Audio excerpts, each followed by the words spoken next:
Hi, everybody. Welcome in. I hope you're all having a wonderful Tuesday, and I hope that you had a good weekend since I didn't see you guys on Saturday. I see that we have some cuties in chat. Let's see. Charlie redeemed first. Thank you, Charlie, for being first as always. Here is your gluten-free cookie. And thank you for paying your daily loan. You have paid 9,300 bells off your loan. That is so many. Thank you for the fart. Anthony, welcome in. I want my shiny luck. Bro, me too. I fucking need it. We're in the last week of Pride Month. So if this fucking Badu does not shine now, I might have to do on the last day of Pride Month, might have to do a stream doesn't end until we get the shiny again. Like we had to do with the, almost had to do with the Masuda hunt. So hopefully it won't come to that. Closed captions is bullying me because I did in fact turn them on. And Men Cutie, thank you for popping in and paying your daily loan. I hope you're having a good Tuesday. How are you? It's good to see you. You've paid 300 bells on your loan. Let's go. Oh, you've been in bed sick all weekend. That's a bummer. I had a fun weekend. You guys want to hear about my weekend? Too bad you have to. It's my stream. On Saturday, Charlie and I drove up to Maryland and we went to a Pride event up there. It was like 100 billion degrees. It was really hot and we sweat our fucking asses off. But it was worth it because we got to hang out with Silly Little Cat and Otta Enchilada and Favlam and Ava the Femboy and Nikki and Vic and just lots of cute people. And it was so much fun. And I bought this cute little Umbreon pen with a non-binary pride bandana. Look how cute it is. So that's going to go on my wall. Finally up and about now, just ordered pizza. Pizza sounds good. But I'm glad that you're feeling at least slightly better enough to be up and out and about. Ugh, my monitor just turned off again. My, monitors have been flickering, and it's really annoying because I've troubleshooted this before at our old place, and it stopped happening. But ever since we've been here, it's been a problem. Potatoes are cooking. Let's go. I love potatoes. Slay. But yeah, we had a very fun Pride weekend, and we're hopefully going to go back up to Maryland in a couple of weeks because Go Fest is happening in New York this upcoming weekend, July 4th weekend.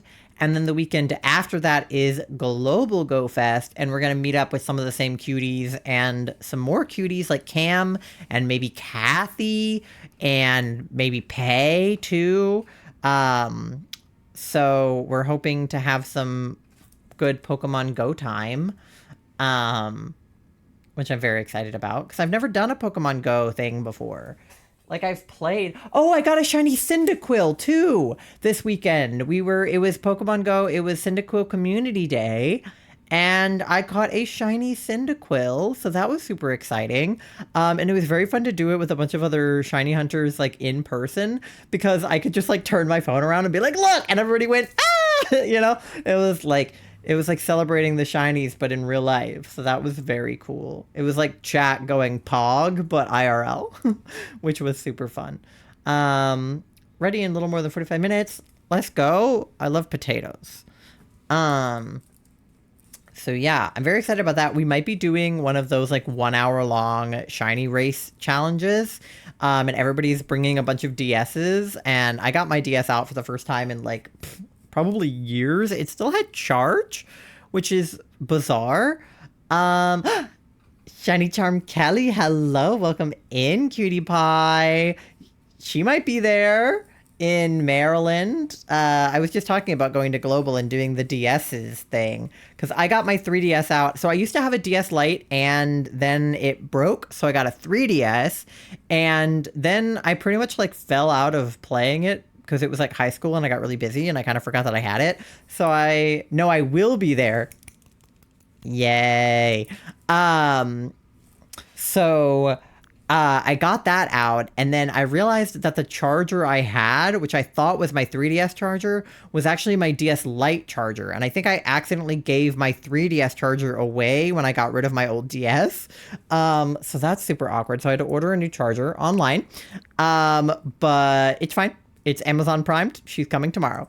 I'm so excited to meet everybody. No, me too. I am so excited, especially because some of the people that are going to be there are people that I haven't really spoken with, but have always wanted to. So you want to try to buy a DS before the event? Well, there is a local shop that we're thinking about going to, so we'll see if they have any. Old DSs aren't like a used DS is not that expensive anymore. You can get one for like less than $200, which is too rich for my blood right now, but yeah, we need to go. I know. Well, maybe I can give them my old DS charger and be like, oopsie, this is for the wrong console. But I have one coming because I restarted my Sun and Moon save because it had my dead name and I didn't want it to call me my dead name while we were at the event. Morgan, hi cutie, thank you for popping in. Thank you for the lurk. I hope you enjoy lurking. Yeah, same. I'm too poor for that. I'm unemployed right now. I got laid off from my job like 2 months ago, and I'm still in the process of getting a new job, and unemployment refuses to give me checks no matter how many times I have applied. And we have a small business, and it has been giving me some money, but definitely not enough to like live off of. So yeah, I'm applying for like retail jobs right now, and they're still. I applied for like a stocking position at like a clothing store, and they were like, no, you're not who we're looking for. And I'm like, huh? So, you know, because this is after I already looked at a million jobs actually in my field and got denied. So whatever, the job market is bad. But, also, important, big, gigantic news. Dan and Phil announced that they're going on a tour. They're going on a joint 2024-2025 tour. I'm so fucking excited. I went to see Tatanoff in 2016, so it's been like 8 years. And I saw Dan on his tour in 2022, but it has been a long fucking time. Yeah, my dad is paying for my ticket. So he bought my Tatanoff ticket in 2016 because I was 14 years old and he had to drive me. And I posted it on Facebook. I like reposted their post and my dad commented on it and he's like, so you're going, right? And I was like, I mean, probably not because I don't know if I can afford it. And he was like, if I buy your ticket, will you go? And I was like, yes. And so my dad's buying my ticket. Don't tell me that you guys were also in the YouTube. Were. Girl, I started out, before I was a streamer, I was a fucking, like, 2010s YouTuber. That's how I started. I started making, like, this is a bad reference because we don't stan him anymore because he's canceled, but Shane Dawson was one of my, like, biggest inspirations on YouTube when I was a kid. Yes, I know that looks bad now. That is not my fault. But, like, Dan and Phil... like Shane Dawson, Tyler Oakley. Yeah, Tyler Oakley. Fucking, I have a bunch of YouTuber books on the shelf. You can't see. On the shelf behind me. Okay, starting here, it's The Fault in Our Stars by John Green. Binge by Tyler Oakley. You Will Get Through This Night by Dan Howell. Then it's Dan and Phil Go Outside. The Amazing Book Is Not on Fire. Then it's Rhett and Link's book. Then it's The Journal 3 from Gravity Falls, and then it's some other, like, regular books. Troye Sivan, yeah, Troye Sivan, O2L. I was really into Minecraft YouTubers, so I was really into, again, a bad example, Sky Does Minecraft. He's an abuser. I don't stand him anymore. We don't talk about it. The Pack, like Jerome ASF, Beijing Canadian, Deadlocks, Lachlan Plays, Woofles. Rhett and Link are my dads. I love Rhett and Link. I love them. I wish that they adopted me. They are literally my fathers. I wanted to go to their tour really bad, but I couldn't swing it. But I am going to Dan and Phil's tour, 100%. They're coming on Veterans Day, which I think is hilarious because, like, I am a Dan and Phil veteran. I have been here since the war. I survived 2012 in the Dan and Phil fandom. But yeah, no, not only did I watch all of those people for a lot of, yeah, Ethan, Markiplier, Jacksepticeye, like I watch all of those guys now. I tune into Dan and Phil's videos literally every single week, and I have since like 2009. Although there's apparently drama now. Yeah, I don't know. Apparently Mark did make like a $25,000 donation to Palestine, so I guess we forgive him, but I don't know. I hate that there's drama. I hate that people are abusers, and I hate that everybody has been canceled. But all of the YouTubers that are not incredibly problematic, I mean, Jenna Marbles, Julian Solomita, all of the YouTubers that aren't insanely problematic on that list, I'm still very much a fan of. I'm so much more excited to get to know you guys Global Fest weekend. Yeah, I know, me too. I love talking about like OG YouTubers with people because I feel like people will be like, I don't know, people like cringe about it. Like, oh my God, you used to like Dan and Phil? And I'm like, used to? I'm going to their 2024 tour. Like, you know? So, yeah. No, I love those guys. Rhett and Link, love them. I used to watch Good Mystical Morning literally every single morning when I woke up for school. Like, that was part of my morning routine. I love like Philip DeFranco. I still get my news like from him.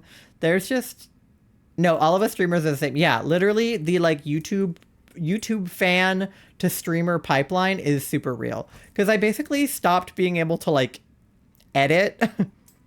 Because like I can edit, I'm actually pretty good at it, but I ran out of time to be able to do it when I was in high school. I got really busy doing marching band and theater, and I just like didn't really have time to keep up with my YouTube channel. So when I went to college, I transitioned to streaming because it doesn't require as much editing. Like obviously you can edit your streams and like, you know, put out videos, but you don't have to. You can just like stream and post TikToks. So I think that that was a really good way for me to transition my like creative outlet from being a YouTuber to being a streamer. And now that I'm unemployed, I'm kind of transitioning back toward being a YouTuber. And I have a couple of YouTube videos that I've been editing that I'm hoping to post this month. But yeah. Oh, I have an email. Why do I have an email? Who's emailing me? Hello? Okay. Period. Anyway, yeah. But today we're playing more Legends Arceus. I am still looking for Badu. I did find an outbreak off stream, so we're gonna check it. And then I'm gonna do some Rosalia tasks in case we find a Rosalia again. And then maybe we'll do more story if we don't, or if we do, or if we don't, I guess, find Badu. Megan, welcome in. Thank you for the Snorlax dumpers. Thank you for the fart, Charlie. So fingers crossed for Badu today, because we have 1 week left of Pride Month, so we gotta get him one way or another. But yeah, let me pop on over to this scene.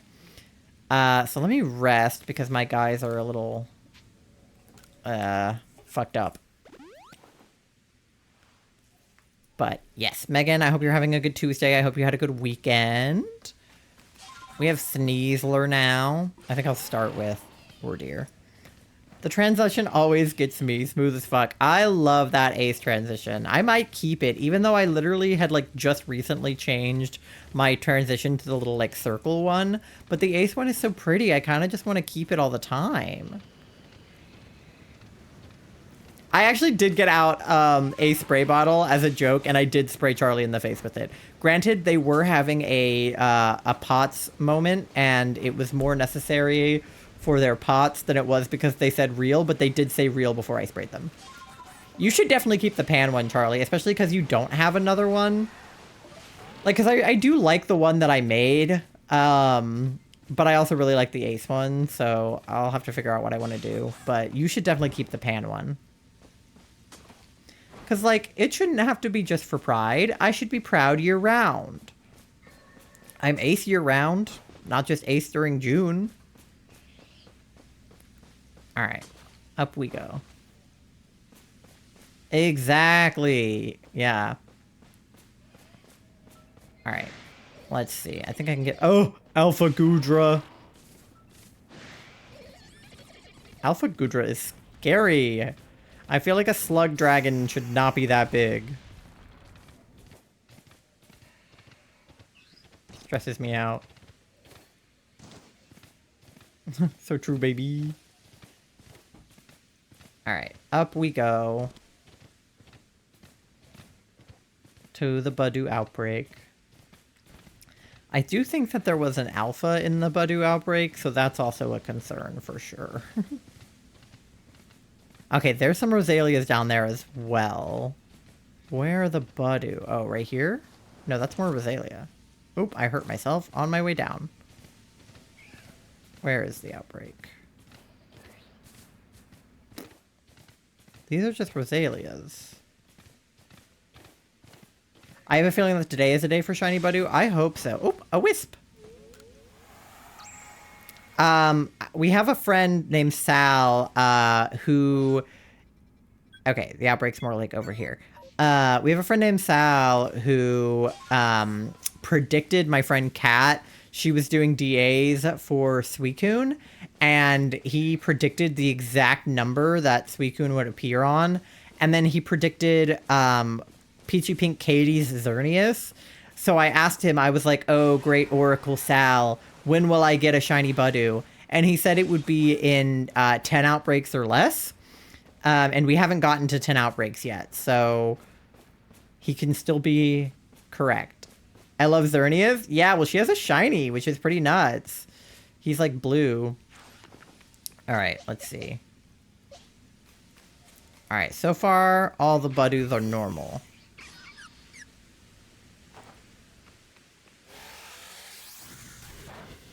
They're also much higher level in this area, which is kind of difficult.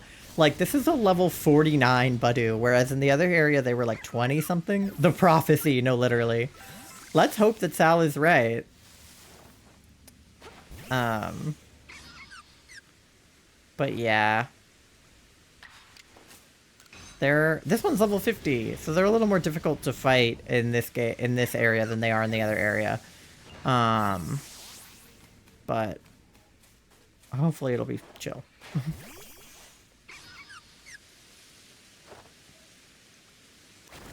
Oh. Poison jab. Oh god, I've been poisoned. That's no good. Alright. That's me a little. There we go. Okay, let me whip out Rapidash instead. Oh, they're all running away from me. Okay. Well, I guess that works too, if I don't have to fight them. Ugh! Ow. Oh shit, there is an alpha. Okay, alright, hold on, wait, let me save. I kind of want the alpha. Alright. Let's see if we can get the alpha.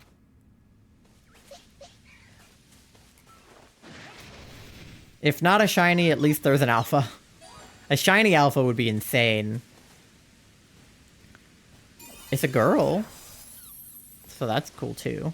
Level 63. Wait, can I even... I won't even be able to use it, but I could at least have it. It might be hard to catch, though, because I won't be able to control it. That's a pretty good hit. Okay. I mean, I can try putting it in a Great Ball. I have no idea if we can catch it or not.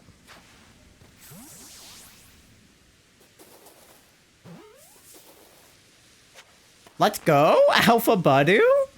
Okay. Alright. I'll take it. Pull Rapidash back out. Let's check the rest of them. These guys aren't shiny so far. I'm surprised he went in, TBH. Yeah, me too, because he was only in the yellow. But, you know, I'll take it. I mean, the Badus, like, they're not that aggressive. If it was like a Rosalia or a Roserade, I would have probably been in trouble, but... because it wasn't, I was kind of chilling. Alright. I don't think I see any shinies, but I'll take the alpha, I guess. We'll see if we can find another outbreak. Look how big Alpha Rapidash is. What happened? Did he run? Okay, reported Pokemon are gone. All right, so no Budew. Well, Alpha Budew, but no Shiny Budew, but that's okay. Let me see what we need to do for Roserade or Rosalia in our decks. Okay, I've caught 25. I need to see it use Poison Powder 40 times, and I need to defeat it with Psychic moves. Psychic moves 10 times. Okay, I don't think I have a Pokemon on me with Psychic moves. So let's go back to the camp and rest and then grab a Pokemon with Psychic moves. Rest just a little while.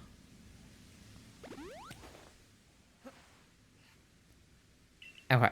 And then, yeah, let's see if we have any Pokemon with Psychic moves.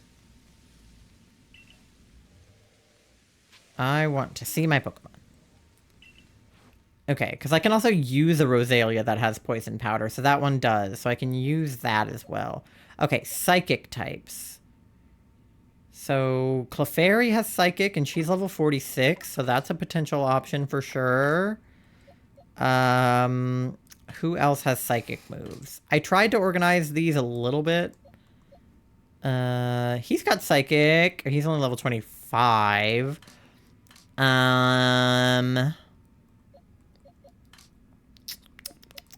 Who else has Psychic moves?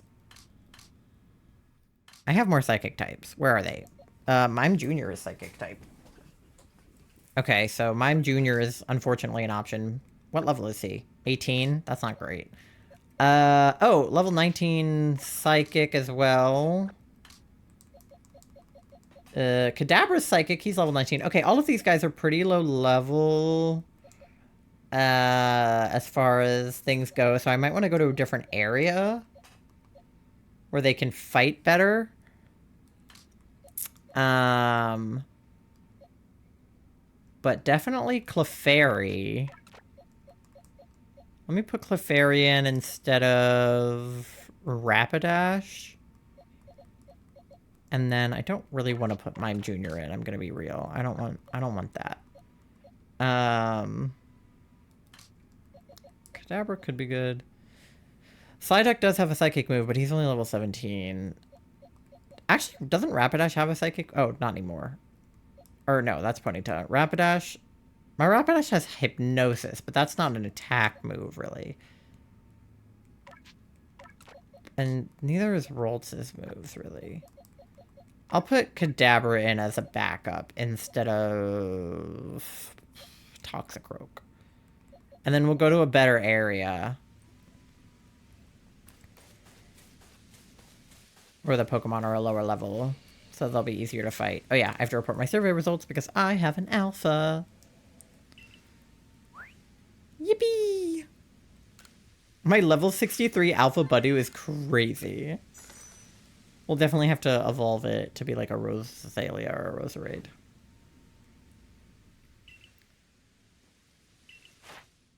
Okay. Oh! We're also going to be 5-star. Okay, well, let's go back to the village and report to Captain Celine while we're at it, and then we'll be 5-star. Let's go. And then we can go to a different area. All right. Let's go get our 5th star. Yippee. Okay. Oh, Celine. Give me my 5th star. Okay. Here's my Pokedex. What do you think?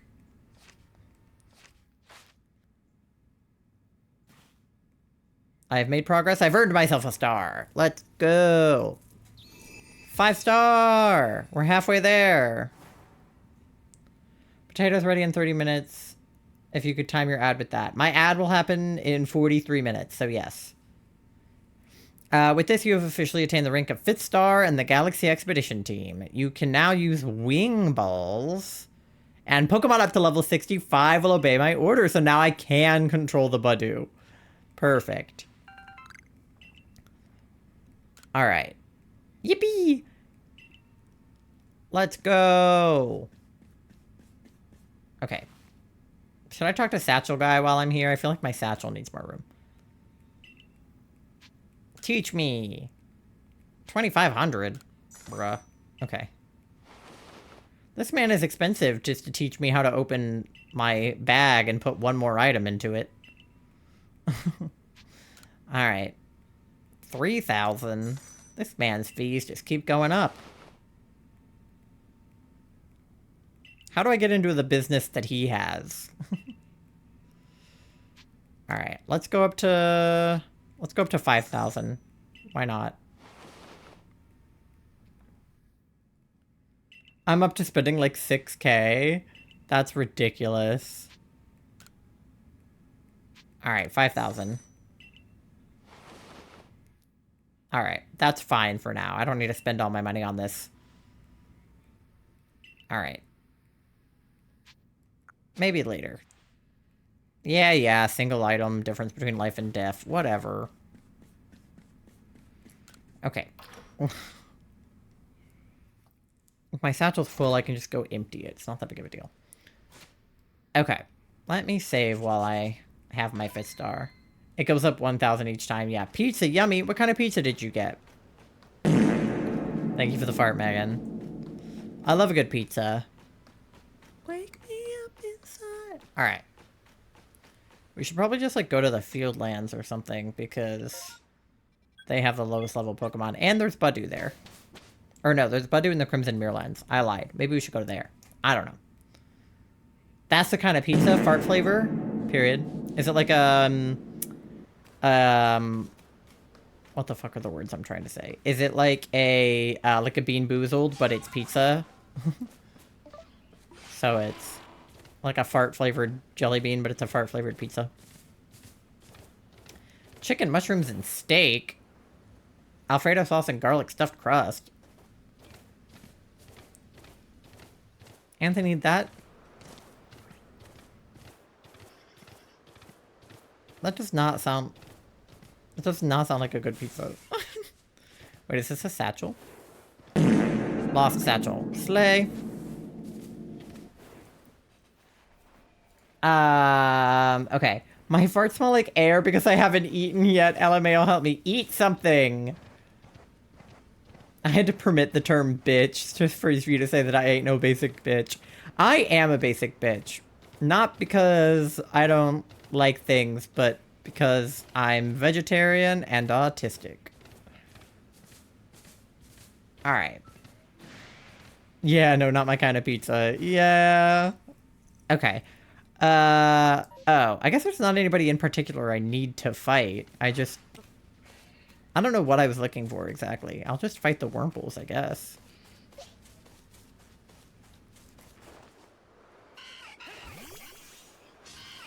Okay. My dad is bringing home dinner, so I got gnocchi. Nice! Okay, that didn't work. Maybe I'll fight the Weasels? Because grass is good against water, right? Alright, let's fight the Weasels. They're aggressive too, so... It's a level 2 Weasel.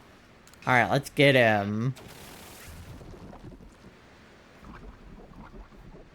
The ADHD kicks in to not eat until dinner. I feel that.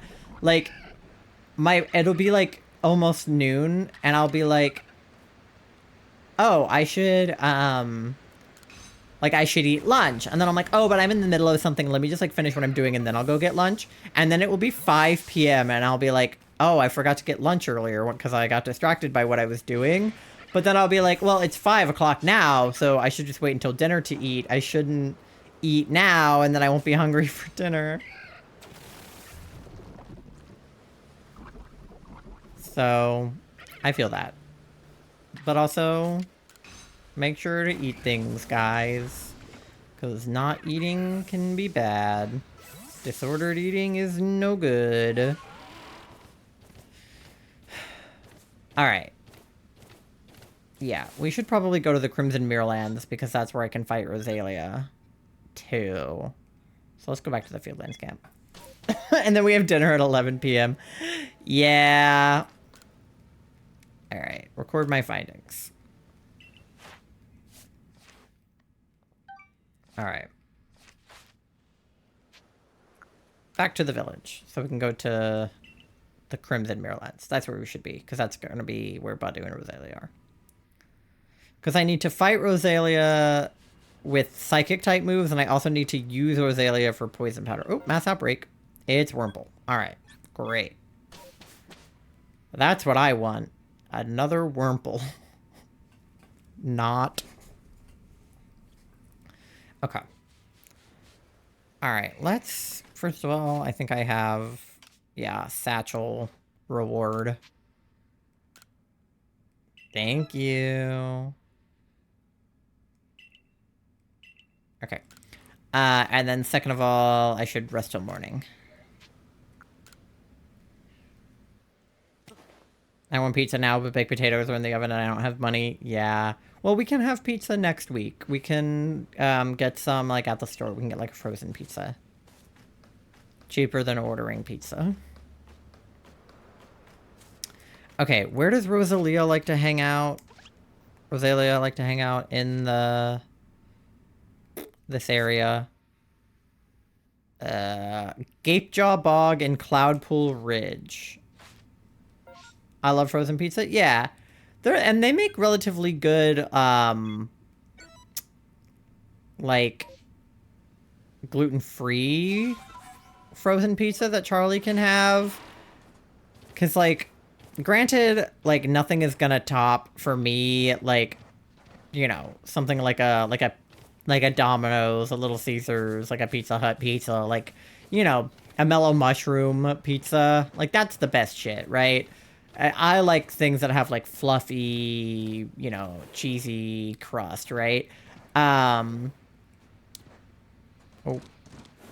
Can I get across this, please? Okay. But I've gotten relatively, like, used to the things that Charlie has to eat. And they make pretty decent gluten-free pizza nowadays. I don't know if I mentioned it, but I'm halfway through my Pokedex in Scarvi. Let's go! Yeah, we got on with Megan one night, and we just, like, touch traded, like, 50 Pokemon. Which, by the way, we can do more of that if you need to when we do raids. But halfway is pretty good.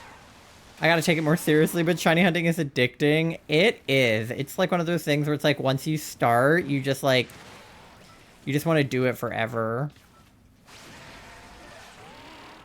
And then sometimes you get, like, a really bad, really long hunt, and then you don't want to hunt for a while. And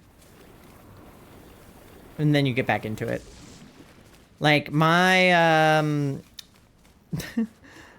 my Masuda hunt made me just, like, not want to hunt again for a while. But then I got to take a month-long hiatus for moving, and then I was like, well, it's June, and I have to do Pokemon Pride, so... back to shiny hunting, and then I immediately got re-addicted to it. Okay, where are the Rosalia? These are mostly Badu. Can I have a Rosalia, please? I ran into a tree. Hello?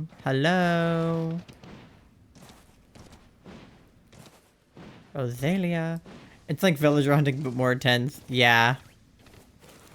I never did a lot of villager hunting in Animal Crossing. I wanted to, but I never got around to it, because there are villagers I really want, mostly the frog ones, but also some others. But I just ended up, like, never doing it. So, I have a friend who does the villager hunts on... Alpha Combi? If it's a female, it's not. If it were a female... Ow! If it were a female, I would think about it. Who does villager hunts on stream. That's, like, her, like, stream niche. She plays a lot of Animal Crossing. So maybe one day I'll do a villager hunting stream. Okay. I don't know where the Rosalia are in this area. I know they're over here, but I can't remember where their spawn is. Because these are all Badu. And then that is more Badu, and then also a Bidoof. I don't know where they are. Let me look at the map. Yeah, I don't know. Maybe we should go toward Cloudpool Ridge because they spawn up there too. Let's try up here. At first I would get villagers through Reddit, but my last couple of villagers got myself and it's fun. Yeah, I got one villager through a friend who... So, okay, what happened was, it was a villager that I already had, but it was actually one of the villagers I had gotten first on my island, which meant that she didn't... Oh, there's one. Which meant that she didn't have her house, like, or the interior of her house. Apparently, if they're your first couple villagers... Oh, she ran away. That's convenient. Your first couple of villagers, like, Alpha Rosa raid! Holy fuck. Yeah, the first 5 villagers, like, don't get their house interior. So it was a villager that I really wanted, and I already had, but, I didn't want to lose her, but I wanted her to have her house. But then the DLC lets you change their starter homes. Yeah, I didn't have the DLC at the time. I don't think the DLC had come out yet. Like, I think this like predated the DLC. So I had a friend who like knew how to get villagers. I had the villager leave my island, and then the villager that replaced her was her. Level 50. Damn. Okay.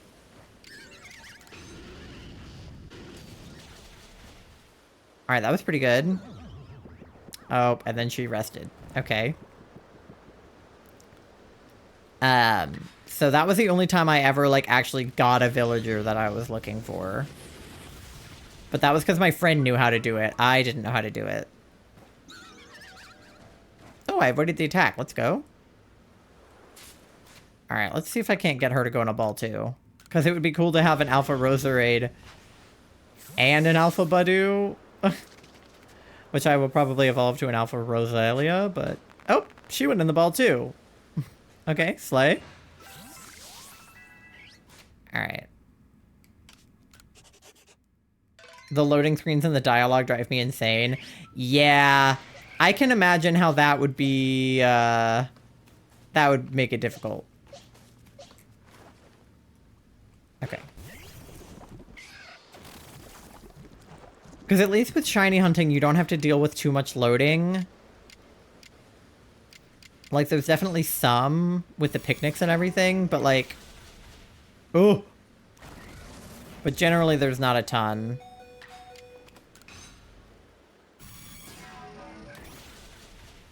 There we go. Okay, well, I already need to heal the guys, so let me go back to... here, I guess. Oh, I can't because I'm being targeted. Who's targeting me?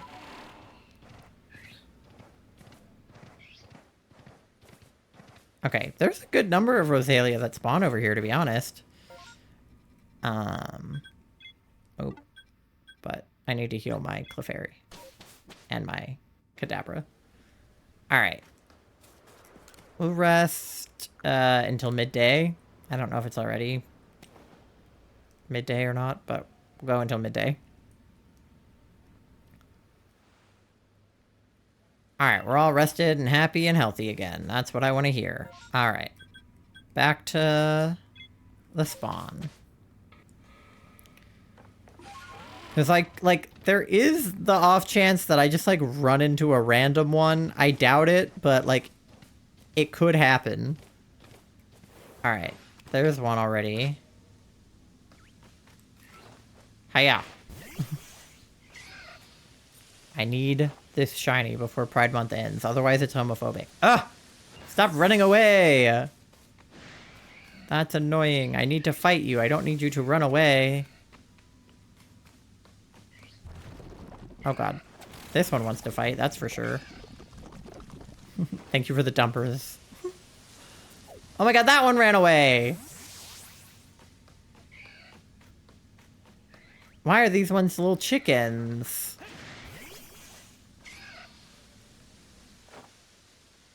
Alright, don't run away.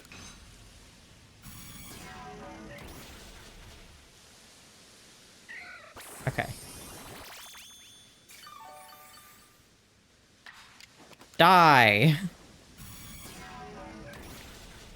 Okay, there we go. Alright. Cool, we've gotten 3 with Psychic. The Alpha Combi is still there. God.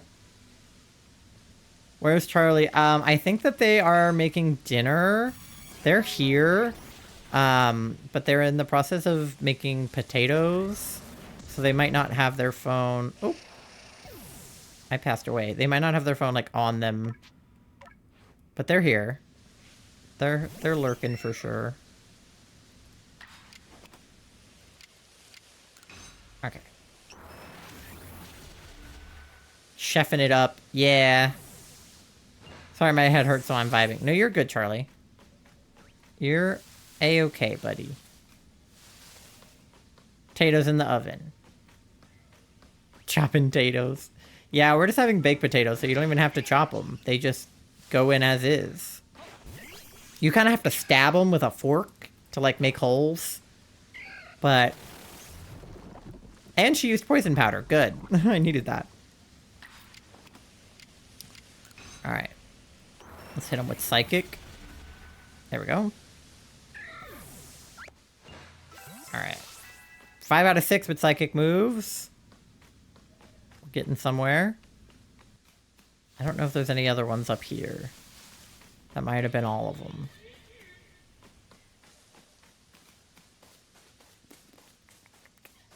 Okay. Then let's go... respawn them. We'll just keep resting, changing the time of day, and respawning them. Ready in 10? Cool. I lived off potatoes in college. Fries, cooked potatoes, shredded hash brown, tater tots, diced hash browns. Yeah, I definitely also lived off of several forms of potatoes in college. Like baked potatoes, French fries, like hash browns. We also have these like little like roasted potatoes that we do that are pretty good. But yeah, potatoes. I had to really come around on potatoes. When I was younger, I didn't really like potatoes very much. I would pretty much... I didn't even like French fries when I was really little. But I grew on French fries pretty quickly. But most other potatoes I did not like. I still don't like mashed potatoes. I can't deal with the texture. But potatoes have really grown on me in my adult life. I had like never had a baked potato before until like college. I love them. So tasty. Yeah, I love potatoes. I love them now. Oh my god, why do they keep running away? Maybe if I like catch them unaware. That one saw me, but maybe if I can get the other ones unaware. Yeah, because they run away if I don't. I don't know if that one saw me or not. It may have. Let me, like, creep around here.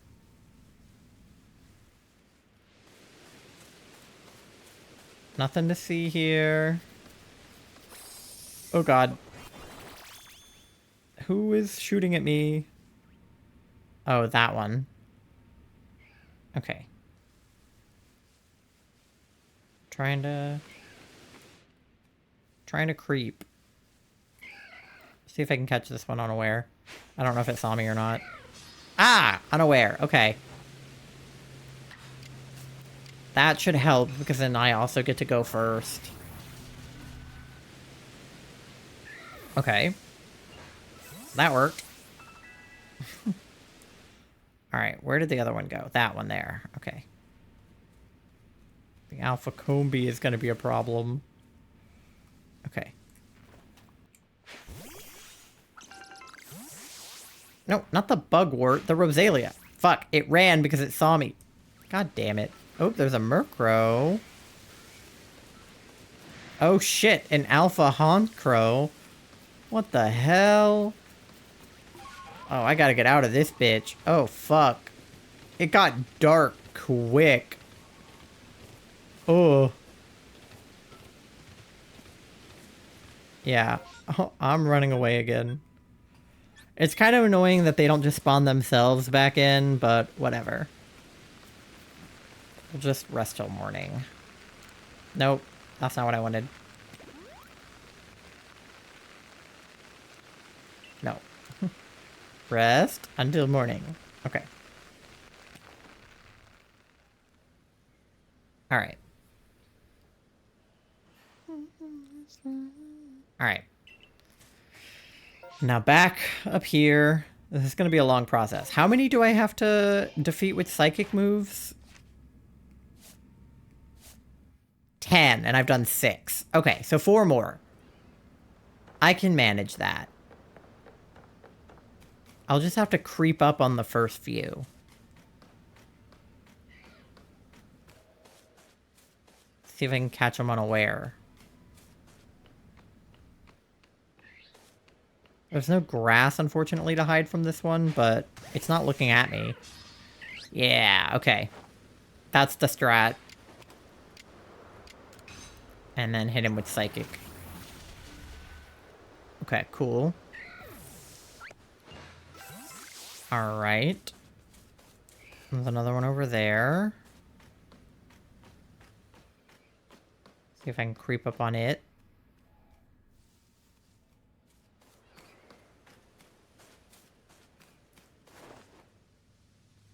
Not the bugwort, not the bugwort. No, not the bugwort! Fuck. It had to be right there. Okay, it didn't run though. Alright, let's see. Yeah, get her, Clefairy! Let's go! Alright, two more. There's one down there. There's one right there.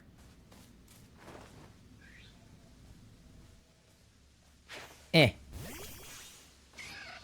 Okay, I don't know if I caught it unaware. Yeah, I didn't. Okay. That's okay. There's 2 more down there. So we have another chance.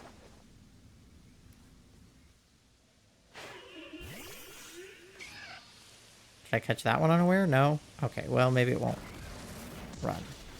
Ugh, been a shock. Okay, it's okay. We're chilling. We're chilling.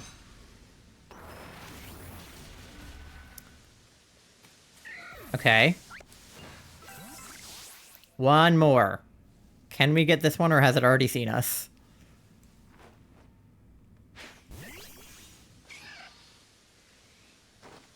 Okay, it saw us.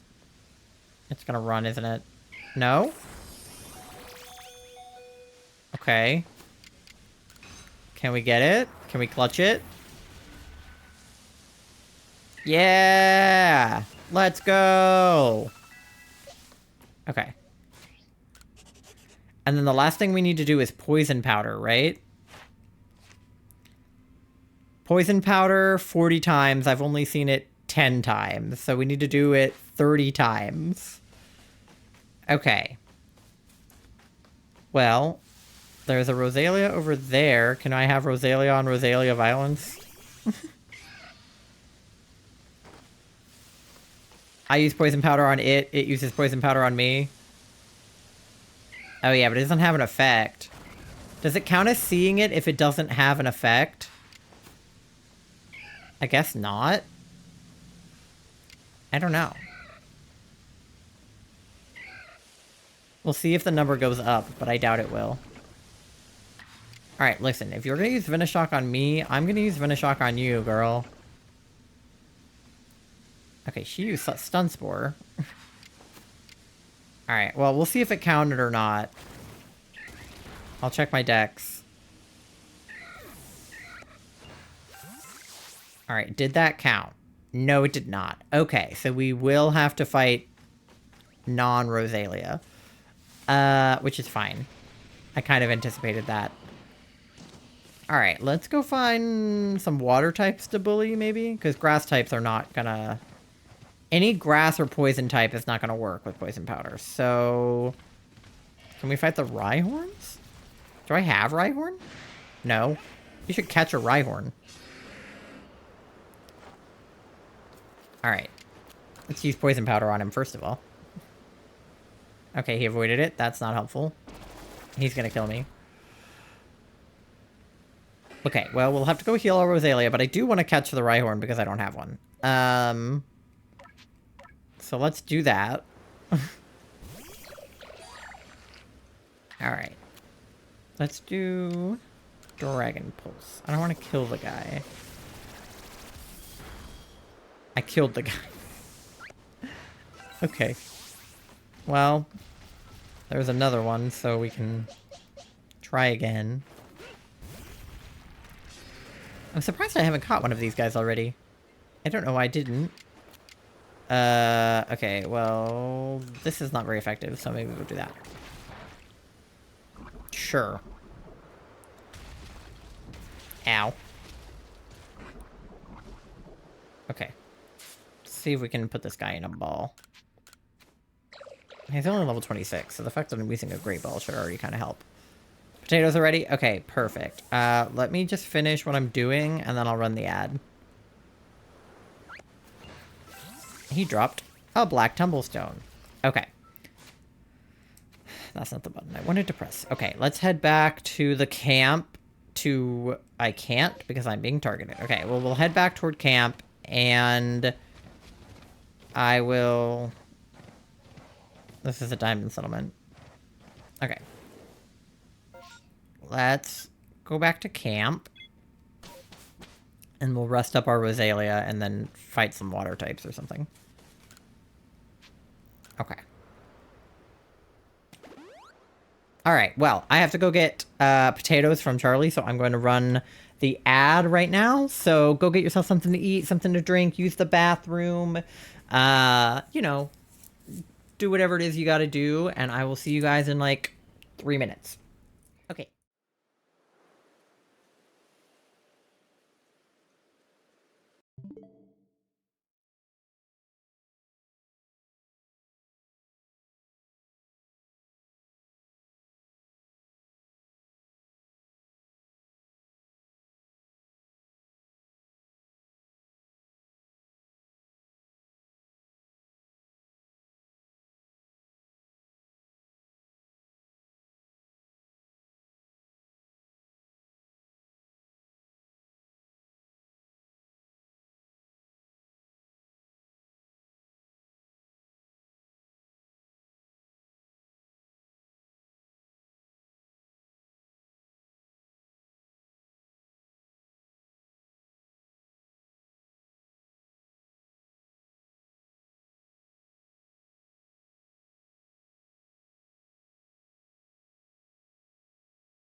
Alright, I'm back. Oh, I opened the wrong thing. First, everybody admire my potato. Because, you know, yum. I'm going to take a bite of my potato before I go back to streaming.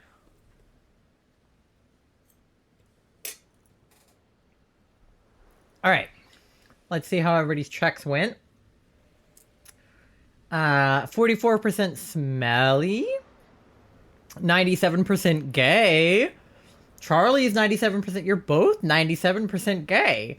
Charlie is incredibly smelly at 96%. Take a shower. And 74% EP. That sounds about right, if not more. All right, beautiful, beautiful. Okay. Okay. Let's see. So what was I doing? I need to use poison powder a bunch, right? So it doesn't really matter who I use that on as long as it's not like a grass type. Or a poison type. So there's a water type. That works. Let's go bully a Psyduck. Tato time. It is Tato time. I love Tato time. That is one of the best times.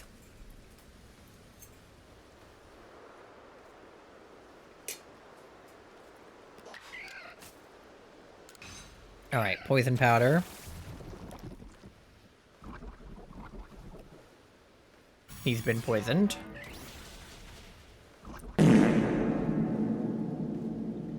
Thank you for the fart.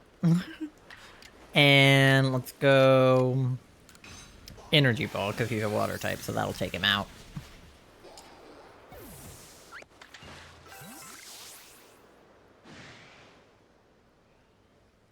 Okay. 69% cute. Let's go, Charlie. I mean, I personally think that you're 100% cute, but 69 is a pretty good one. 0% froggy. Whoa, Froppy's gonna take you out. Even on your re-roll, you only got 20%. I mean, you roll with advantage, so you can take the 20, but damn.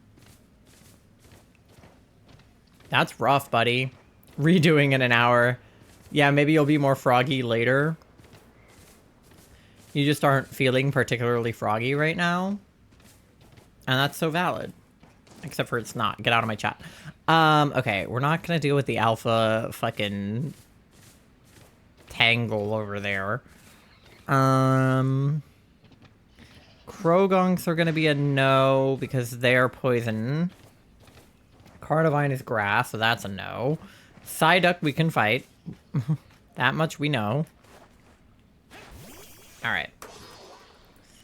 And then I'll get some more of my potato to eat. Alright.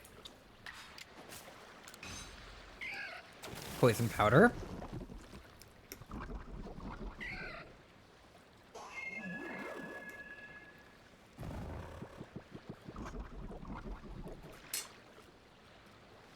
Oh, I'm tired.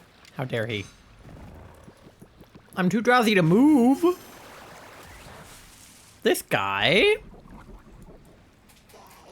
What the heck? Alright, there we go. Get out of my face, Psyduck. Psychic is super effective against Rosalia, so that is a little bit of an issue, but the amount of Pokemon I have to choose from here isn't great, because Bug is also super effective against her. So I don't want to fight the Yanmas either, or the Cricketots. I guess I could fight the Hippowodons. They're ground type. I don't know if that's any better. I don't know. Geodude, I guess that's fine. I have no idea.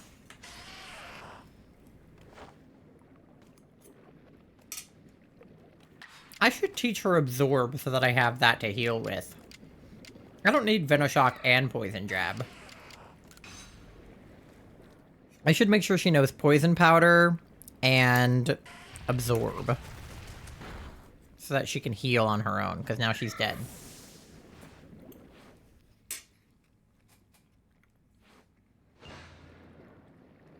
All right, let me go teach her. Oh, I'm being targeted. Okay. Well, I can walk there. That's fine. It's not that far. I'll be back for you, Geodude. And the hippos. Okay. I'm watching you, Wizard. Oh, I just noticed his, like, feet get dirty when you go through the mud. Okay.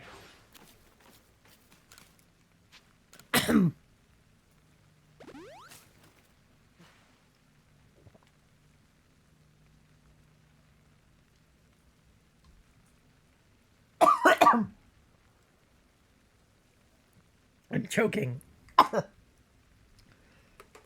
1 sec.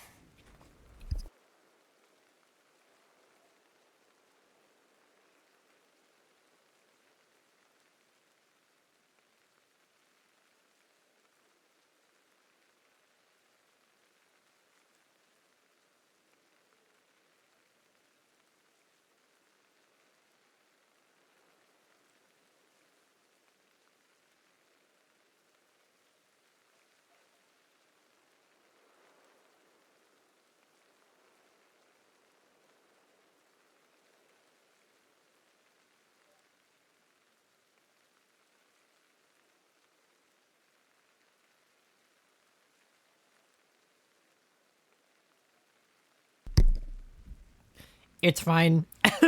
I swallowed a bacon bit the wrong way. Oh my god.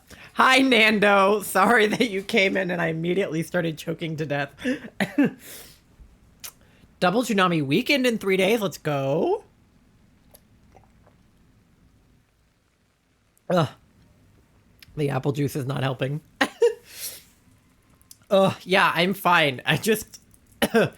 bacon bit did not want to go down my throat correctly. It's fine.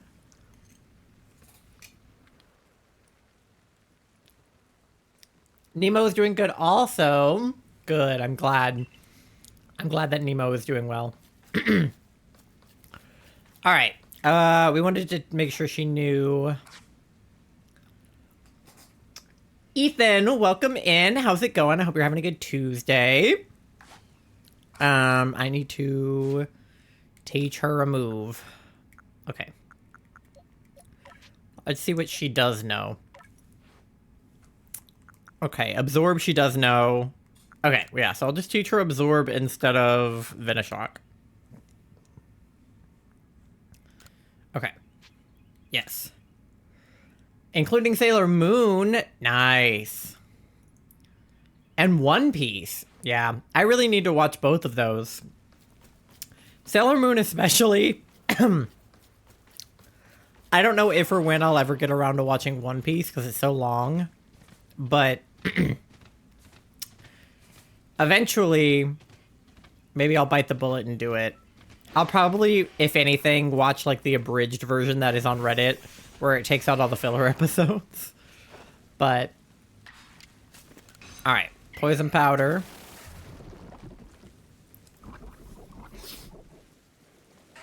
I'll try not to choke again, but no promises. Every time I eat something on stream like this, it usually ends with me choking. It's good. Got back from wrestling conditioning. Oh, cool. Well, I hope that conditioning went well. I know that wrestling can be a bit intense, so I hope that you're enjoying it. I used to do, like, kickboxing, which isn't really all that similar, but they're both, like, martial artsy. I really liked kickboxing. It was really fun. And also just, like, a really good skill set to have, I feel like.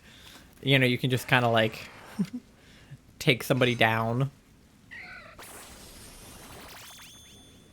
Just kick them. Okay.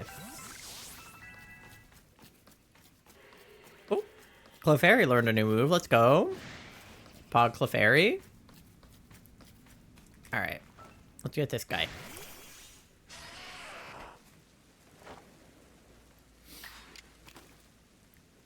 Shout out to my cat for finding a fly in my room. Ooh.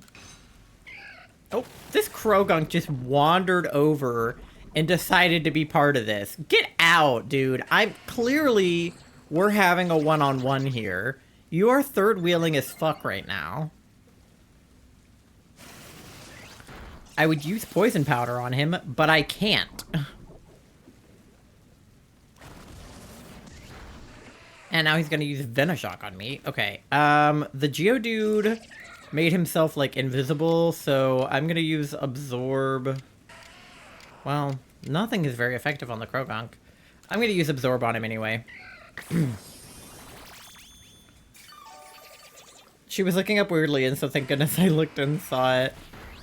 Yeah, sometimes Mandy and Grigo, you throw people to the ground. Nice. I knew it was one of them.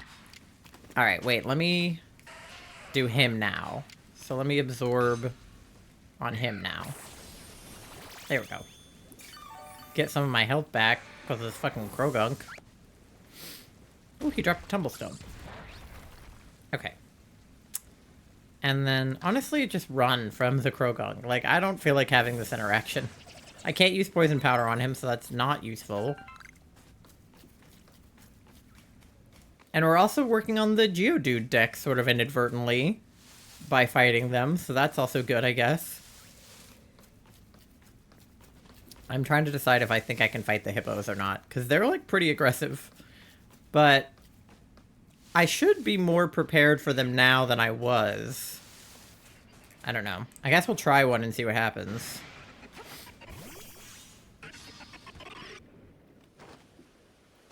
Okay. Oh. Okay, he just ran. Well, that's not helpful. I don't want to fight the Alpha Hippowodon, I know that much. Don't want to do that. Oh, he ran away too. Okay, since when did they run away? Every time I've been in a fight with one of them, it didn't go down well. Alright, let me... I might just need to absorb this guy for the health. Okay. Sorry. Didn't even get to use poison powder on him. I just had to absorb him. Okay. Whee! Alright, more Krogunk. Don't want to do that. More Yanma. Don't want to do that. Who should I fight? Let's see if there's anybody over here. Because now it's nighttime. Yeah, so now the Ghastlies are out. Who else comes out at night over here?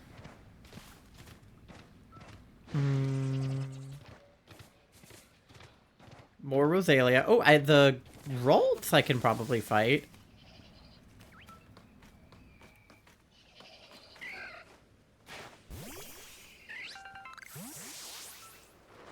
Oh, not the Iron Chunk. I mean, I'll take the Iron Chunk, but I wanted to fight the Ralts.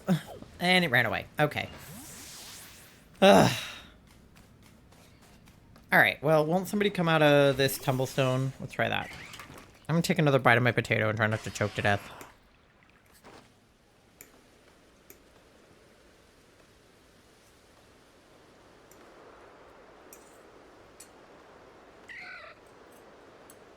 Okay. Oh, wow, we are standing so close to each other. Okay. That was crazy.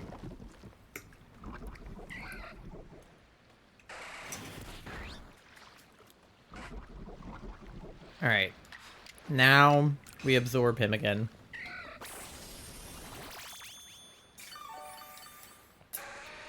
I wasted half of my apple juice trying to stop choking. And it didn't even work. But now I don't have enough apple juice to finish my potato. So I'll have to get more. Thank you for the fart, Megan. Okay. Oh. Let's fight Bidoof. That's easy. Get back here, you. Okay. Poison powder. Get him.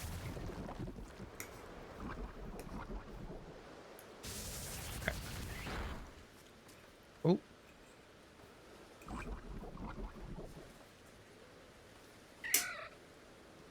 Alright.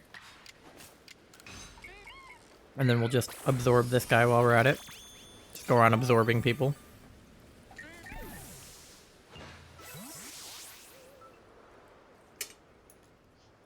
Lots of dumpers happening in chat. Appreciated.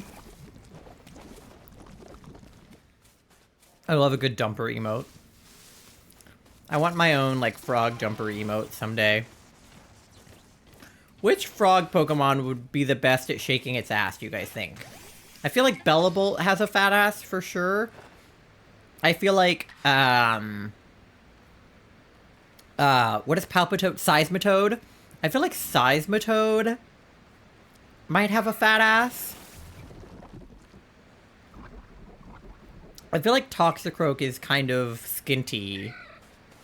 And Greninja is really skinty. I mean, you know, Venusaur? Beebus has a fat ass. I wonder if there's like a Bulbasaur Venusaur twerking emote. I mean, obviously Snorlax is pretty good, and Snorlax is one of the Pokemon in my, like, spread of Pokemon that I... Because there's Pokemon that I like, and then there's Pokemon that I would, like, want to have emotes of. But, like, there are Pokemon that I like that I don't want to have an emote of, necessarily. Because it doesn't, like, fit my aesthetic or whatever. But I feel like Snorlax fits my aesthetic and is also a Pokemon that I like.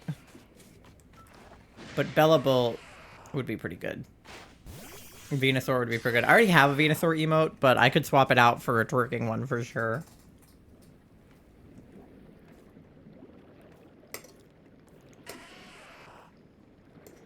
I just want to make sure that I have, like, at least one emote for every frog Pokemon. And I already have 2 Bellable emotes, technically 3. Because I have Raid, Hype, and then the one with the knife. So... I don't have enough emote slots. I need more emote slots, just in general.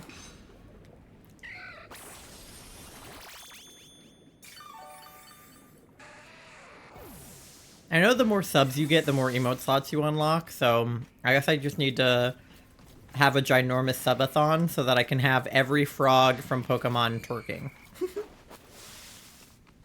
That's the only reason I do the subathon. No other reason. It's not like my birthday or an affiliate anniversary celebration or anything like that. It's just like...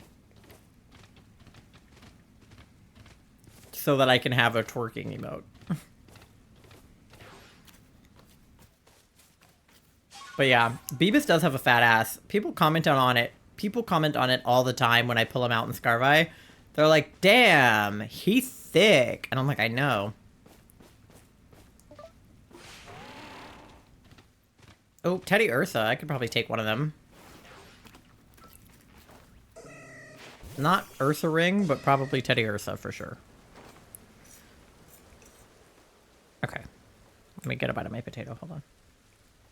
Oh, it fell off my fork. Hello?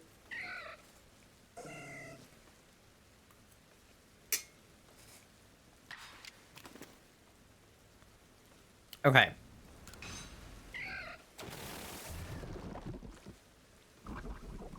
Alright. Oh, he ran away, but I used poison powder. Okay, we've used it 20 times. We're halfway there. Whoa! Alright. I'm gonna have to rest at some point so that I have enough poison powder to do this. Poison powder. Oh, he keeps avoiding the attack. Oh god. And I'm dead. Okay, well... I guess now is when we heal. Okay, let's go back here. Oh, I'm being targeted. Okay. I'll just run then. Oh, there's a Geodude and a Graveler right there. This is a good area. I should come back over here. There's a lot of guys in this general vicinity that I could fight. If my Rosalia wasn't... I keep saying Rosalia instead of Rosalia. If my Rosalia wasn't dead, maybe we could fight them. Okay. I think it's because it just spelt like Rose and then Leah, so my brain is like, Rose Leah, and I'm like, that's not it. Okay.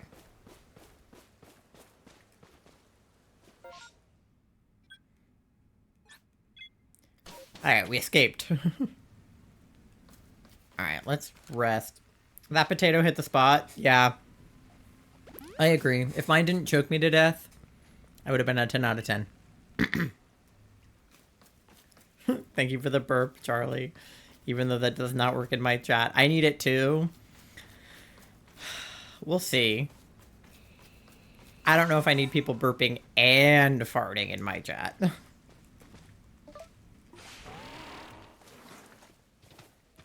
Otherwise, where does it end? Do I do all of the bodily functions? Exclamation point piss, and then the bot says go piss girl? Like...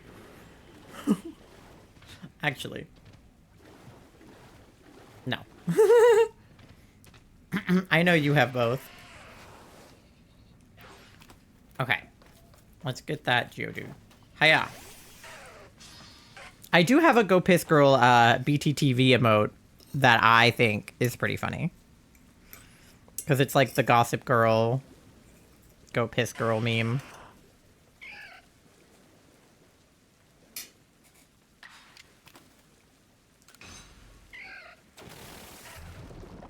I've eaten approximately half of my potato.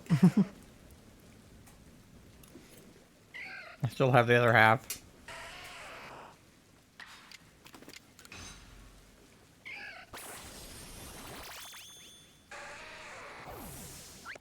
Got him. I need more appy juice, Charlie. Alright. Where is Ursa Ring? Ursa's Ring is over here. Okay. That was where there were a lot of good Pokemon, so I want to head back over there. We'll get this Geodude, though, because he's here. We're almost there. We just have to use Poison Powder like 20 more times.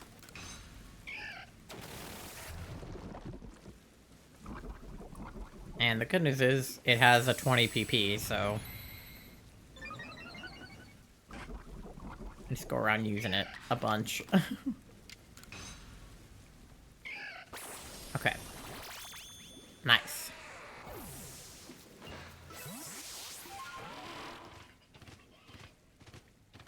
I could probably take the Graveler, too.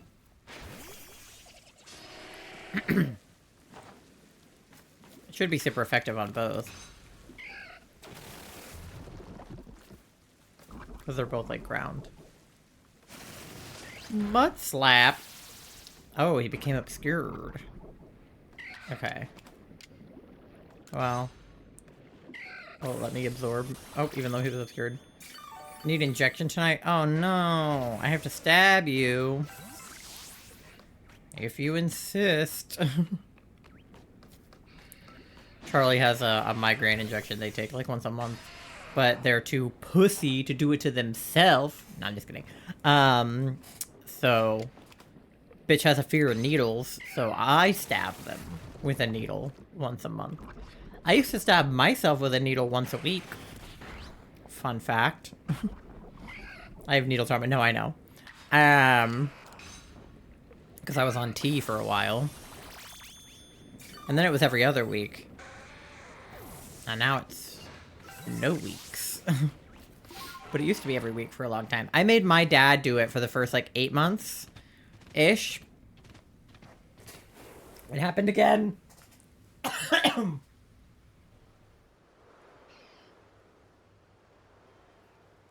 I'm gonna get a Gatorade. This can't keep happening. Ugh.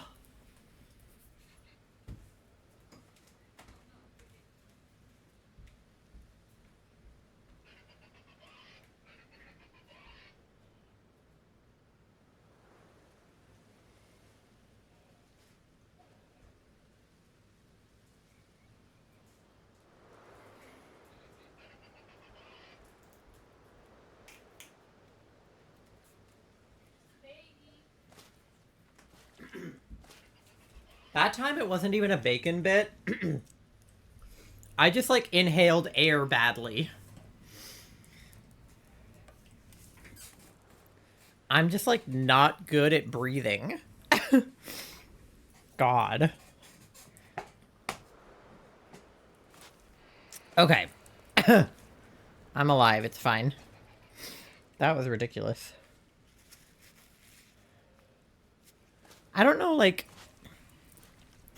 what is the deal with my, like, throat, but, like, I'm notoriously terrible at, like, swallowing. Wait, look! I didn't even notice him before. But I'm, like, notoriously bad at, like, drinking water, like, swallowing food. Like, I choke on stuff so frequently. And I know that somebody is gonna fucking... Hello? Can I have him, please? I'm, like, wasting my balls here.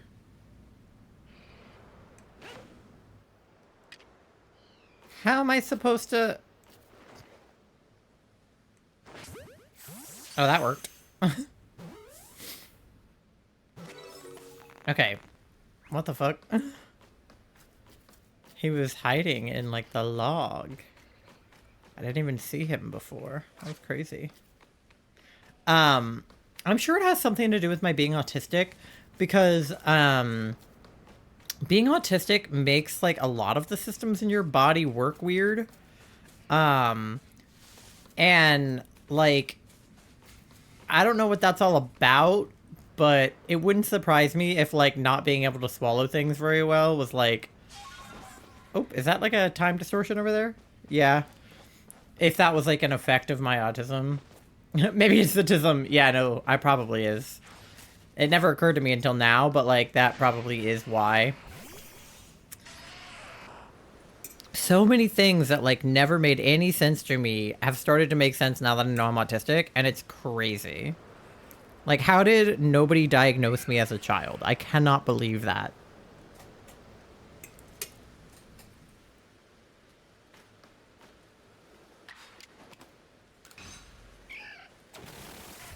Like, in hindsight, it's so obvious.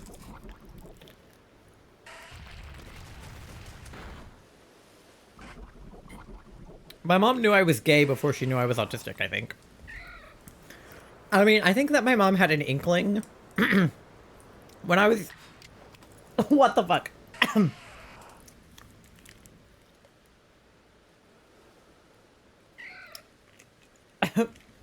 This is ridiculous. I just can't talk.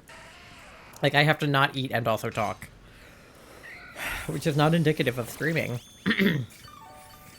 But I think my mom had, like, an inkling that I was autistic when I was a kid. But, like...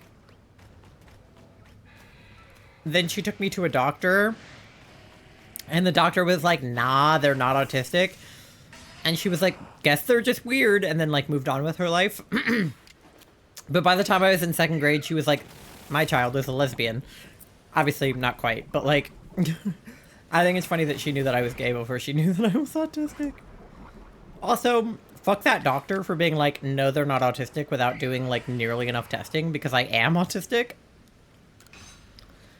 And just because I masked well as a child does not mean that I was not autistic as a child. Dysphagia typically addresses the pathology of a swallowing disorder, but individuals with autism have a high incidence of a habitual swallowing dysfunction that may be casual for lifelong digestive disorder. So, yes, I can't swallow because I'm autistic. Is that the... Do autistics have a worse gag reflex also? Because I have a terrible gag reflex. So, it wouldn't surprise me if that was also part of it. Because, like, I'll, like, gag, like, brushing my teeth if I, like, put the toothbrush too far back.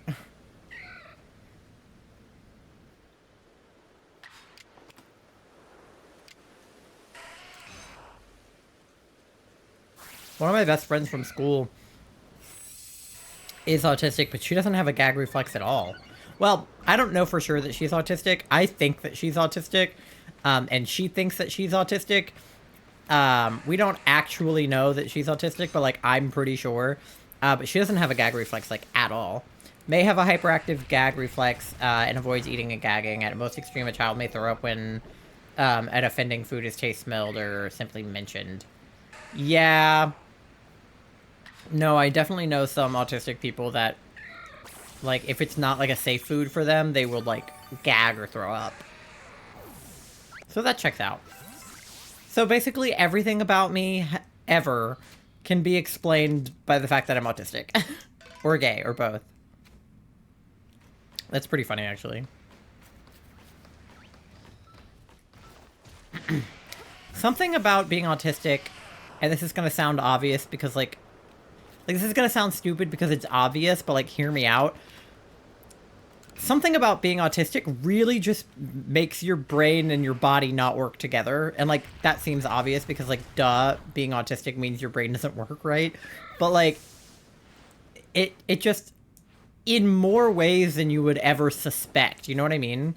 Like, it's not just like, oh, I have, you know, poor social skills and, you know, whatever. It's like, I can't swallow my food without choking for some reason.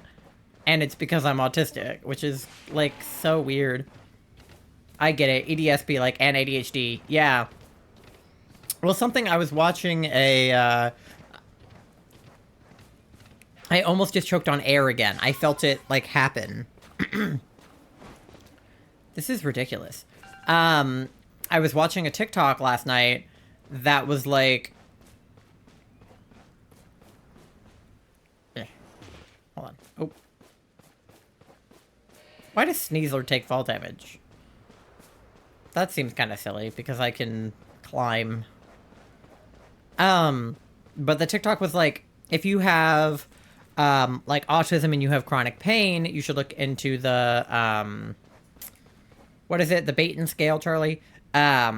Which is the scale for EDS, because it's basically, like, it decides hypermobility. And I know that I don't have EDS. I mean, I don't, like, 100% know for sure, but, like, considering Charlie has EDS, I strongly doubt that I have EDS.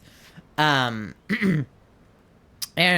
Charlie has said to me before that there's like a link between autism and EDS, but because I didn't have EDS and I have autism and I have, you know, black and white thinking, I was like, well, if I don't have EDS, then I should just ignore that link because it doesn't apply to me.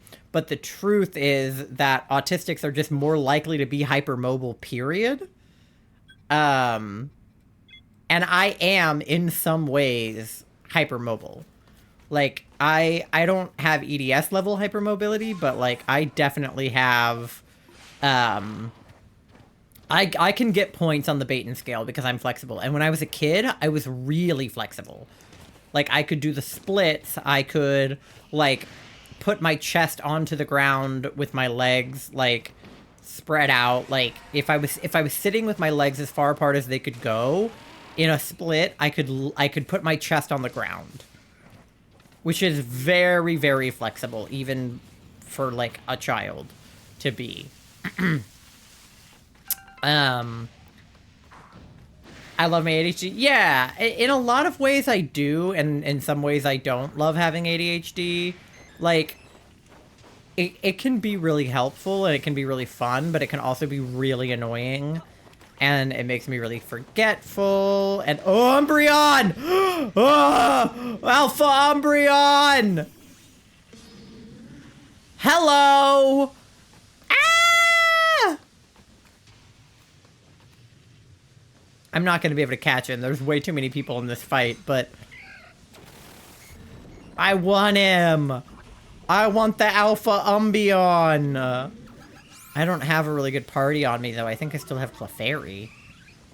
And I don't know if I have my Alpha... I don't have my Alpha Rapidash. Oh, okay. Rosalia's down, but that's okay. Okay. Can I bring Flareon out, at least? Okay. Swap in Flareon. I don't think I'm gonna win this fight, gamers, but I'm gonna try... There's just too many people involved. Maybe if I can get the other two out, that might help. I don't know, though. I'm making bead vomit bracelet. Oh, you're making like a... okay. I was like, what?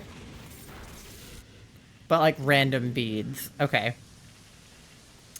Alright, and then let's get the Porygon out of here, too. If we can. Okay. Partially. Alright, Baby Doll Eyes, that's okay, that doesn't hurt. He's getting hurt by his poisoning slowly, so that is also helpful. Porygon recovering is not helpful. Umbreon mimicking is also not helpful. He knows Flamethrower now. Alright. Let me Flamethrower at Porygon again. Okay. Oh my god, he's just gonna keep recovering. Fudge. Agile style, oh boy. Why did he have to do Calm Mind, but fast? Okay. I mean, if he just keeps getting hurt by his poison, we'll be able to catch him eventually, but... Okay, he also hurt himself with Recoil. He's in the yellow. Okay. Let's put Sliggoo out there. The electric might not be helpful on the fact that I have water moves. Okay, no, it's okay. Okay, can I fuck up Porygon? 80, 40, 60, 80. Okay, let's go Sludge Bomb on Porygon. Okay. Is he just gonna recover it off, though?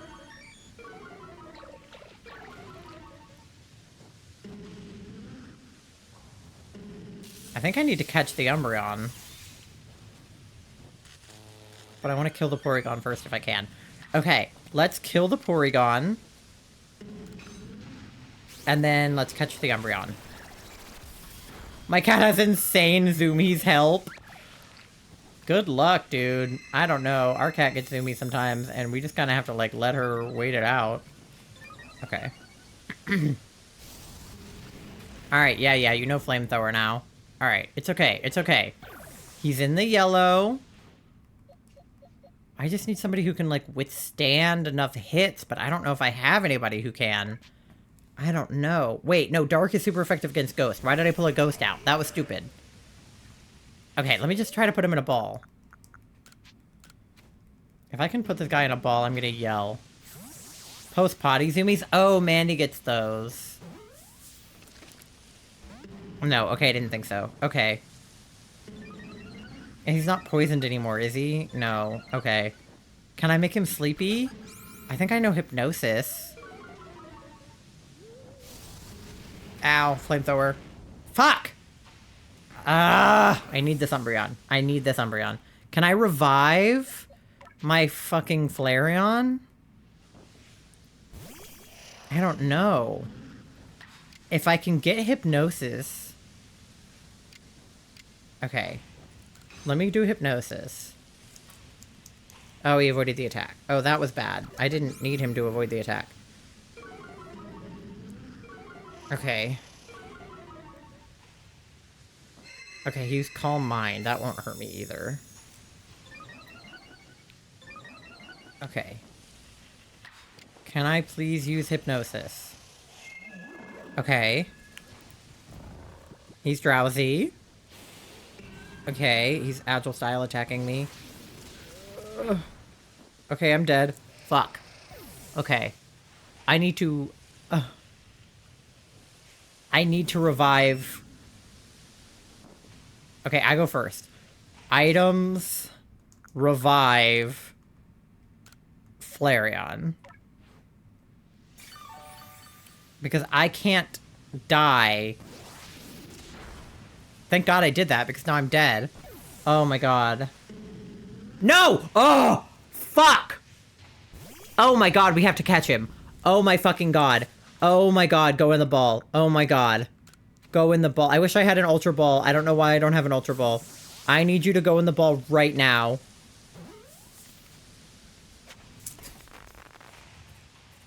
Let's fucking go! Let's go! Oh my god, I'm running. I'm running. I'm running. I'm running. Alpha Umbreon? Let's go? That's nuts. I'm putting him in my party ASAP. What the fuck? What the fuck? Holy, I'm getting potato as a treat. Oh my god. I'm so surprised he didn't end up killing himself or killing me.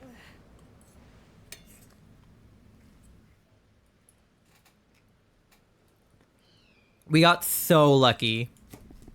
Oh my gosh.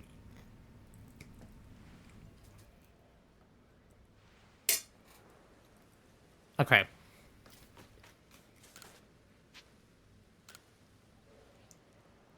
Resting immediately. Alright. Let me report my survey results because...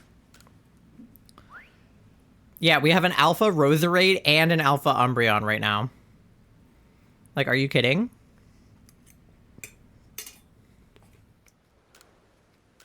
I already saved. I saved the second he went into the ball.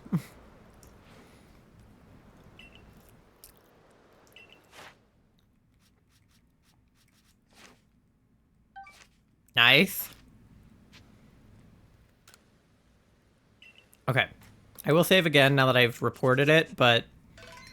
Yeah. Alright. Let's see what else I can put in for Rosalia. I have seen it use poison powder 28 times, so we need to do it 12 more times. Okay. And then let me swap Umbreon into my party, because that's fucking clutch. I want to see my Pokemon. I will bring Alpha Umbreon with me, please. Thank you. Let's go. Alright, is the distortion still there? Yeah, it is. Okay. Let's see if we can go back and find anything else. I don't know if we'll get anything as good as a fucking Alpha Umbreon, but, that's pretty good. I'm happy with that. And now I just have to use Poison Powder like 12 more times. And then we can go back into looking for Budu. I know I'm on a bit of a side quest right now, but I really want to complete the dex for Rosalia. So that if we do find another Rosalia outbreak, that my my shiny odds will be... I think it's tripled from base odds.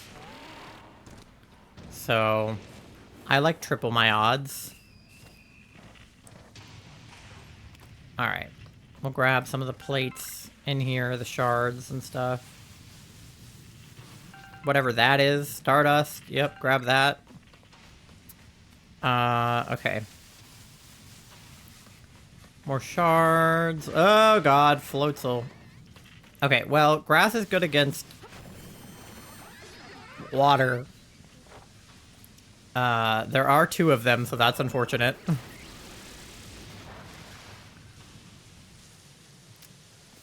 Ugh. Damn it, already dead. Okay, well...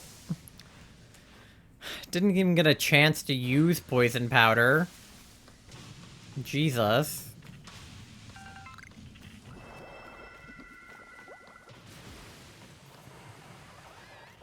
Okay, well now this one is like by himself. Can I revive her? How was that Insane Water Blast not very effective? Yeah, so type-wise it's not very effective because water moves typically are not very effective against grass-type Pokemon. However, because he's beefy, it didn't matter. Do I have any, like, potions or anything on me? No? Alright, well, I'll give him a berry then. I remember something when I was a kid that always kind of confused me because I didn't really understand Pokemon-type matchups as a kid. Like, I knew, like, oh, water's good against fire, that kind of thing, but I didn't really, like, understand, like, 2 times effective, 1 times effective, 0.5 times effective, like, all that stuff. And so when I played Pokemon Stadium as a kid, it would be like, you know, that move wasn't very effective and it would kill me because it was like a critical hit or whatever. And I would be like, not very effective? What do you mean? It literally killed me. Or it would be like, that was a, you know, a super effective hit, and it like would hardly do anything. And it's just because it's like your level or whatever. Oh! Snorlax. Okay. The problem is he has friends. Okay, the distortion faded anyway. Oh god, Alpha, yeah, and Mega. Yikes. Alright, well, I'm gonna run away from these guys then. True, but that animation was wild. No, it was for sure.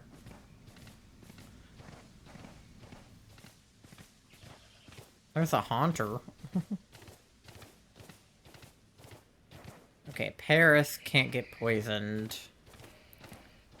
Thank you for the lurk, Megan. I appreciate it. Thank you for the fart as well.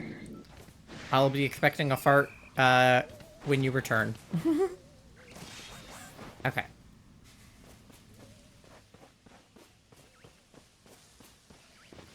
Is there anybody over here I can poison? I can't poison you. I certainly can't poison Budu.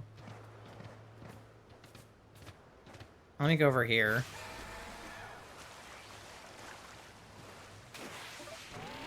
There should be more like Geodudes and stuff.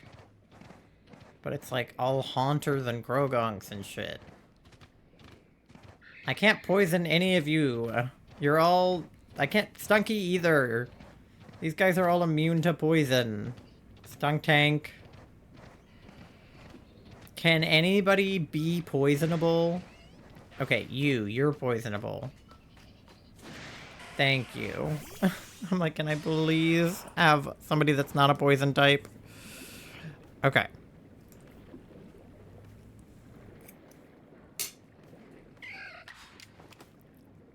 Alright, poison his ass.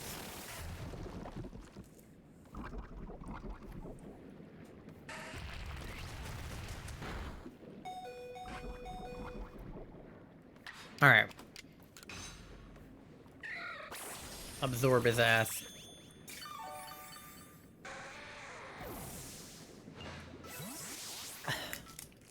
Okay.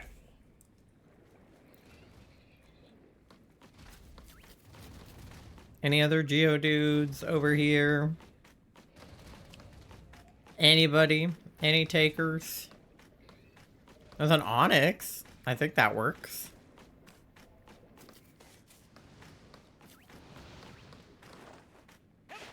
Hiya! Because Steelix is part steel, so that doesn't work. But Onyx, I'm pretty sure isn't. Alright. I just needed to steal his health from his body. Alright.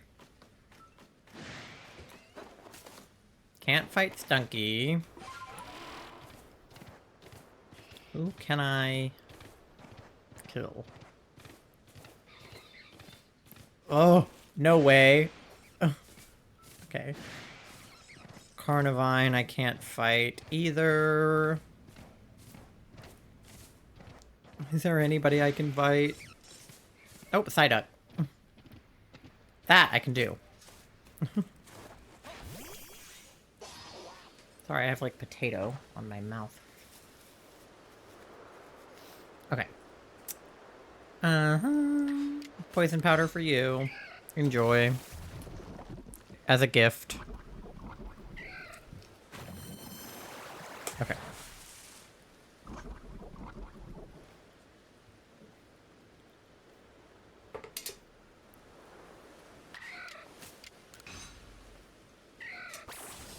Alright.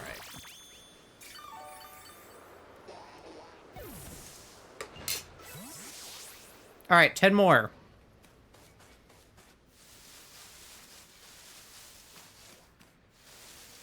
The hardest part of this is just finding enough Pokemon to poison powder.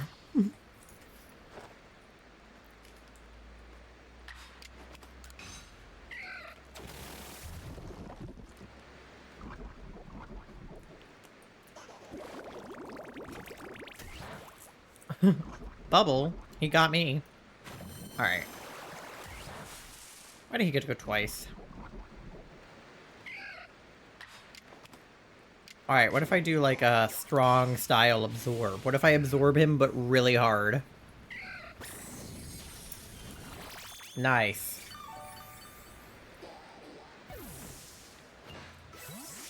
Alright. 9 more times. Let's go.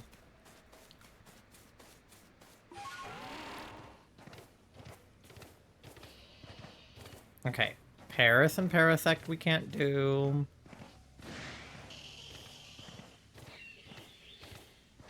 Who else we got? Anybody? No? Alright, where can we go? There were good ones in Ursa's Ring. Let's go back down to the Bogbound camp. And check over there.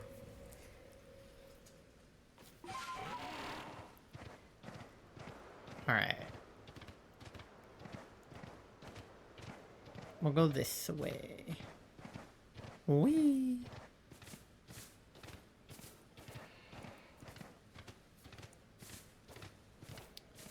Alright.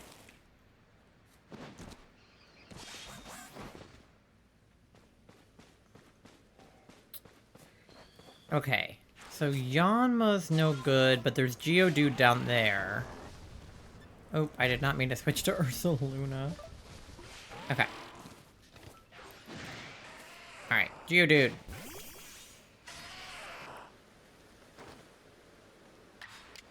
Poison powder for you. Enjoy.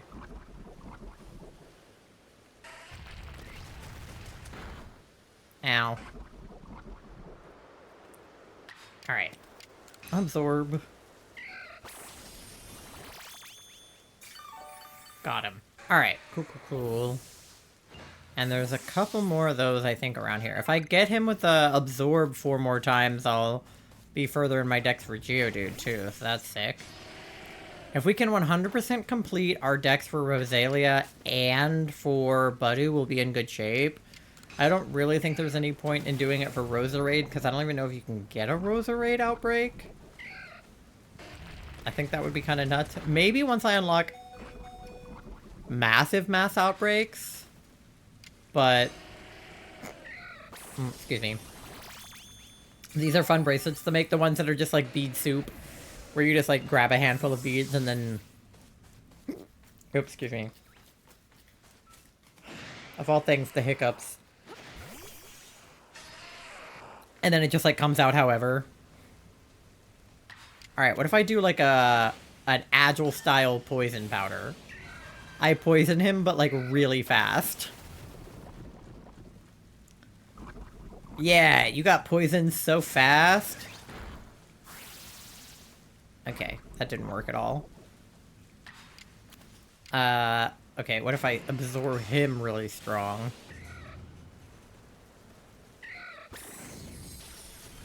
Nice, okay. We're getting somewhere. Alright, cool. Thumblestone, let's go. Okay. There's another Graveler.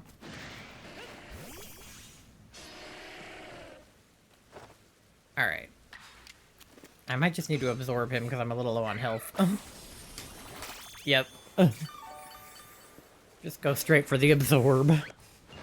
Okay. My foot is itchy. Okay. There's another Geodude. Oh, and there's another one behind him, too. Cool. Alright. There's a lot in this area. That's good. I am running out of absorbs, but I think I only need to use poison powder like a few more times.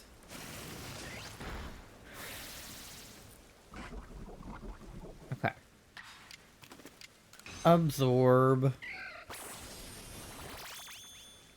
Nice. Cool, I'm at full health. Perfect. Okay. What are we at? I don't know, because the Geodude is in the way. I threw that way too far. I don't know why that was so far away. Yes, don't forget to pay your daily loan, or Tom Nook will get you. Okay. Poison powder. Every once in a while, I forget why I'm fighting them for a second, and then I'm like, what should I use? And then I'm like, oh yeah, poison powder. It's wild that they have to see me use it 40 times. That's, like, a lot. I feel like 20 times would have been reasonable. How many times do you have to watch her use a poison move to realize that she's poison type? Yeah, beet soup. Yeah. I like that you called it beet vomit, though. I think that's a less attractive name, but still really good.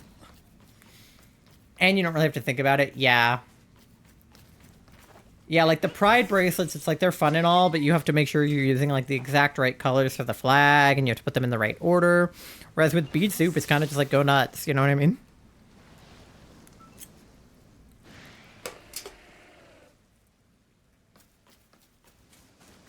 Alright. Let's go this Bibarel.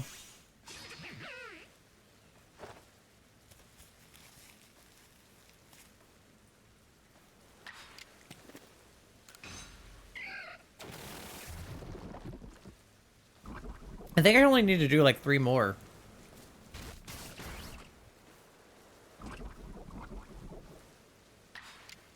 Same concept. Yeah. Same concept, just different different way of phrasing it.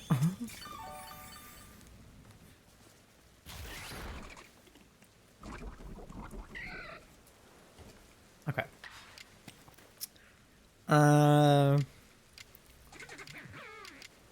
I don't really need to do anything because he will die of his own poisoning, so I'm just gonna feed her a berry.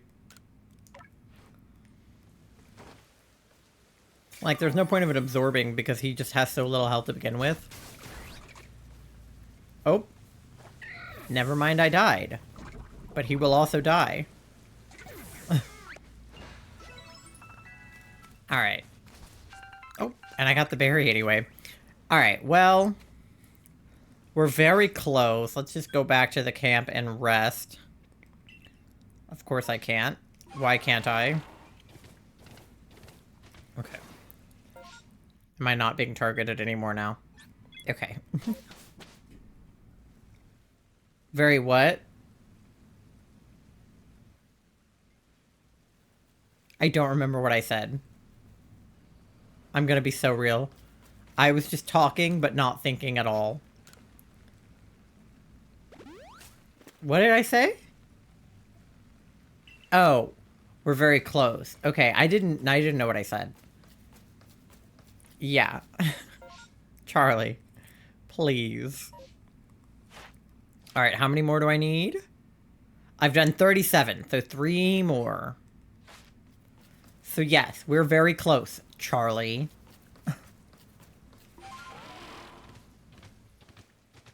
Sorry, that joke didn't land because I really forgot what I said. Sometimes on stream, you just be yapping with no destination. Actually, like 99% of the time on stream, I am just yapping with no destination. Sometimes there's like something specific I want to talk about or am talking about. Sometimes, and most of the time, I'm just talking with no forethought. And that's okay. Okay. Poison powder. Yippee. My potato's kind of cold because it's taken me a long time to eat it. We love a yapping session. I love to yap.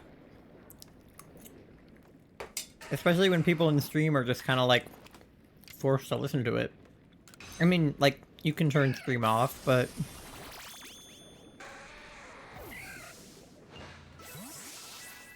I feel like if you're here to listen to me yap. And then you're like, no, we're here to watch Pokemon Legends Arceus, not to hear you fucking never shut up. We're here for Shiny Budew. Sorry.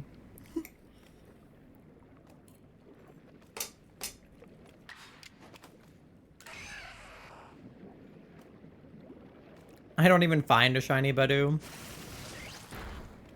I'm just poison powdering a bunch of Geodudes for no reason. I'm also here to listen to you. Well, Charlie, I know that you're here to listen to me yap.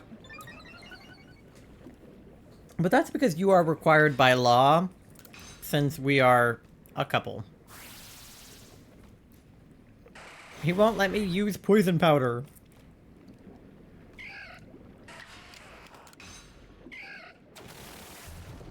But not everybody else is as contractually obligated as you are. Ugh, I need to absorb this guy.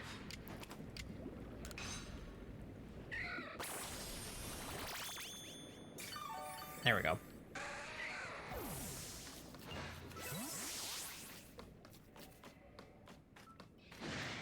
Whee!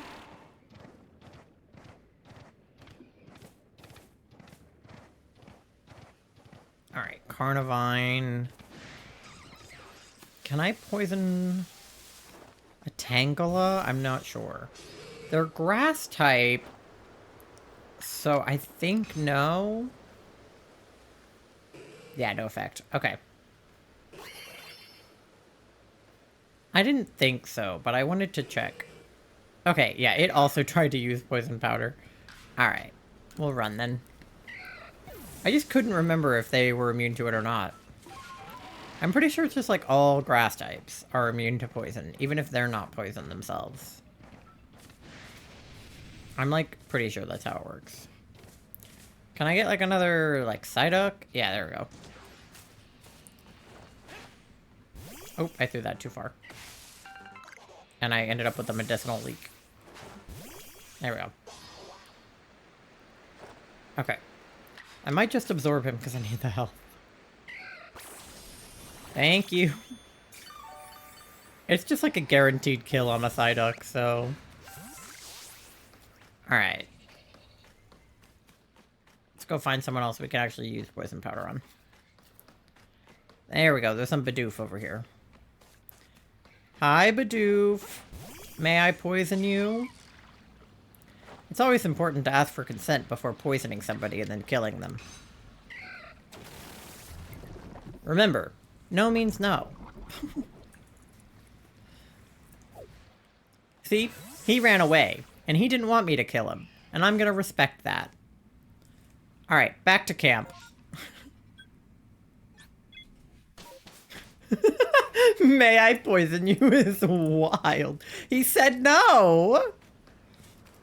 Alright, I would like to rest just a little while. Okay. And let's go report our survey results. Alright, there we go. Perfect. We have everything on Rosalia that we need. Amazing.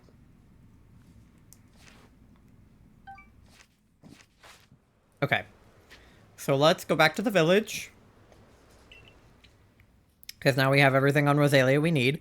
And let's go see if we can't find another Budew or Rosalia outbreak. Alright. Let me save also.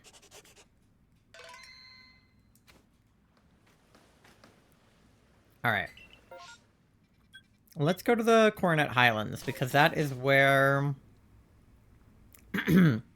our next mission is. I think we are looking for the next...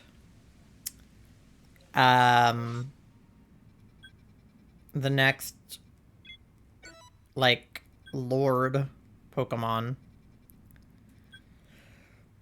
The mountain camp's really not all that much closer. I wish we could set a camp up higher. Migraine pill time? Oh, is your head hurting that bad? We'll definitely make sure to do your shot tonight. Okay, let me swap Kadabra out of my party too, because I only put him in for other reasons. I'll probably put Alpha Rapidash back in. I forget who we're fighting. Oh, and then take Rosalia out as well. Who did I have before? In my party?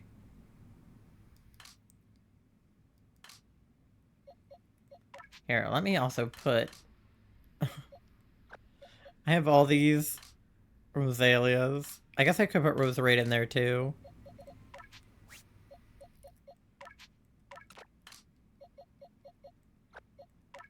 And then... Do I have more, or is that it?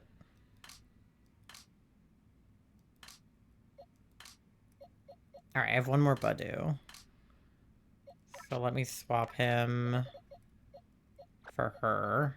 And then I need to move the 2 Carnivines. They blend in really well, though. Okay. And then put these 2 here. And then her there. Look at my 2 whole, almost, boxes of just, like, Rosalia and Budu's line. Ridiculous, actually. And then I'll put Carnivine back at the end. There we go. That's so funny. I like these 2 guys. No, but I still needed to swap my party. Hold on. Who are we fighting? Who's the 4th noble? I already forgot. It's an electric type, isn't it? That's why I didn't put Samurott in my party. Who is it? Yeah, it's that bad. I'm sorry, baby. Who's the 4th noble? Arceus. Electrode. That's right. What type is Electrode? Hisuian one. He's electric grass. Okay. So his weaknesses are poison, bug, fire, and ice. Okay. Poison, bug, fire, ice. Okay, that's why I have fire here. And then Sliggoo has poison. Umbreon probably won't help me. Poison, bug, fire, ice. So isn't... Well, I guess Roserade is poison, yeah. I have the level 50 Alpha Roserade. I also have the Rosalia I was just using, but I have no idea where she went. I think it's the level 46er? I also have my level 63 Alpha Budu. He's a higher level than the Roserade. That's hilarious. Yeah, level 46 must have been the one I was using. Because it has EVs. Lost in the sea of the Rosalias. Yeah, hopefully the mez will help, Charlie. Alright, let me move the Umbreon out of that box. That's not where he goes. Oh, that's why I had Skorupi in my party, because he was poison, right?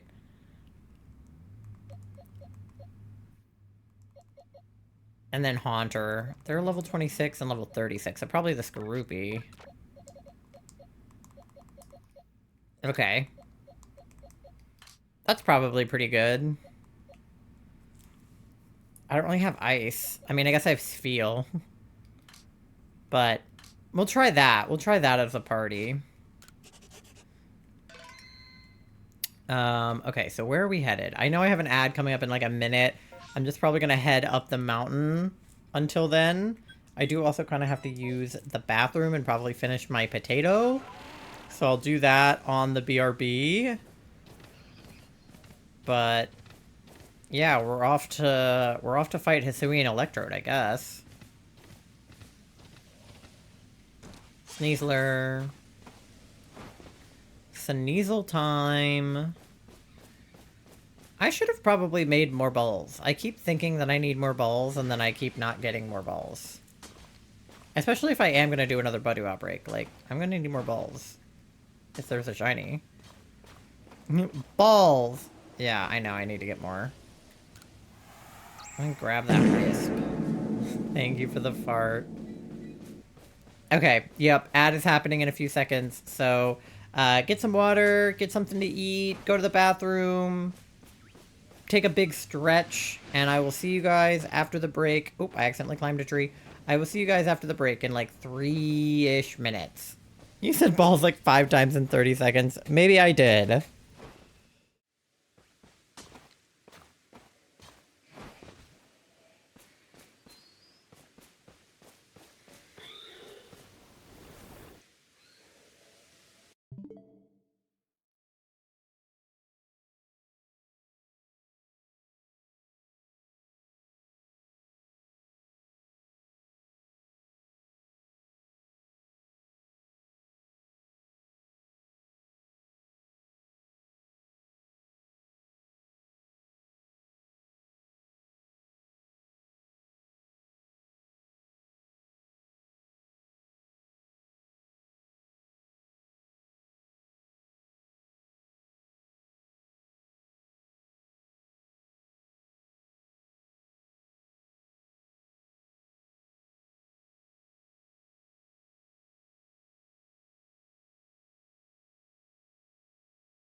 All right, we're back. There is a gibble right there, and also an alpha gabite, I think, or garchomp. So I definitely want to catch at least one of these guys. I have 6 great balls, so hopefully that's enough. They seem aggressive, so they don't look like they're gonna go into a ball easily. Gibble, I know, I want the gibble. Oh, he's only level 22. Okay, I feel like I can... Alright, not very effective. Let's try this. Okay, yeah, that was good. It didn't do much.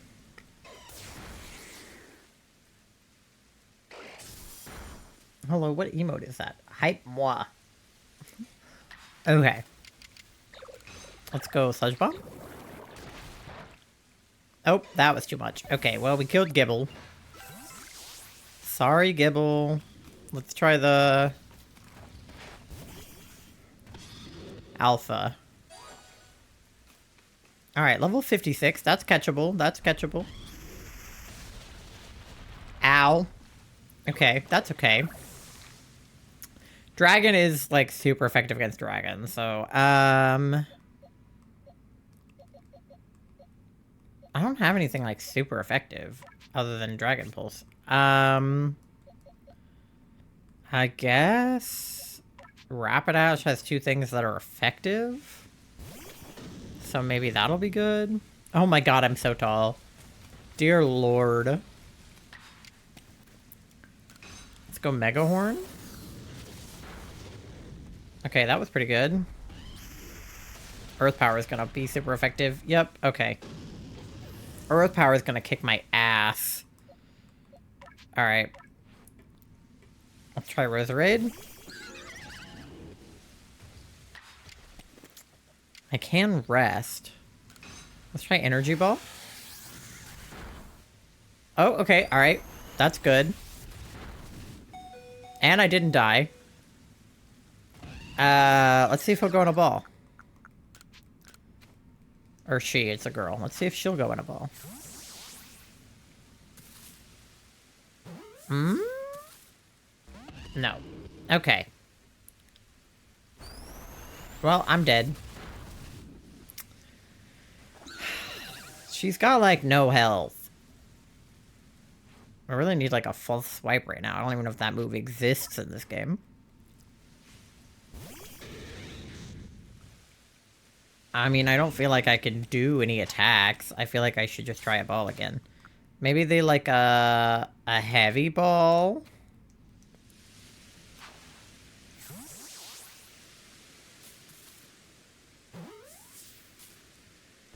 No.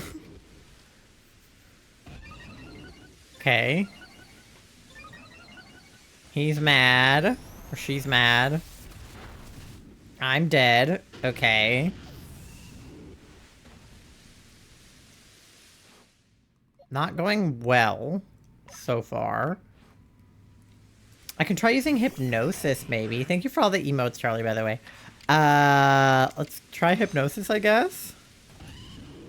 You've already the attack. Okay. Alright. Dude is mad. He keeps using Outrage. Or she keeps using Outrage. Ugh. Okay, well, I either win this fight and catch the bitch, or I die. I die. Okay.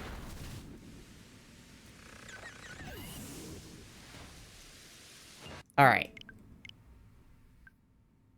Hopefully I saved semi-recently. I think I did. I should have had that. I need more balls. I'll make more when I load in. Depending on where I saved. I didn't save before the encounter. So I don't know where I saved last. So many flick. Okay.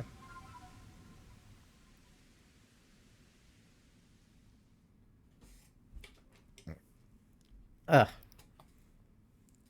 My tummy kind of hurts, I'm not gonna lie, you guys. I'm being brave about it, though. Alright. I saved after switching up my party, right? Yeah, okay, so not that long ago. Alright, let's make some balls. Let's craft. I need more apricorns. Okay.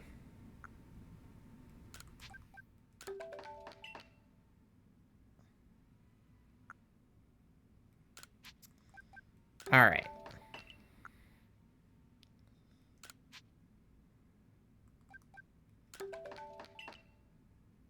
All right.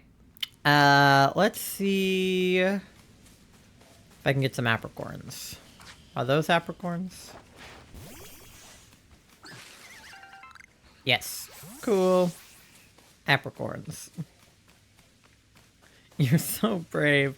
Thank you, Charlie. I've been having, like, stomach and back pain for the last, like, 2 days, and it was so bad earlier that my, like, chest pain, I, like, genuinely was, like, having trouble, like, breathing and existing. So that's really cool. And fun.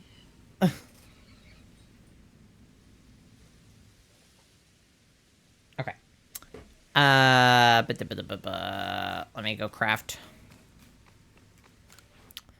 more, because I can't make Ultra yet. I can do Wing Ball, which is an improvement on the Feather Ball, and then the Leaden Ball, which is an improvement on the Heavy Ball. Okay. I think I just want more of these, to be honest.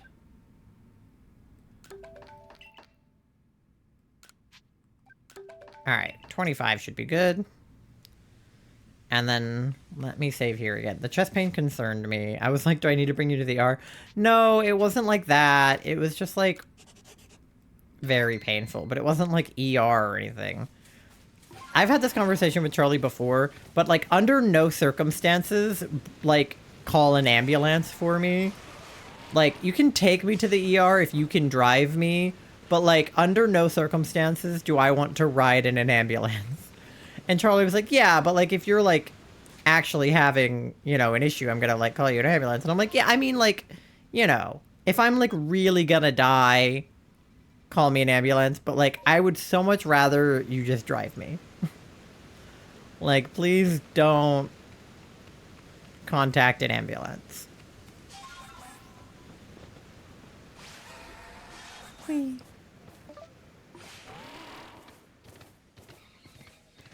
Alright, let's see if we can, let's see if the alpha gabite is still there.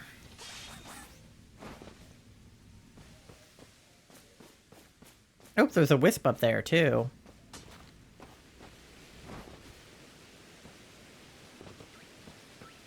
Let me see if I can get that. Megan, welcome back. Thank you for the fart. Okay. Wisp. Grab that. I can't remember where I saw the alpha. I was just, like, climbing. He might have been, like, over there. No, stop climbing the trees. They didn't have gnocchi. Oh, no. Well, I hope your sandwich is good. They forgot the beef? It's a beef sandwich. How did they forget the beef part? What did they put on it if not beef? Oh, that's an alpha, but I don't want that. I mean, I do, but I don't... Here's the alpha I'm looking for.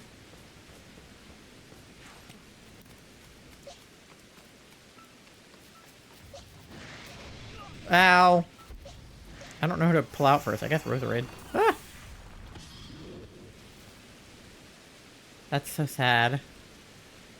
I had the bread, that's it. What do you mean that's it?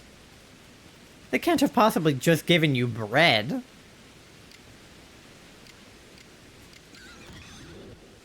Surely not. Was there, like, cheese or like a vegetable? They did what? How could that? Oh no, I'm fighting both of them. How could that possibly be true? Like, I believe you, but how could that possibly have happened? That's insane. Like, that can't be morally correct. What the fuck? The beef comes in a different container for the sauce, but they forgot that. How do you forget? It's quite literally just... Okay, bread and peppers. I guess at least there were peppers. But what the fuck? I still don't understand how you accidentally... Like, in what world? That's crazy. I'm sorry. Okay. Damn, he escaped. And now she's enraged. Cool. Ooh, mozzarella sticks are good, though. I love a good mozzarella stick. Okay, yeah, well, that was gonna happen. I don't know who to bring out. I guess Flareon, but if she uses a ground move... Like, it's so in the red, I feel like I can only throw balls. I don't think I can attack it at all. I think it's mass space dance, Charlie. I think it's two separate words. Oh, God. Yeah, it's just gonna keep killing me with outrage. Can the bitch calm down? Like, can you chill? Let me try the hypnosis again.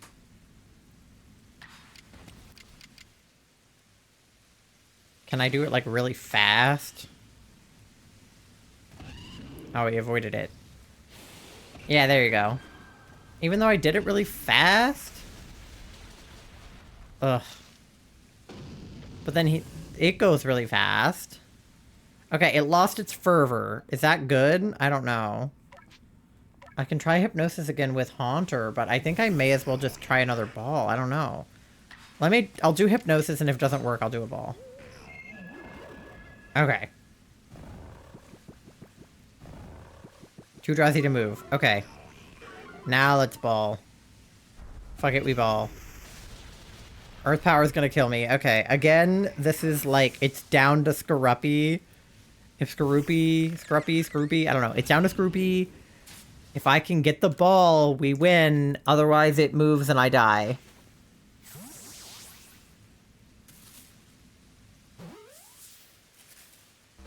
Ah! Why? Now it's enraged again. I'm dead. Yep.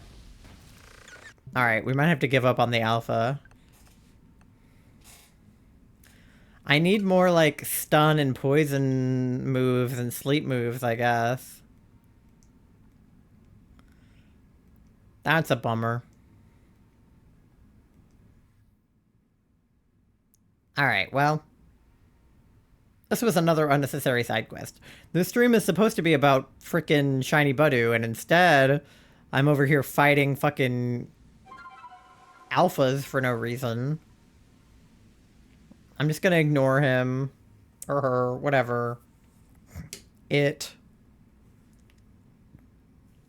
Also, thank you for the mass dance and the mass jump. And the hug and attacking Tom Nook. Okay.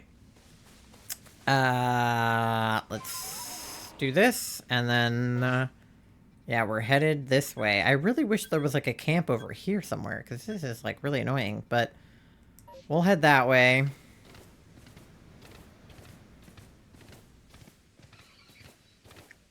Off we go. And this time I'm just gonna fucking ignore the fucking bitch. Oh, there's another wisp. I guess it didn't save me getting that one wisp because it's on the way to the alpha. But yeah, that's okay. I know that it's there, so I can always get it on my, like, way back. Oh god, Alpha Steelix. I really have no time or patience for more alphas. There's a Chimecho.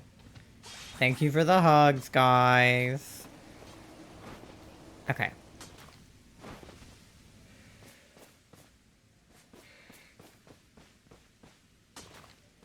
I don't feel very confident about taking on this Electrode, given the status of my party. Thank you for paying your loan, Megan.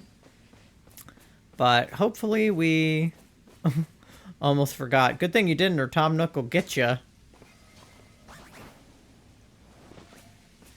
Alright. Nose Pass. And Bronzong. And Probo Pass. Is there a cave full of them? Hello? I'm in a cave. Okay. I feel like I shouldn't come in here if I value my life. At least my life in Pokemon. Alright. Let's go up here. Whee! Ew, to Probopass? I know, Charlie hates Probopass. I like Nosepass. Probopass is okay, but I like Nosepass. Whoa! Rhyperior.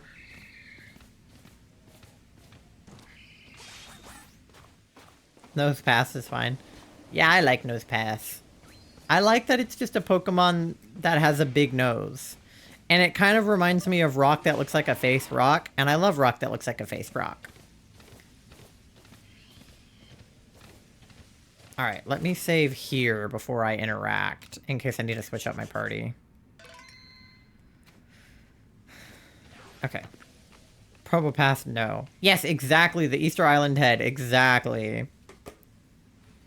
Welcome to Moonview Arena, the seat of Lord Electrode. I know I've not exactly been supportive of you reaching this place, but a part of me did hope that you'd make it. Call me contradictory all you like, Galaxy Grunt, but such is life. Embracing the complexity of both ourselves and the world can only help us grow. As a member of the Diamond Clan, my highest calling is to please Almighty Sinnoh. And right now, that means I must protect my lord by stopping you where you stand. I just hate his mustache for some reason. No, I know. If you still wish to defeat me and gain entry to Electrode's seat, you and your little Pokemon are welcome to give it your best shot. Let's go, Skuntank. Give them another whiff of your silent deadliness. Wait, who is this? She's a bitch girl from the Diamond Clan.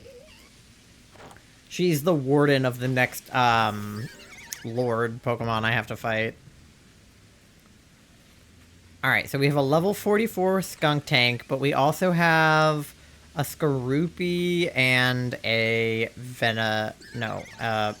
fucking bat, a Zubat. So, level 22 and level 22. Okay.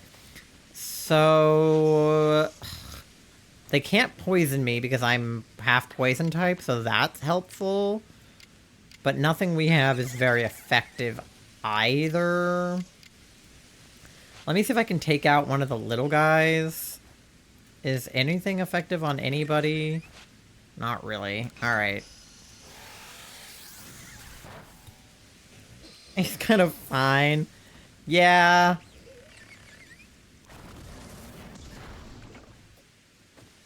Alright. Did we take out the... Okay, let's try Energy Ball on this Groupie too then. Okay. Not as fine as Larry. Yeah, how's your plot progressing? Oh, I'm dead. In, Scarvi going. Alright, let's go Flareon, because all of their moves are super effective. You haven't started yet? Nah, you're good. I just was wondering if you had.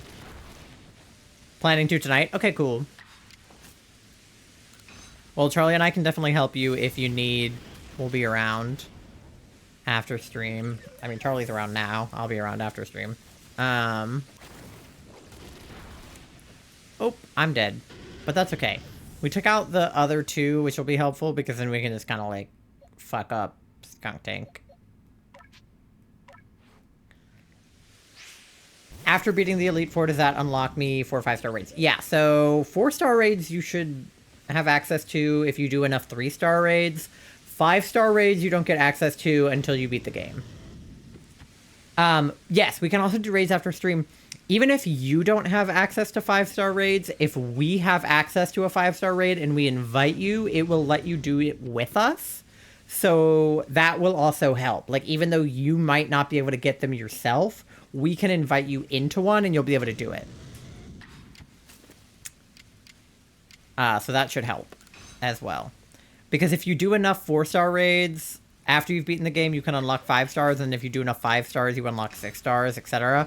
So, having us to get you into them will also help with moving that along.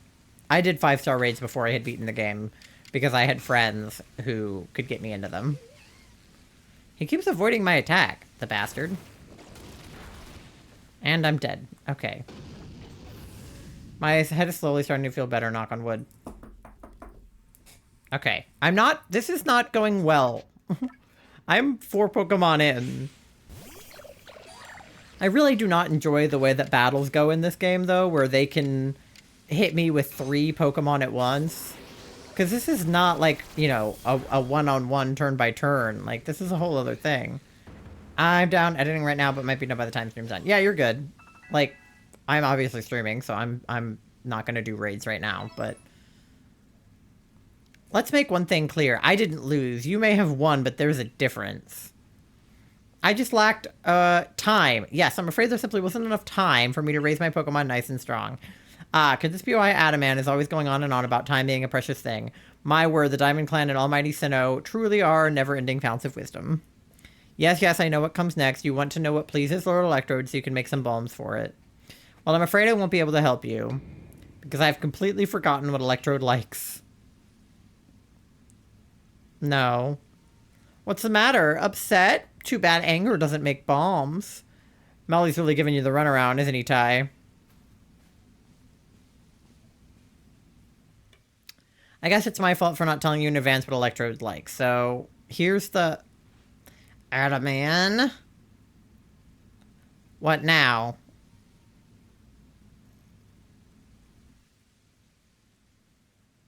What's some kind of word? Yeah, Melly.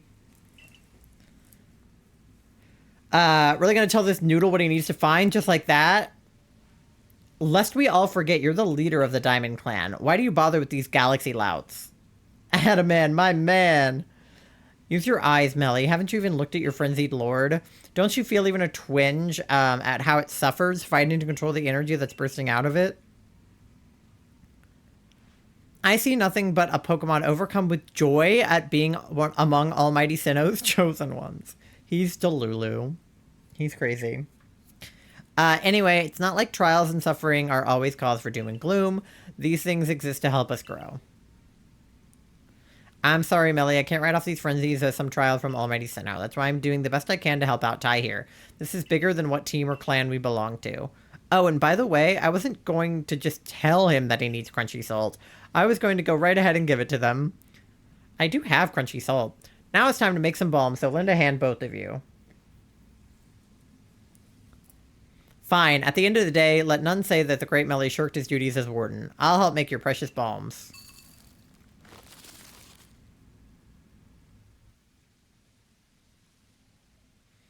There, I made you a practically infinite supply of balm, so chuck all you like at Electrode. But don't underestimate my lord's strength. I very much doubt the likes of you can quell it. I'm not sure either, to be honest. Did my Pokemon heal, or are they... No, they're still fucking fucked up. Okay. Can you heal me? No. Well, that's stupid. Do I have to go all the way back? Or is this a fly point now? Can I fly back? Okay, it's a fly point now. I was like, I'm not climbing back up here. Alright. Rest until morning. Bark, bark, woof, grrr. Real. Oh god, spray myself. But no, honestly, yeah. Everybody from the Diamond Clan is, like, kind of hot. I mean, I guess that makes sense, because, like, Dialga. Thank you for the bonk, Charlie. Oop, I'm, like, covered in snow. Or something. Alright, fly back up here. Moonview Arena. I'll bonk myself. Okay. Let's save. I don't know if my team is ready for this, but we're gonna try. Even knowing you're doomed to fail, you still wish to pit yourself against Electrode. I guess. Thank you for the bonk. A word of advice, don't stop moving while you're battling or you'll be dead in no time. I've learned that from the last ones, okay? But supposedly Arcanine was the most difficult, so hopefully this will be not as hard. Thank you for the uwu, Charlie. But also, I keep preparing my team less and less every time, so... I'm just doing these so that I can finish the game so that I can get the shiny. Oh, look at all the babies. All the Voltorbs. And the big guy, yeah. There he is. Lord of the Hollow, Electrode. I don't have bonk ability, so here. What do you mean you don't have bonk ability? You can't bonk? Oh god. Oh my fucking Jesus. Oh my god. What the hell? How am I supposed to... What? I'm afraid to stop dodging. Yeah, what? How am I supposed to throw anything at this guy? Ah! There has to be a point where he stops doing this, right? What the fuck? It says out of stock. Oh, yeah, it has a cooldown.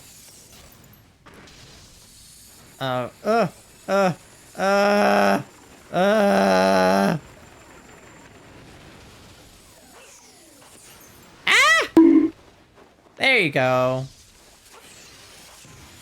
Ow. Fuck. This is not going well. What is the strat here? I feel like I don't ever... To do it while he's charging, or what? Oh my god.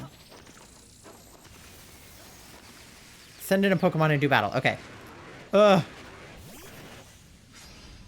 I probably shouldn't have done Roserade first, but I did. Thunder Wave. Okay, I avoided the attack. Okay. So, Energy Ball. Why does it... Okay. We'll do Poison Jab. Oh. Okay, that worked.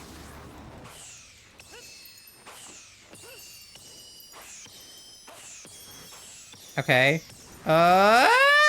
Okay, run, run, run, run, run. Ah! Oh my god! Oh, the Voltorbs. Oh dear god. They were not kidding when they said I couldn't stop. Oh fuck. Oh fucking god. Okay, alright, alright, alright, alright, alright, alright, alright, alright, alright. Ah! Ah! Ah! Oh my god! Oh my fucking god! Oh, I'm exploding and dying. Oh, oh, I'm so dead?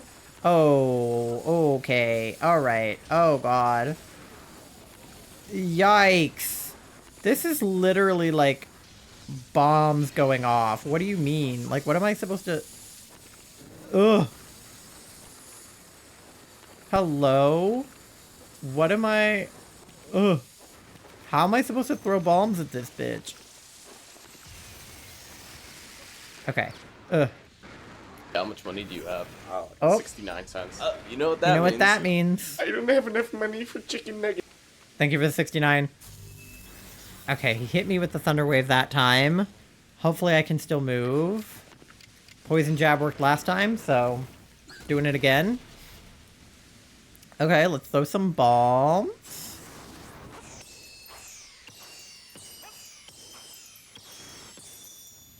Ah!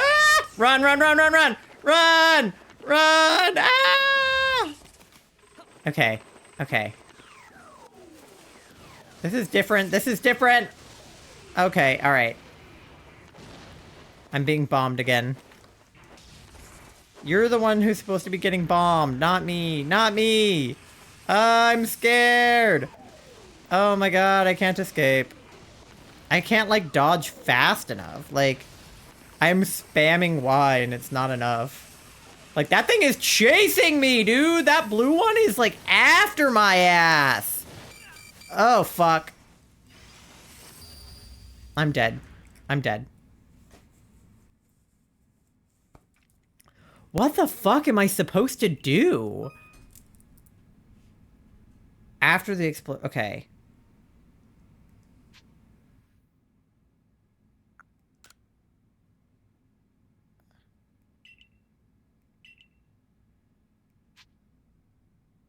Keep previous progress, I guess? I don't know. Okay.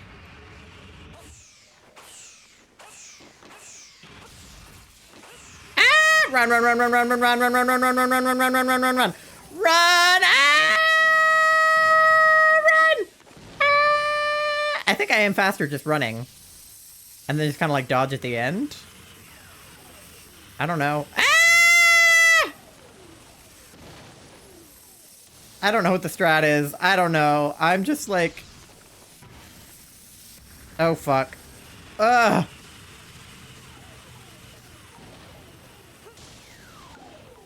Oh, God. Ah! Fuck. I didn't get far enough away. I didn't get far enough away. Ugh. Ah! Fuck. Don't do that. Don't do that. Don't do that. Okay. Okay. Okay. My bad. Ugh.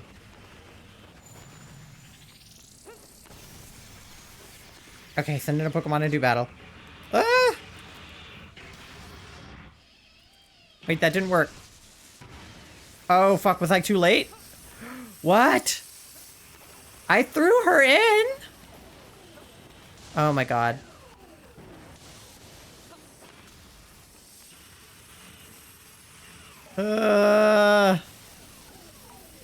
What the fuck? Ow! I dodged! I literally hit dodge! What the fuck? Oh my God. No, no, no, no, no, no, no. Ah! Run, run, run, run, run. Okay. I am running away. I can't go any faster. Okay, send in a Pokemon. Why wouldn't it let me send her in? What the hell?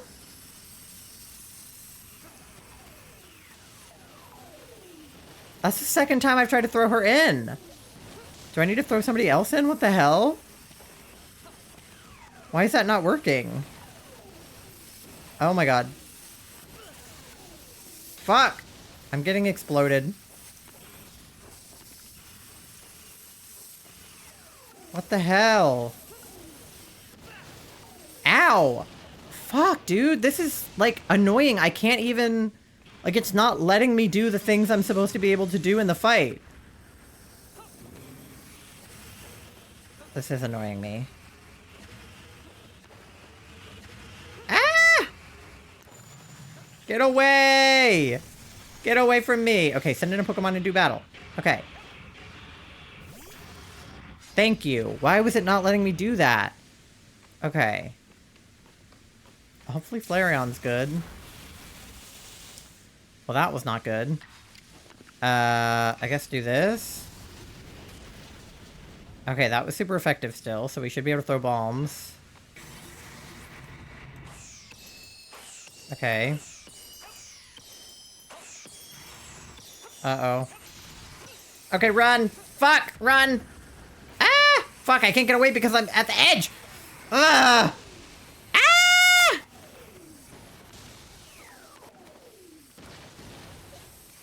Okay. I need to switch Pokemon.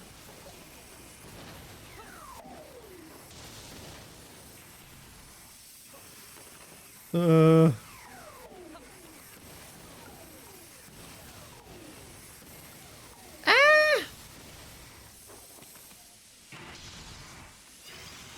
This is nuts. Sorry, I'm not talking a lot. I just am like trying not to die. Ugh. I'm trying to focus. Okay, send in a Pokemon.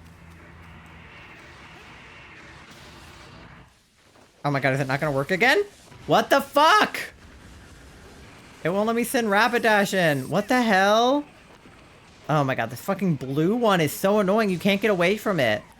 I've tried running and dodging. What the hell? This is so annoying.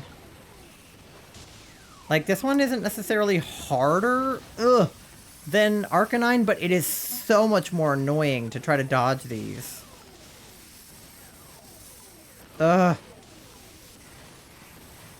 Like, the blue one is after me, dude.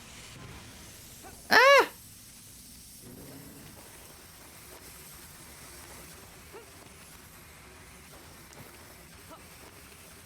Ugh. Oh my fucking god, I'm gonna die. I can't get up! Oh my god. So I'm gonna miss my opportunity to battle again. Are you kidding? Are you so for real right now? That was not my fault! It won't let me throw my Pokemon in! How am I supposed to fight it if I can't fight it?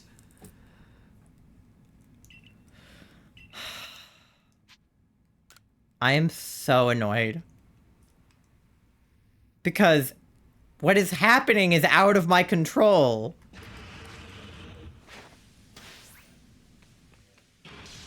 Oh my god. This is pissing me the fuck off right now.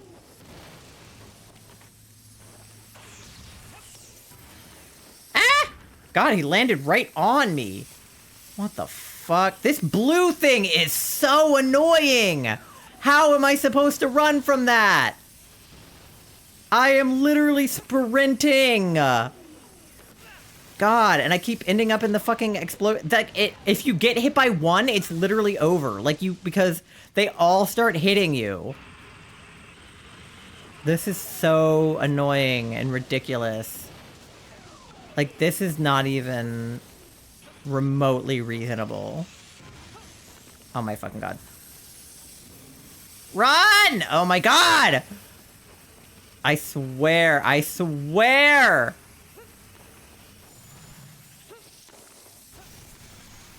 Okay, send in a Pokemon. That's a bomb. That's not what I want. Oh my god. Oh my god, it didn't let me send Rapidash in! I am so annoyed! Why is it not letting me put my fucking Pokemon in? Why? I am literally throwing it in when it says to throw it in! Oh my god. The Emoji Movie sequel is crazy. Ugh! What the fuck? This is so, like, not even fair if I can't fucking fight him! Oh my god.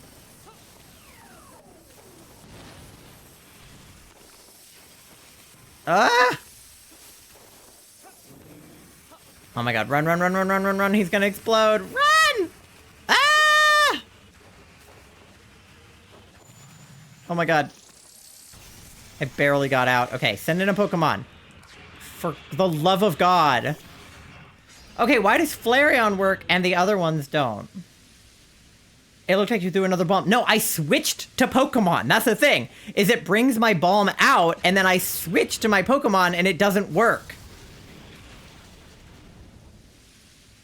Because it takes like too long. Like, I'm throwing my bomb and then I'm switching in my Pokemon.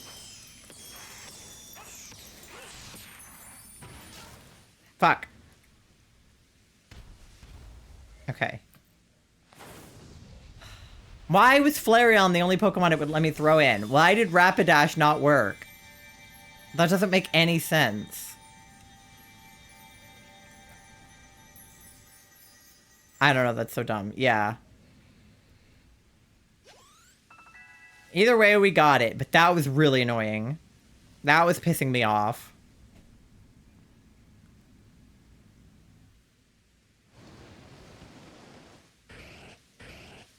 He's so angry. I got the zap plate. Yay. Zip zop. Oh, for shame. What utter calamity.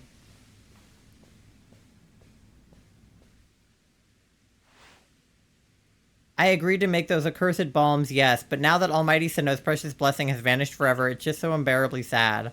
Is that how you see it? Electrode looks relieved to me. Glad its suffering ended, probably.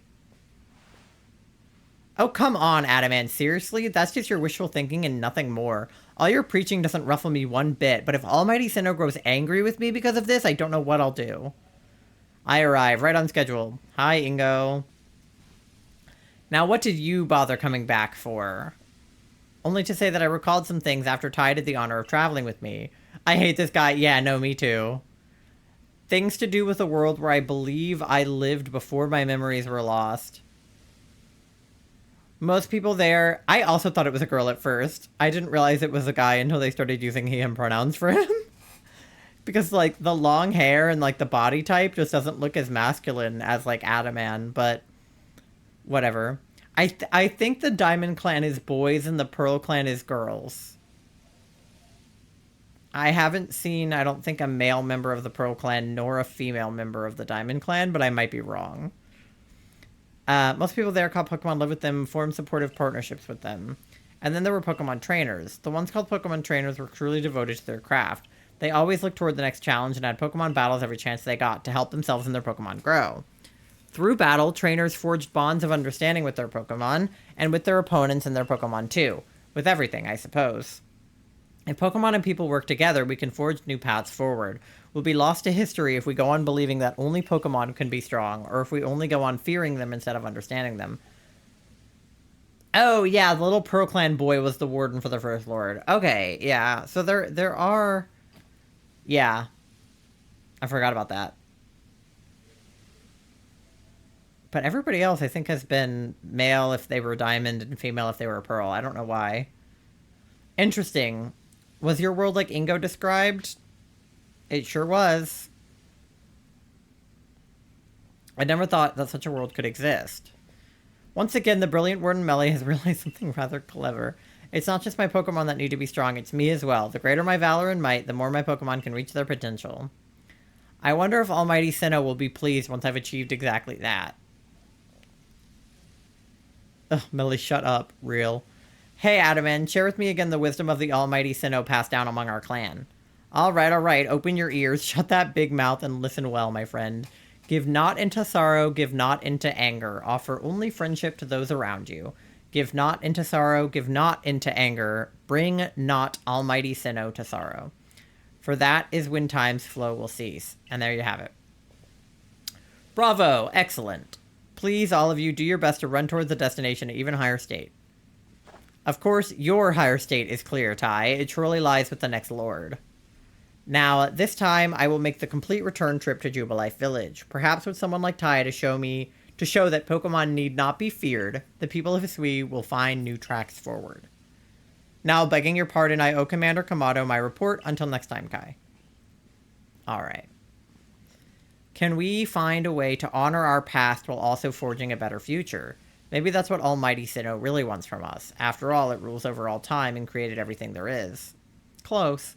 Be ready to shield your eyes, Galaxy Grunt. I'm going to polish up both myself and Electrode until our strength and brilliance are blinding. Alright. There we go. We're 4 in now. We'll head back to the village, give Commander Kamado our report, and then look for more Badu and Rosalia.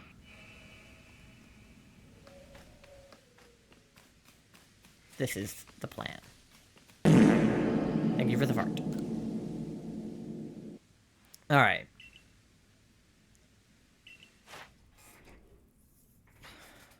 Yeah. Okay.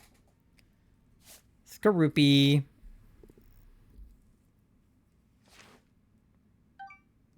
Alright. Might take a bath. I was really stinky in my check earlier and it might help my head. Okay, yeah, have fun in the bath. Try to be less stinky.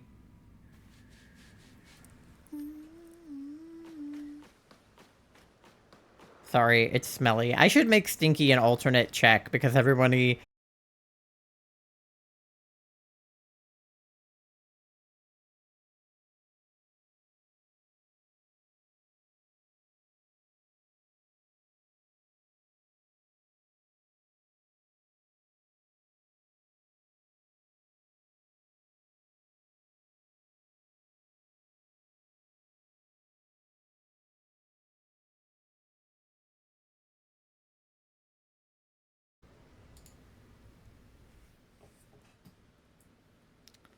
Hello?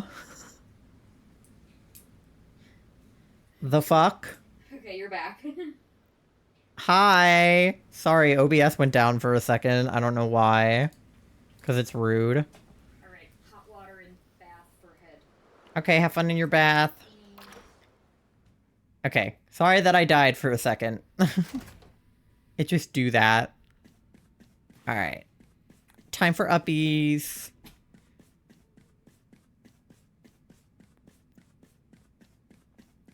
Okay, but I think exclamation point Stinky will work now. Let me test it.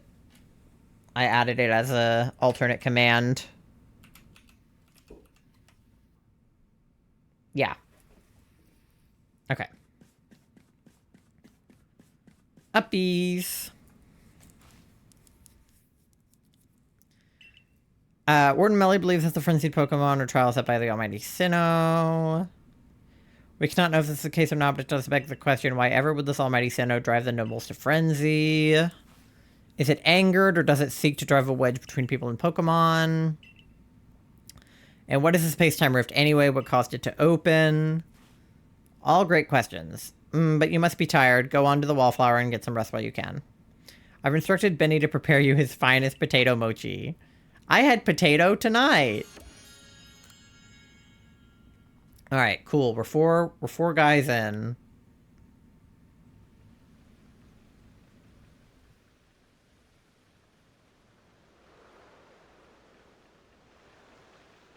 Dinner's on Kamado tonight. Eat your fill. What an enticing aroma. My appetite just went through the roof. Quite a change from the commander's usual preaching about tightening our belts until things grow more stable. Well, I've heard talk that our progress surveying Pokemon has made gathering ingredients a less onerous or less dangerous task. It's almost like a fairy tale, isn't it? How you've fallen from the sky and gone to help the people of Hisui so much. Indeed, taking on such perilous duties has earned you a great deal of trust. Like I always say, behavior is a mirror that reflects one's true nature. You let your actions do the speaking for you, Ty, and the message is clear as day. It doesn't matter one whit where you came from. You're a part of the Survey Corps and Jubilife Village now. This game has a sweet message. It's like, if you're from somewhere else, it doesn't mean that you're bad. Which I feel like is something that some people still need to, understand. Isn't it nice getting up early? No, Adaman. Nobody has ever enjoyed getting up early. Is it? It's not as if getting up early changes what you can do with the day. Yes, it does. It opens up possibilities, such as responding to Commander Komodo's invitation today in a timely manner. Well, I got that same invitation, and I had to wake up even earlier than you to run all the way here for it. Come on, no need to growl so much over a nice little early wake up. Let me wake up next to Adaman. Oh my god. Yeah, thank you for horny checking yourself. Are you coming too? I'm sure we can all guess what the commander wants with us. Yes, do come. Galaxy Hall is quite close anyway.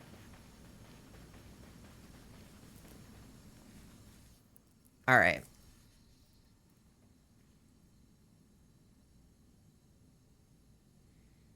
Exclamation point, horny. Need to rinse out the shower first, it's covered in grass. Yeah. You've now quelled the frenzy of 4 nobles. It wasn't easy. When the word of these frenzies arrived from all over Hisui, I feared what would become of us, but here we are, already preparing to quell the final noble. Yeah, who would have dreamed some stranger who tumbled out of the sky would be our salvation? Life never does stop surprising you. The only lord left to be quelled is Avalugg, which lives in the Alabaster Icelands. It's immersive frog pond, yeah. He is also the largest of the nobles, according to what Arita told me. Yeah, he's a big boy. I know Avalug. Your mission is to quell Avalug, the final lord, and perhaps in doing so, we may trigger some change in the space-time rift as well. Okay, well, Avalug is ice type, so immediately fire is good. Grass is bad, I think. Let's all meet in the cold reaches of Alabaster Islands. Until then. Let me see what Avalug's weaknesses are.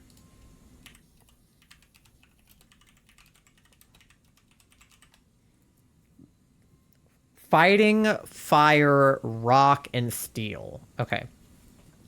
I can do that. Wow, Last Lord? Yeah, Last Lord. No matter how many of these frenzied Pokemon you may quell, the fact remains that you are a stranger to our world. No small number of people still regard you with suspicion and distrust. The most you can hope for is to gain the trust of as many as possible, and to do that, you must prove yourself through your actions. I am working on it. Damn. Yeah. What happened to Celine? Wurmple? Abra, teleport this Wurmple outside at once! It's just a Wurmple.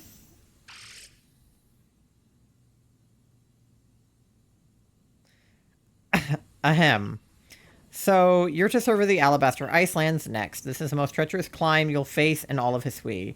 It would not be an exaggeration to say that you might be the only one among the Survey Corps I can task with surveying the Alabaster Icelands. You know your orders, see your mission through. Bro, scared of Wurmple? He's just a little worm. No, I know. I don't know what her deal is. Okay.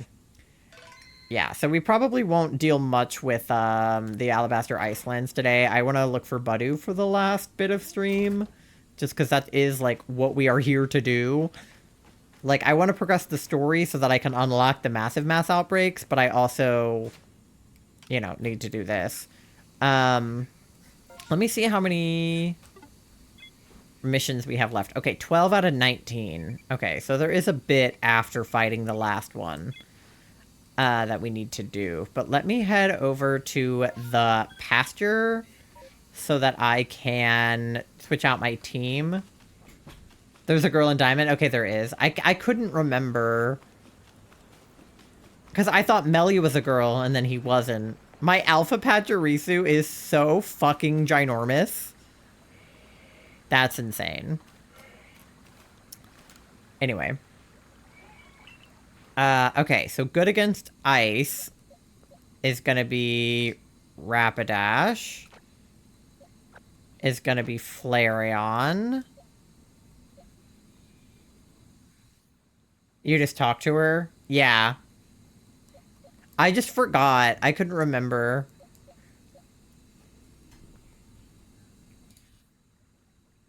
Okay. Fighting Fire, Rock, and Steel. Fighting Fire, Rock, and Steel. Okay. Isn't Sliggoo Steel? Yeah. So Sliggoo's good. I could teach it some steel moves. And then fighting, I have... I'm going to put Samurott back in my party just because I feel bad that he is lower level than some of my other Pokemon. And then Croagunk is fighting. So I can put Toxicroak back in. Wherever he went. Where did he go? Here he is. And then... Do I have any, like, rock? That aren't rock ground? Not really. I'm just gonna put Umbreon in, because Umbreon's kind of a sleigh. Okay. I'll make that my party for now.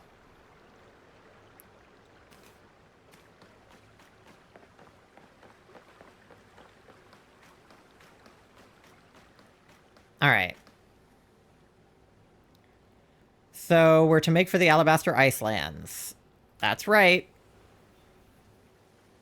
I see. Of course, I'm all too aware of the injuries done to some of our own good people because of the frenzies of the other nobles. There seemed little choice but to intervene, but this Avalug out in the Alabaster Icelands hasn't harmed a soul as I hear it. Does it really behoove us to go out of our way to subdue him? If Avalug's as great and almighty as they say, he could very well cause avalanches.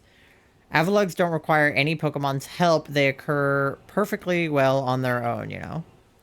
I confess I have my doubts whether we should be getting involved in this case. No damage has been done so far, but if we send Tai out there, we'll be putting them in danger of real harm. But if the Lord is suffering in its frenzy like the people say, wouldn't it be kinder to quell it?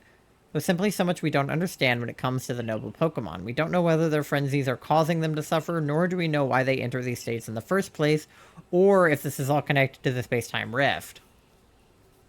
What is it, I wonder, that the commander hopes will come from quelling the nobles, or indeed from surveying any of the Pokemon of this land? What is it that he hopes to achieve? Protecting everyone? Indeed, the better we understand our Pokemon neighbors, the safer we'll all feel and be. But if the real goal of this mission is to quell a noble for quelling's sake, rather than for the sake of scientific study, then... Professor Laventon... nothing to bother yourselves about. Doubtless I'm just being a silly sausage. You've got a mission to carry out, haven't you, Tai? We'll support you in it. Also, yeah, I have an ad coming up in a second, so... Sorry. Get yourself some water, a snack, take a big stretch. I'm just going to be going in and out looking for Budew. The best support I can offer you now is a better chance to practice your battle skills. I'm going to win. I'm a silly sausage, real. I'm glad I just get the opportunity to battle you. The fact that I've been able to grow so much as a Survey Corps member and work together with Pikachu is due to you joining us. Big stretch for sure. I agree. Let's all get a big stretch in. My back could use it.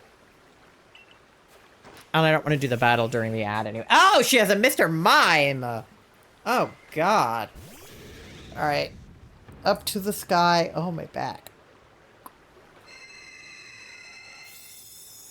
Big yawn. Yep. Alright. Down to your toes.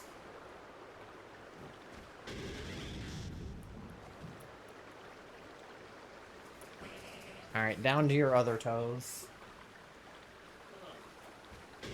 And then, you know, some of these. Ugh. Ow. Some of these. Ugh. Okay. Needed that. My back felt that. Okay. Alright, Mr. Mime is psychic. But, you know. I feel like I can flamethrow him. Oh, he psychicked me. The bastard. Alright, well, let me flamethrow him back. Oh, now he hypnosised me. Okay, so she has 3 Pokemon now. A Mr. Mime, a Pikachu, and... What else does she have? I don't remember. I stretched what I could. Well, you are in the bathtub, so... Thank you for the lurk, Charlie. Okay. Psychic is weak to dark. And poison. So, I have some good people on my team. Perhaps Sliggoo. Have a good bath. Yeah, Charlie, what are you gonna do? Watch my stream naked? Whore. No, I'm kidding. Okay. Let's sludge bomb him. Okay. I defeated Mr. Mime. Who else does she have? Staravia. Okay. Maybe. Oh yeah, Charlie? With lots of bubbles? Oh, you having a bubble bath over there? You guys, Charlie's having a bubble bath. Alright, let's go Dragon Pulse.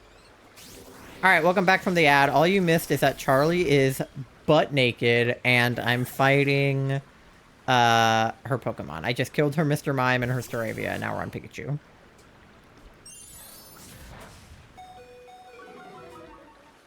Her Pikachu's level 47 now. Damn.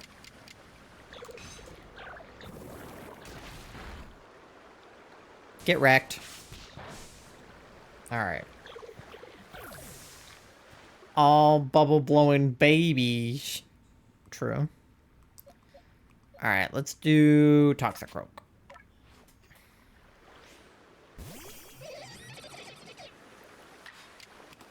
And Mud Bomb. From SpongeBob. Yeah, I'm sure Charlie is with you on that reference. I think I know. I've seen SpongeBob, I just don't really recall it very well. But yeah, I'm sure Charlie's with you. Oh, SpongeBob movie. Yeah, I definitely have seen the SpongeBob movie more than once. So I'm pretty sure I know what you're referencing. Isn't it the girl, the like king's daughter? She, like, the mermaid girl?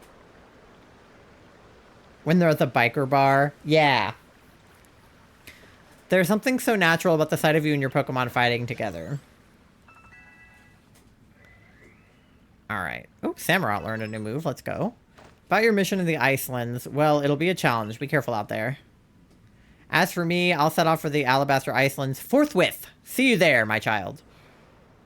It might be. Do we think that Mandy is named after the girl from the SpongeBob movie? That would be funny.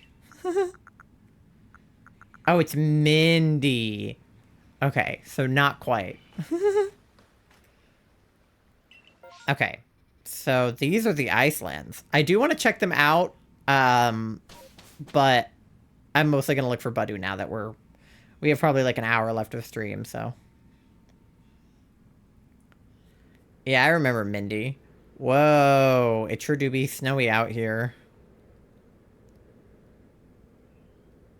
Nice.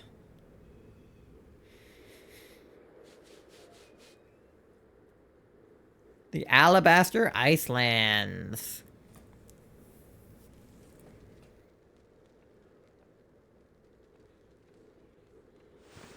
My word, it's rather chilly here, isn't it? Glad to see you made it safe and sound in any case. At least he's got the, like, the hat for it.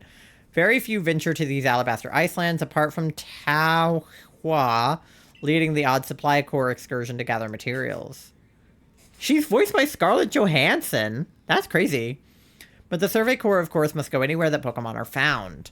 From what I gather, Ice Peak Arena, where you'll find Avalugg, is rather far off, I'm afraid. Doubtless, this mission to tackle Avalugg will be another dangerous one. Learn all that you can from Merida and Adamant to try to keep yourself safe. Ty, brisk out here, isn't it? Well, you're not wearing any clothes, girl. Literally. Yeah, how aren't you freezing? Freezing? I'm practically sweating. If you think this is bad, just wait. This is nothing compared to where we're headed. You know, I'm beginning to think the problem between us isn't a Diamond Clan or a Pearl Clan thing. It's just a you and me thing. We'll never see eye to eye on anything, will we? I don't see how we could as long as you and your clan cling to your vision of almighty Sinnoh that reigns over time. Forgive my bluntness, but if such a being even does exist, it's certainly not almighty Sinnoh. It's Dialga. Yes, yes, believe what you want. Just tell us where we have to go. Meet my boyfriend when he visits because it's cold here. Yeah. We're headed to see my teacher, and he's only ever found in one place. Which is... You're talking about that Garrick fellow, right? Where do we find him? At Avalugg's Legacy, obviously. Where else but a great mass of ice could I have meant when I said we'd be headed somewhere even colder? Where else indeed? Ready to go, Ty? Not particularly. I don't really want to come with you guys right now. Sure, stomp off without me. This is why I can't stand people who only care about time passing them by. Ty, thank you for the fart. Welcome in, gamer. How's it going? I hope we're having a good Tuesday. See you at Avalugg's Legacy, Ty. Take care on your way. He's giving Get It From JJK vibes. So should I use the extra money my mom gave me this month for a DS? We'll go to the store, the retro game store, and we'll see what they have, okay? I will take you as soon as your next physical therapy appointment, okay? All right. Here, let me save because I don't want to do all that dialogue again. Yeah, so Megan, I don't think you were here when we were talking about it, but just got home from my first ever non-binary peer support group. Oh, that's awesome. I see you've made some new observations. The report is in order. All they learned is about Staravia. Okay. Return to the village. But Charlie and I are going to a Pokemon shiny hunting event in Maryland in a couple weeks. And one of the things that we're thinking about doing is this shiny hunt challenge that actually the creator of Pokemon Pride, Nora, in the future has arranged before, which is like a 1 hour shiny hunting event. And you guys have like 1 hour to find a full odds shiny in your like game. So when people do that, they usually do games on the DS because that's where the most like full odds games are, like 81, 92 odds games. So I have a DS, but Charlie doesn't. They used to, but they don't anymore. So we were talking about them maybe getting a DS. Some of the people who were coming to the event have more than one DS because they shiny hunt on like multiple at a time. So they said that Charlie could borrow one if they didn't get one. But there is a retro game store not that far from us that sells like refurbished DSs, old games, that kind of thing. So we're thinking about going and getting Charlie a DS there. So that they can do the 1 hour shiny hunt with us on their own DS instead of on someone else's. But I'm so glad that you had fun at the non-binary support group and that it made you feel seen. I definitely feel that when I was younger, like when I was in high school, I would go to a trans youth group in Richmond. And it was actually where I met a lot of like some of my good friends. My friend Chandler, I met at a at that support group, and it was honestly really good for me because I was like 16 maybe when I started going, and my parents were supportive of me like being non-binary. Are you kidding? Oh my god. My parents are definitely now. At the time, they were supportive of me being trans, but they didn't really understand it, like, because they had never really heard of the concept of non-binary before. Just coming to the realization a bit later, and it turns out I'm not the only one. Oh yeah, for sure. There's a lot of people that don't find out for a really long time. I got lucky that I was able to figure it out when I was young. But my parents just didn't really understand what non-binary was and what it entailed. And like, I wanted to go on testosterone, and they were afraid that it was going to be like bad for me, or that it was going to like, you know, have negative side effects. And like all of their like pushing back against me wanting hormones and surgery was not coming from a place of transphobia, but coming from a place of just like concern about their child, which I totally understand. Because, like, they didn't know if getting surgery was, you know, like, that's an irreversible, more or less, decision. So, you know, they were just worried about me. But going to the trans in general, support group that I went to as a teenager, they got to meet with the other parents. Like, while we were in group, all the parents would sit together and talk. And that actually helped my parents a lot because they realized, you know, what was going on and how important it was for me to transition and how much, like, you know, I needed the support and everything. So, like, I told them that I wanted to go by Ty and that I wanted to go by they, them pronouns. And they were like, yeah, sure. Like, we'll, you know, but it's going to be hard to adjust, right? And after my very first meeting at that trans group, my parents came out of that meeting and they were like, so Ty and they, them pronouns. Got it. Like, that's what we're going to call you from now on. And of course they slipped up from time to time because I'm their kid and like, that's what happened. But like, it was just really nice that they walked out of their first group being way more open-minded than they were when they went in. I don't know what those other parents like said to them, but it doesn't really matter. It worked, you know? And that was just, like, very helpful for me. I love that. I love seeing really supportive parents. Yeah, I mean, I knew that my parents would be supportive of me being queer for sure. Like, I knew that that wasn't going to be an issue. My parents have always been pretty outspoken about not being homophobic. Like, my mom's best friend from high school is, like, a very flamboyantly gay man. And my dad has been supporting the human rights campaign forever. My grandpa was he was a minister or a pastor at a Christian church. And, you would think that that would make him homophobic, but actually it was the opposite. He had a really, really supportive church environment for LGBTQ people. And so that was really important to me. So I got very lucky that I have parents that I knew would be supportive. I just, coming out as trans, I didn't know. Like, I didn't know what they knew about being trans or if they were going to be cool with that. Especially my mom, because I know that my mom was really attached to the idea of having a daughter. She always told me growing up, like, all she ever wanted was a daughter, and she was so happy when she had me because she got a daughter. And, like, my mom had, like, this is probably a little TMI, but, like, my mom had trouble conceiving, and she had trouble going to term with pregnancy. She had a miscarriage, and, like, all before I was born.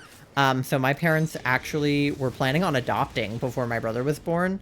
They had applied for adoption and gotten denied, actually, from adoption, which was really disheartening for them. And they were basically like, try to get pregnant a few more times, and, like, then maybe you can adopt. They were basically like, have another miscarriage, and then we'll let you adopt, was basically what they said to my mom without saying it.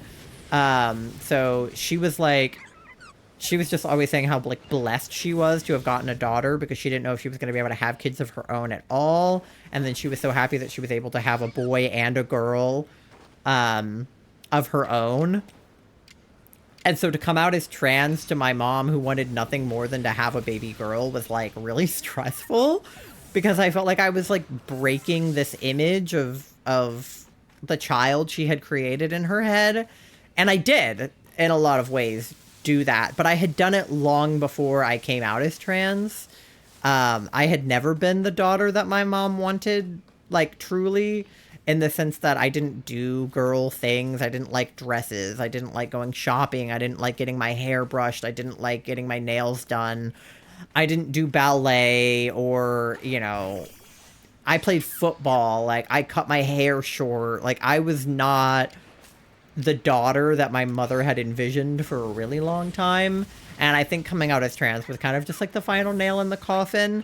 Okay, still no shinies. That's fucked up, bro.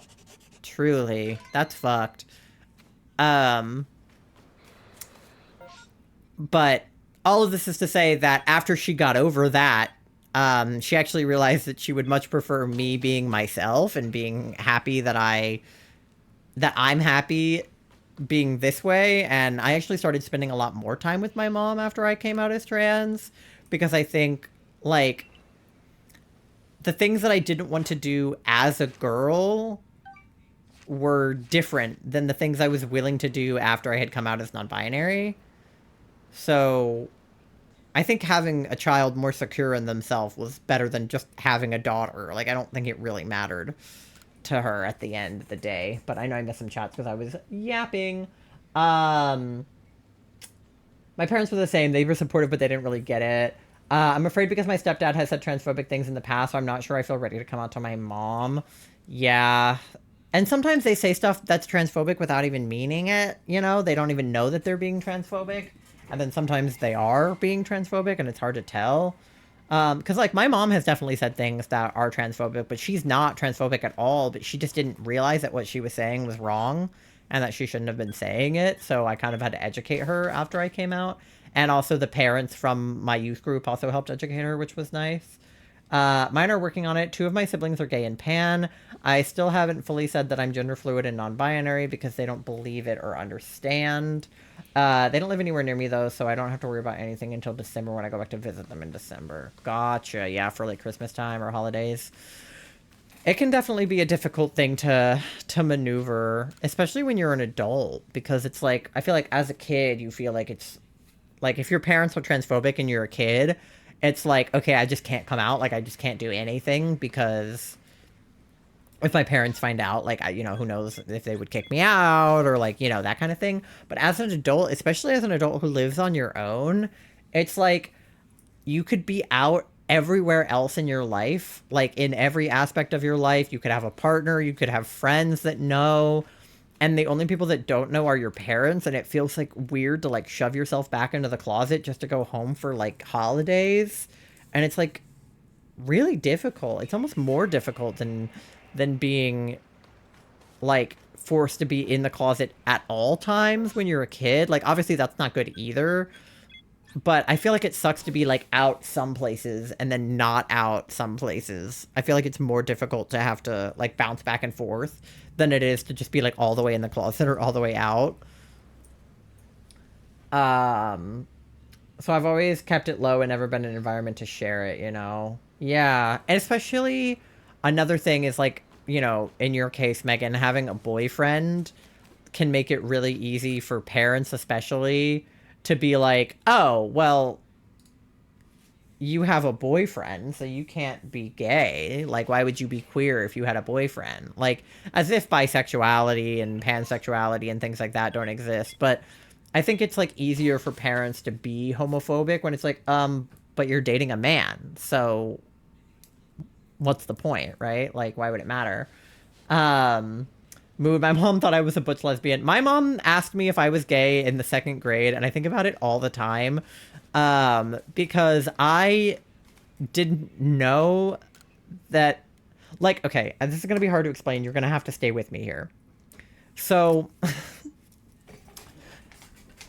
when I was in the 2nd grade, I went to a birthday party at my friend Hannah's, well, not at my friend Hannah's house. It was my friend Hannah's birthday party. It was at, like, a roller rink. My other best friend, Bella, was invited. This is the best friend that I was in love with, and she was in love with me. We didn't know this at the time because it was 2nd grade. Me and Bella have always been really close, very much attracted to each other. Did not know we were attracted to each other because how could you know that in the 2nd grade? But I definitely had a crush on her. She definitely had a crush on me. And when I got back from that birthday party and my mom asked me how it was, I barely talked about the birthday party itself at all. And I just went on and on and on about how much fun I had spending with Bella the whole time. I was like, oh my God, I loved hanging out with Bella. She's so pretty. She's so fun. Like, I love her. Like, I was just like going on and on and on about this girl. And my mom was like, honey, are you gay? And I was like, what do you mean? And she was like, I mean, like, do you like Bella? Like, do you like Bella? Like, do you have a crush on her? And I was like, no, why would you ask me that? What? And when my mom asked me if I was gay, what went through my little second grade brain is like, I was aware of the concept of gay, right? Like, again, my mom's best friend from high school, who is still like one of her best friends, is a very flamboyantly gay man. And he's basically like an uncle to me. So I'm familiar at this point with the concept of gay, but in my brain as a 2nd grader, I couldn't be gay because in my head, being gay was like as intrinsic as like race or like gender, I was like, you're born gay or you're born straight, which yes, you are. That is still true. But the way that I thought it in my brain is like there are gay babies and there are straight babies. And I was born a straight baby, so how could I be gay?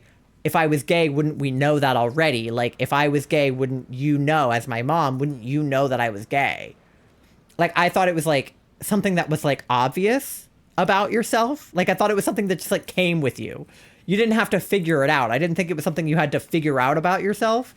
I thought it was just something like you're born a girl, you're born a boy, you're born white, you're born black, you're born gay, you're born straight. Like, that was how my 2nd grade brain processed it. So when my mom asked me if I was gay, I was like, wouldn't you know if I was gay? Like, obviously I'm not gay, Mom. Like, I'm straight. Like, I didn't know that I could become gay. Like, obviously I was gay in the first place, but I didn't know that I could come out and then later be gay. Does that make sense? Like, I didn't realize that being gay was an option for me. I thought it was like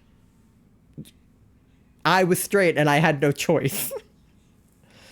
Which, of course, being gay isn't a choice, again, but, like, I didn't realize that I could have been gay already, if that makes sense.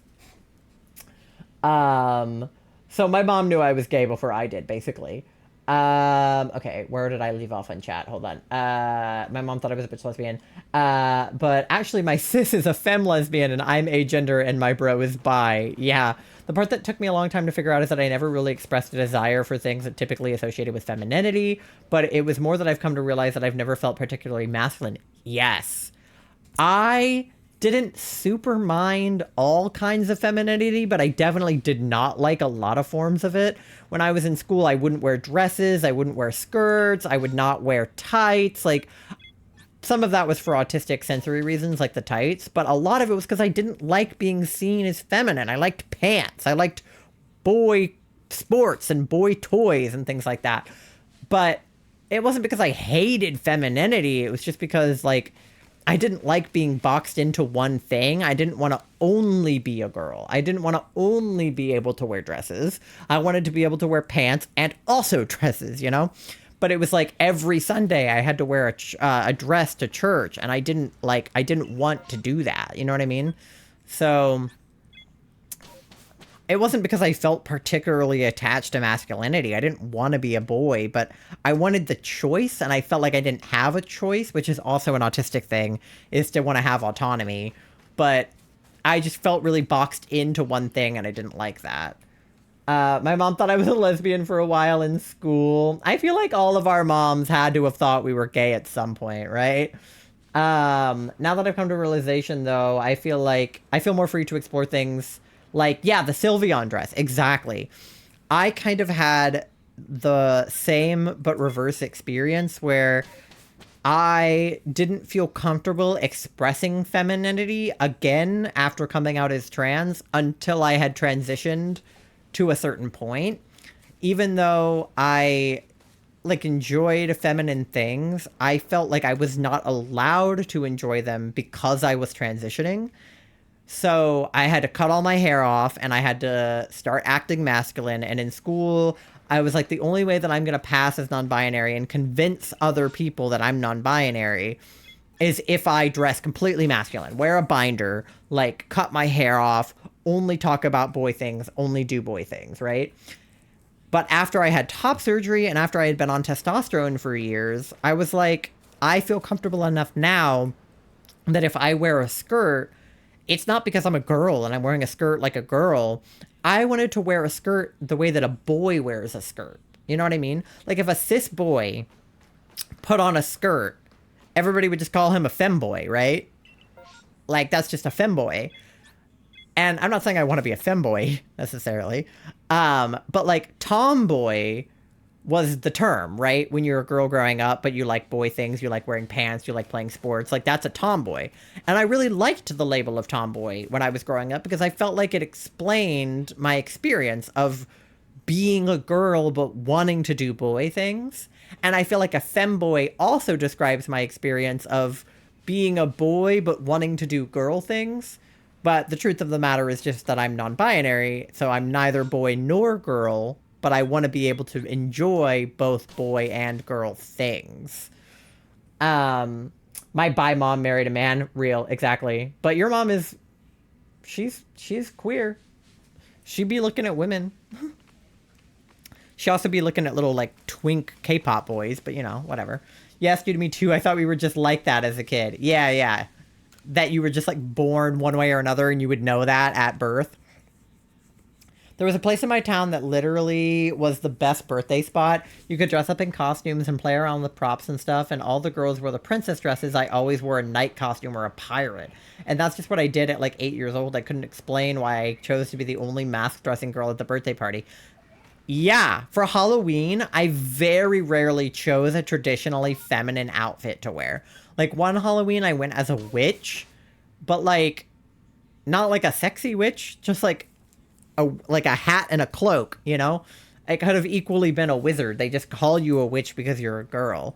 But a lot of my Halloween costumes were either just like gender neutral, like Bonnie from Five Nights at Freddy's, or they were like masculine. So I get that. I was a pirate one year for Halloween. I was kind of a feminine pirate, but you know, they make costumes for, oh, I have to allow the word twink. Hold on. Let me allow twink. But yeah, I felt like, that was just like how they made costumes, right? Like I would just get my costumes from like Spirit Halloween or whatever. So it was like girl pirate or boy pirate, but I would just pick the girl pirate costume because that was just what I had to do. But I always wanted to dress like more masculine for Halloween and stuff. Because I feel like Halloween is the one day of the year that you kind of can get away with it. Like if I go as a boy for Halloween, like I went as a football player for Halloween, like that's a boy thing, right? To dress up as Tom Brady. But like, I played football, you know what I mean? Even playing make-believe as a kid, I was always a male character. I couldn't tell you why either. I just did that. Like, I definitely had my moments where if I was playing dress-up, I remember my brother and I playing dress-up as a kid, and we both put on a princess dress. He put on a blue princess dress, and I put on a pink princess dress. And we were both princesses, you know? And, like, I didn't mind it because it was make-believe, and it didn't feel like... Wearing a princess dress felt different to me than wearing a dress to church, because wearing a dress to church felt like I'm Ty and I'm going to church and I'm wearing a dress, whereas putting on a princess dress felt like, oh, I'm a pretty, pretty princess. I'm a character, you know? So I didn't mind being a female character, but I minded being perceived as female in my own body, if that makes sense.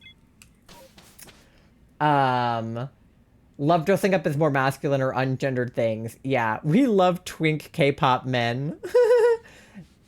Especially if they are twin twinks. I feel like a lot of the K-pop guys... I don't know how to say this without sounding racist. I don't mean that all Asian people look the same. But some of the K-pop guys do look the same as each other because they have the same haircut and they wear the same outfit and they're in the same band. And I can't... There's like 20 of them on stage, but some of them look very different from each other, but some of them look very similar. And I don't mean that to sound racist, and I know it sounds a little bit racist, but I don't mean for it to.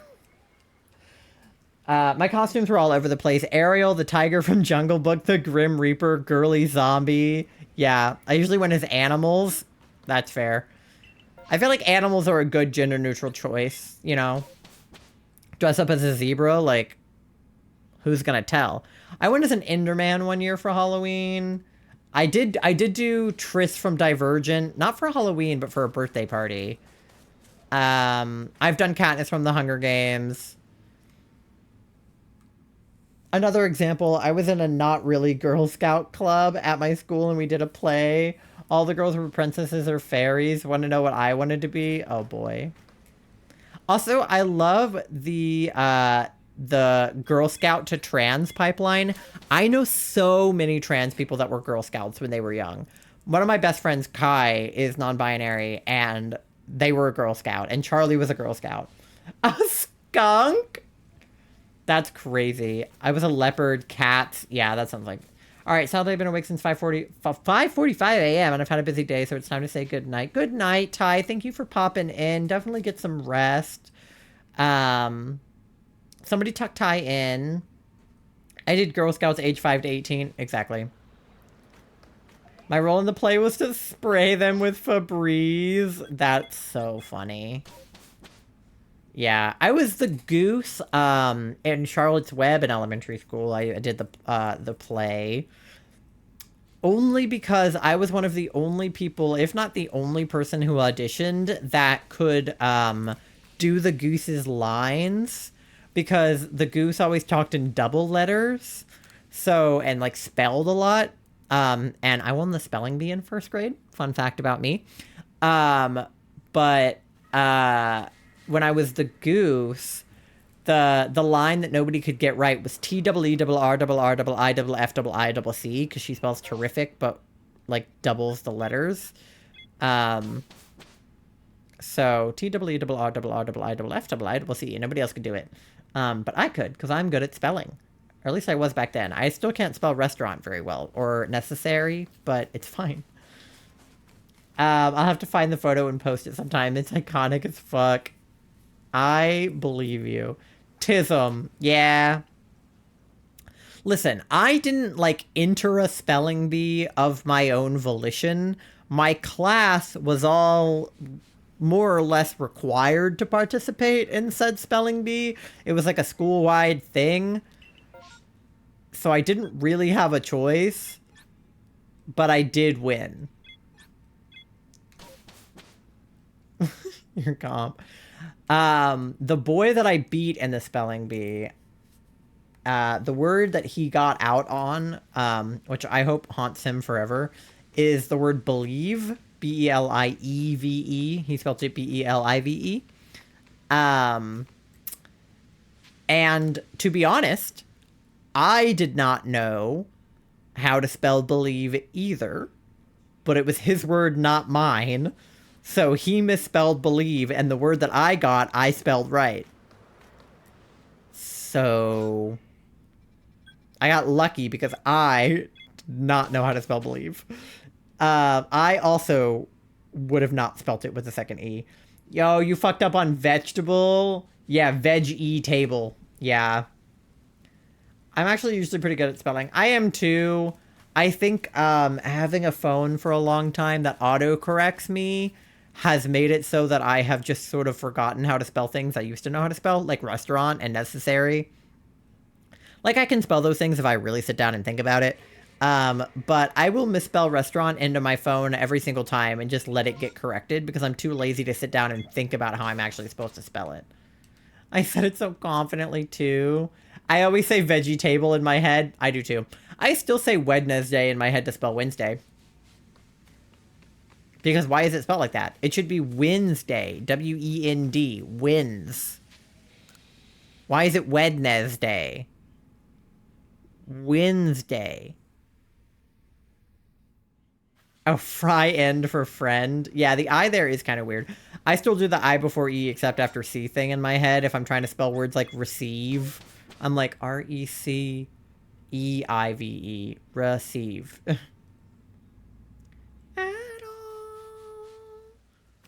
Wednesday. Yeah. It's the only way that I can do it.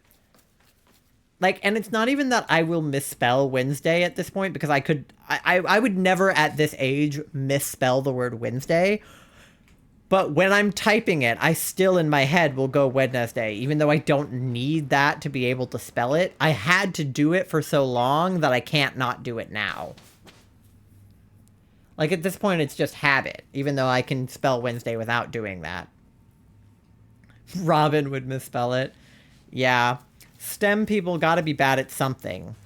So it's gotta be spelling. Like my brother, he went into STEM, but he cannot do English to save his life. Like, I would write his essays for him in English class because he couldn't do it. And he can't spell. He's awful at Scrabble. She's good at most things, but not spelling. Yeah. If she was good at spelling, she would be too powerful. She can't be good at art and good at STEM and be able to spell. That's a triple threat. Can't have that. But, yeah, Charlie, so, okay. As I refer to my brother, it's important to note that I do not like my brother. My brother and I do not get along. My brother is not supportive of me being trans, and we basically do not interact unless it's at a family gathering and we're being forced to. So, if you hear me, like, talking trash about my brother, like, that's why. Because I don't like him. But Charlie came with us on a family vacation a few years ago, and we brought Scrabble. My family is a board game family, like, really through and through. We love to play board games. We used to have board game night every Friday night in my house, until, like, high school when I started doing football games on Friday nights, and then it kind of got moved around. But at least, like, once a week we would try to have, like, a game night, like a board game night.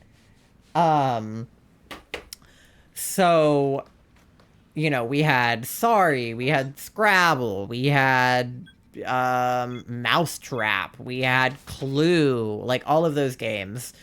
So when we're going on a trip, a lot of times we'll bring like board games with us on the vacation in case it's like a rainy day or something to do when we get back from like the beach, if we're going to the beach or, you know, things like that. So we brought Scrabble with us on this trip. And my brother is awful at spelling, terrible at English, and clearly not any good at Scrabble. My mom is bad at spelling, but pretty decent at Scrabble. I'm pretty good at Scrabble and pretty good at spelling, and Charlie is pretty good at spelling and pretty good at Scrabble. So we all sit down to play Scrabble, and, like, my brother is struggling to come up with words. Everything he tries to spell, he spells wrong. He's Googling how to spell words. He's, like, convincing us that something is a word when it isn't. Because he found it online, but it's not actually in the Scrabble dictionary, like the official Scrabble accepted word dictionary.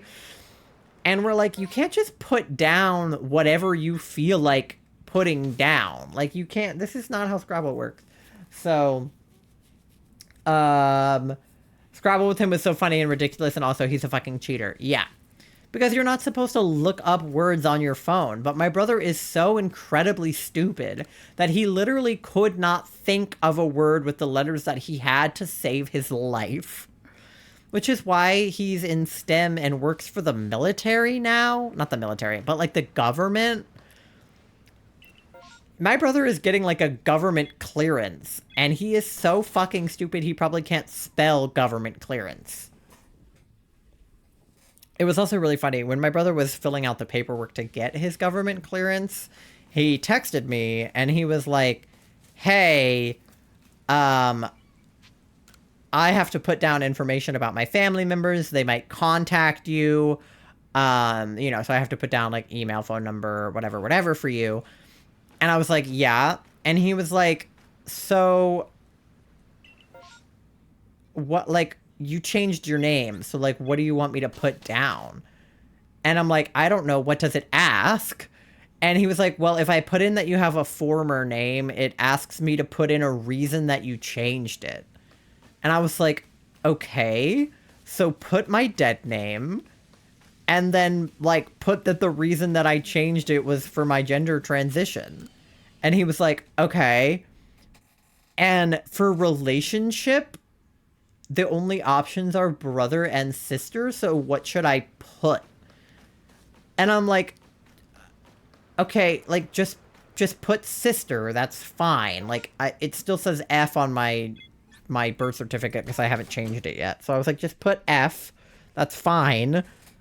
And he was like, there's a box for, like, more information. Do you want me to put something into the box?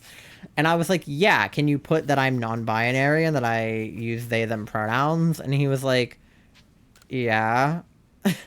Which, granted, this conversation is the most supportive he's ever been, but I think it's because he was being forced to fill out a government form as a non-binary person for the first time. Because this happens to me all the time. It goes FM, and I'm like, fuck, F, I guess. Like, if these are my choices, you know? And, like, a lot of times, you know, there's not an option for other or prefer not to say or anything like that. So he had to put it down, and, like, I get it. You know, it's a government form. You got to do what you got to do. But it was just really funny, him trying to be like, so what should I put for, like, why you're trans? And I'm like, I don't know, dude. And they didn't even end up reaching out to me anyway. So it's probably for the best. That, or they called from an unknown number and I didn't answer it. Either way. But, like, it was just really funny, him trying to, like, rationalize me to the US government, because I have to do that about myself all the time. Yeah, I remember you being kind of baffled with the call. Yeah, it was weird. It's weird if my brother reaches out to me ever, and then it was especially weird that he was reaching out to me to ask about my gender. The only reason it wasn't that weird is because I, you know, understood he was filling out a form. But, like, one time I had a conversation with my brother, with my parents and my grandparents there, And again, my parents and grandparents are both very supportive of me, my transition, and trans people in general. My brother is not. We were at like dinner and like a conversation around like, trans people using bathrooms, dating trans people, like all of that came up because like my family gets political at the dinner table. It happens. And I literally asked my brother outright, I was like, would you date a trans woman? And he was like, no. Which, like, first of all, it's valid to have a preference regarding trans people, especially if they are pre-transition. I'm not judging him for being a cishet man who doesn't want to date a trans person, but the conversation continued. And I was like, okay, what if she was like completely transitioned before you met her? Like, what if she came out as trans when she was young? She went on estrogen when she was young. She got top surgery, bottom surgery, facial feminization, the whole 9 yards. She is completely in every way on her birth certificate, on her license, in every way, she's a woman. Would you date her? And he said, no. And I said, why? And he was like, well, because I would never be able to like think about her in any other way than like being a man. And I was like, what? I'm saying this all happened before you met her. How could you think of her as a man if if she was never even a man to begin with? If she was barely a boy? Like, I'm talking someone who transitioned as young as like Jazz Jennings, right? Like someone who transitioned like from day one. And he was like, no. I would still see them as a boy. And I was like, okay. I transitioned. Do you still see me as a girl? And he was like, well, yeah, because like I remember you being a girl and I remember you being my sister. So I'm never going to like forget that you were a girl.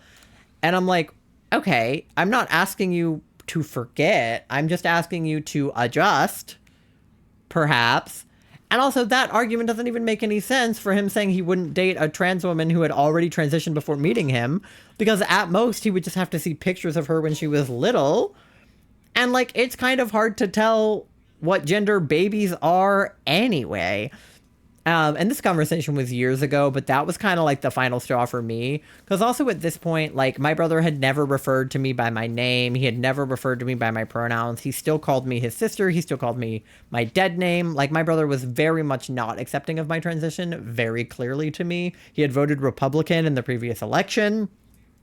Like at this point, I was pretty much done with my brother. But that conversation like really solidified it for me, because I was like, if you wouldn't date a completely transitioned trans woman, that's not a preference, that's transphobia. Because how would you know? You wouldn't know.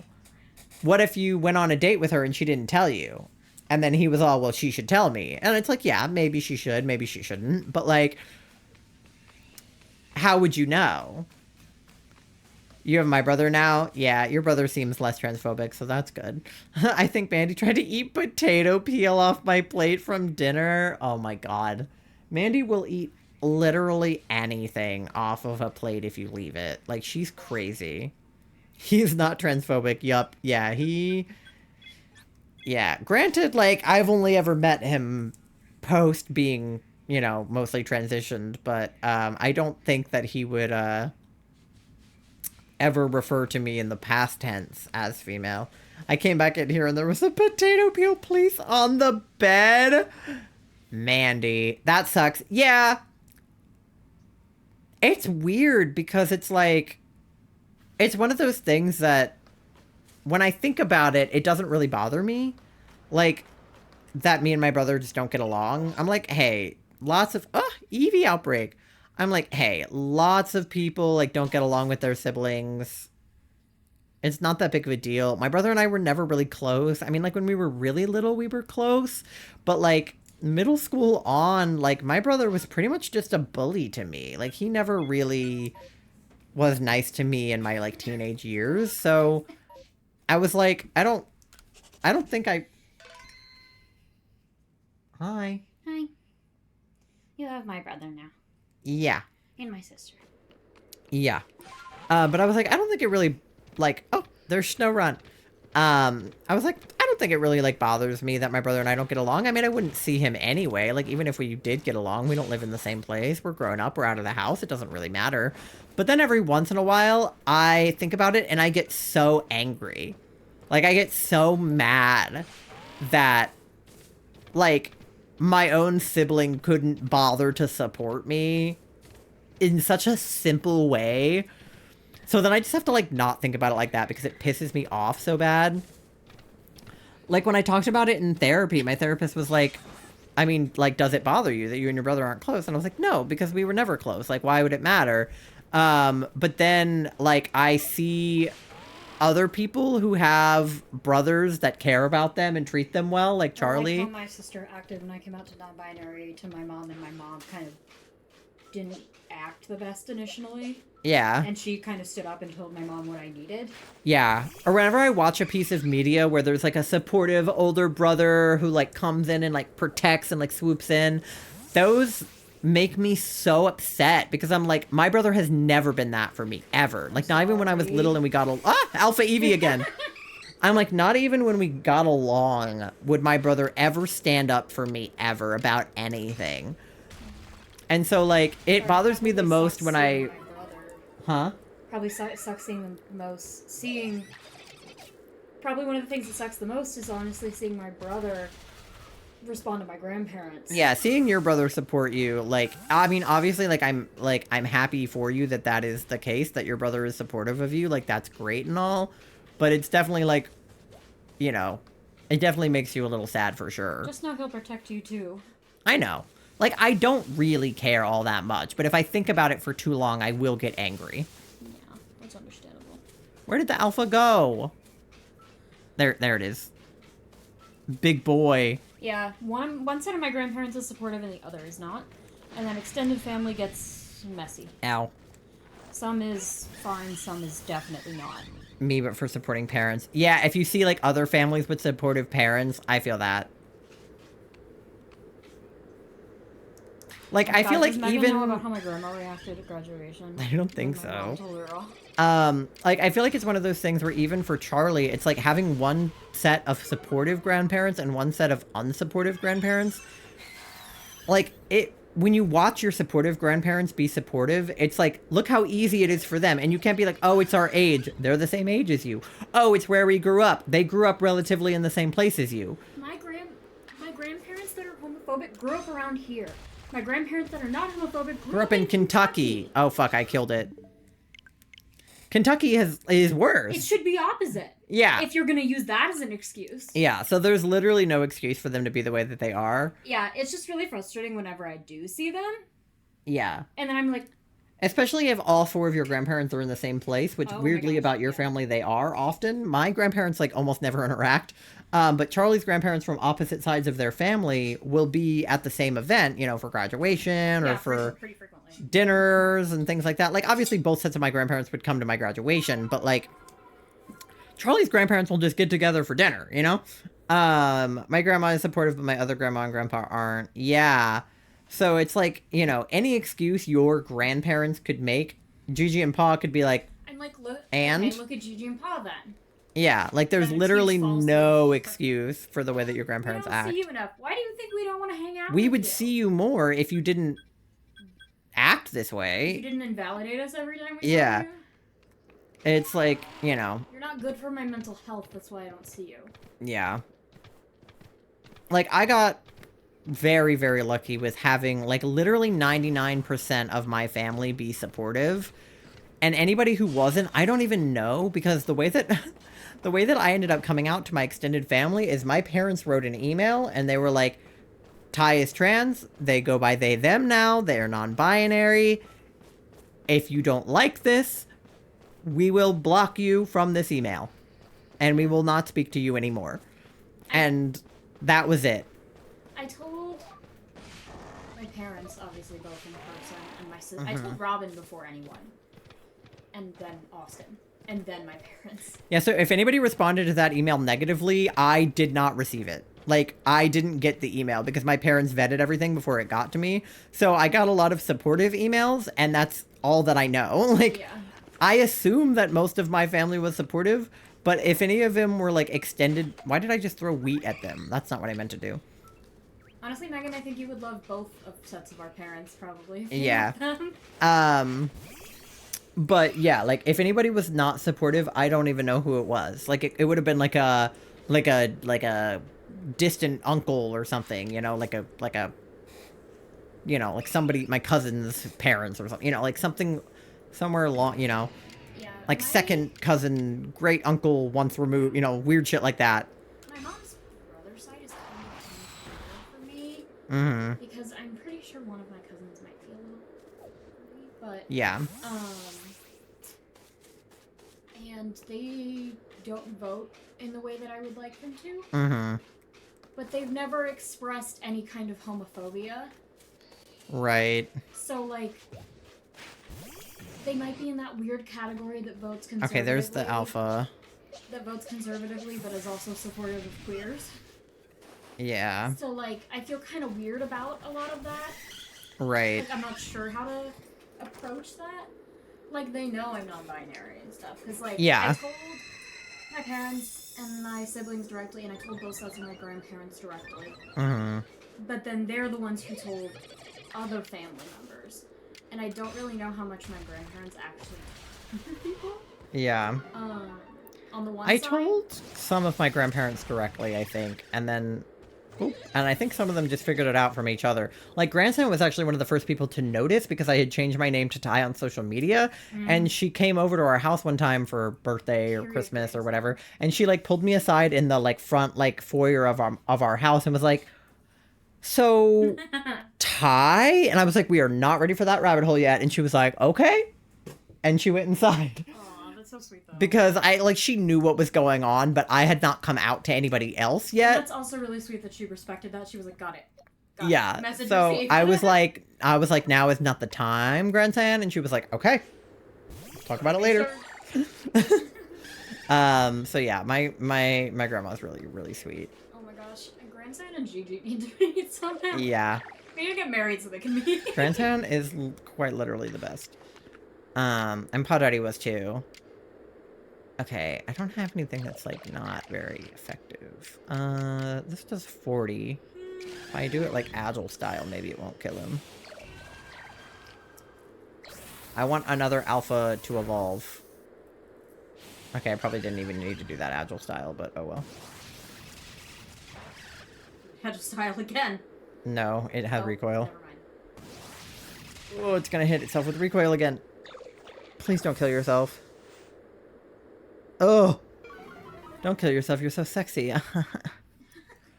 I won more online matches in Need for Speed Hot Pursuit Remastered and Need for Speed Unbound.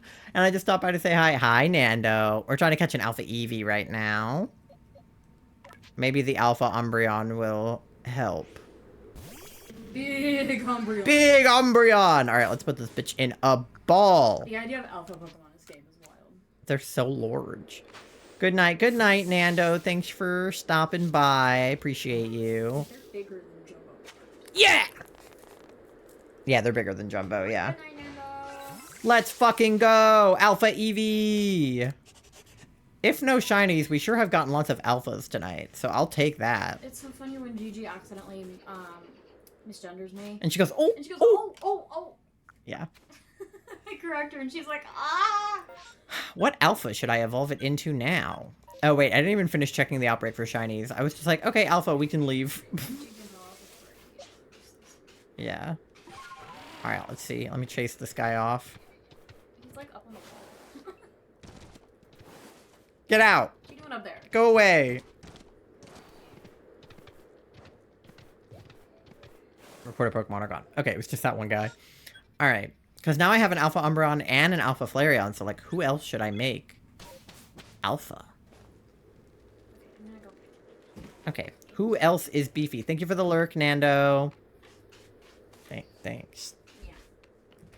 You're welcome. Who else is beefy? What are you doing in here again? Is she trying to eat more potato? Alright, let me report my survey results. My big Eevee. I I don't know what stones I have. I think I have a Thunderstone, and that might be it. Alpha Sylveon could be cool, because it would be like Alpha Transrites. I feel like Alpha Jolteon would also be cool, though. I don't know. We'll have to see. I also want Shiny Jolteon, so...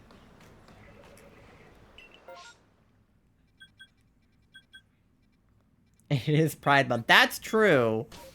Big Pride Sylveon. Okay, I do have an ad coming up in like 30 seconds, so I think I'm gonna go get myself something to drink. Yeah, no, I can hear you through the door. I'll close it when I go to get something to drink. But yeah, I'm gonna go do that. So hang out here. Get yourself something to drink. And maybe a snack. Do a big stretch. Walk your pet fish. And I will be back in like 3-ish minutes. Okay.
All right. We back.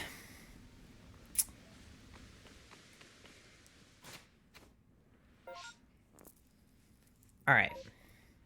We are at like 4 hours and 19 minutes, so I'll probably go for just like a little bit longer. I was hoping we could find one more outbreak, but we already have had 2 Budu outbreaks this evening, so If we could get, like, a Rosalia or something, you know? I don't know. Oh, let me check chat. Let me see how you guys are on your checks. Let's see. Thank you for the fart. Charlie is 58% smelly after your bath. Megan is 69% smelly and 100% gay. Honestly, fair, I took a double bath, but I didn't wash my hair. Okay, all right, checks out, checks out. You are half clean. 0% froggy. That's what Charlie got earlier. Wow. 69% froggy. All right, there we go. Kermit Gape. You drank enough of your Gape juice. 6% gay. Oh yeah, I forgot to close the... No, I closed... Well, I kind of cracked my door. I forgot to close the door of the bedroom, though. Well, that's your responsibility now, Charlie. It went down. Now, Charlie got 100% gay. I feel like you guys are cheating a little bit, but, it's okay. Alright. Back to Jubilife Village. And thank you for the fart again, Megan.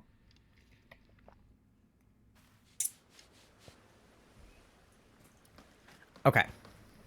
Oh, outbreak. Parasect. Okay. I get rerolls. Uh-huh. You get to roll with advantage sometimes.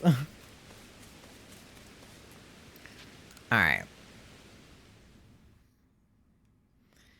This will be the end of us. I have tried way too many times.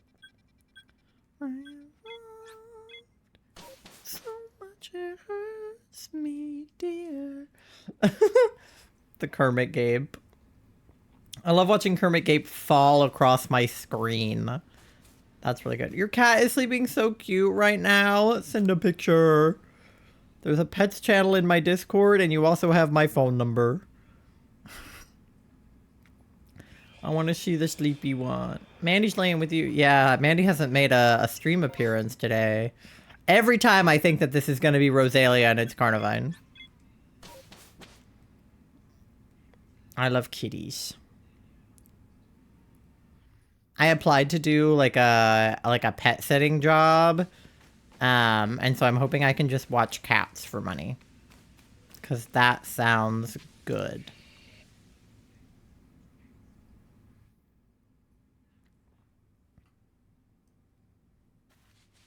All right.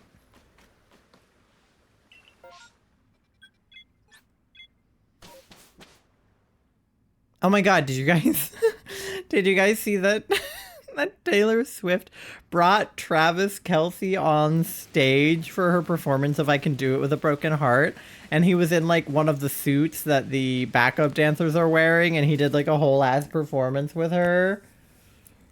Because I did. I'm not even a big like that big of a fan of Taylor Swift, but that's like an insane, that's unhinged for her. That's a crazy thing to do. Just to bring him up on stage like that. Especially after being with Joe Alwyn.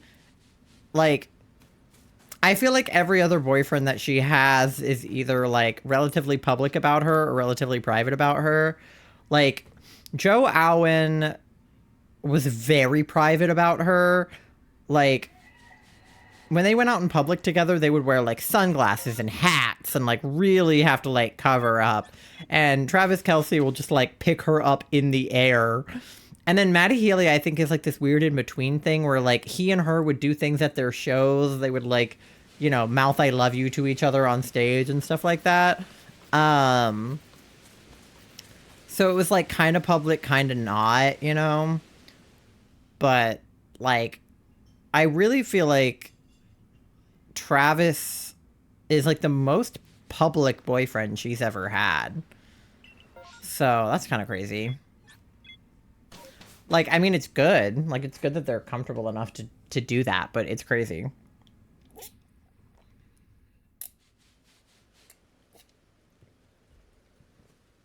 He def is, yeah.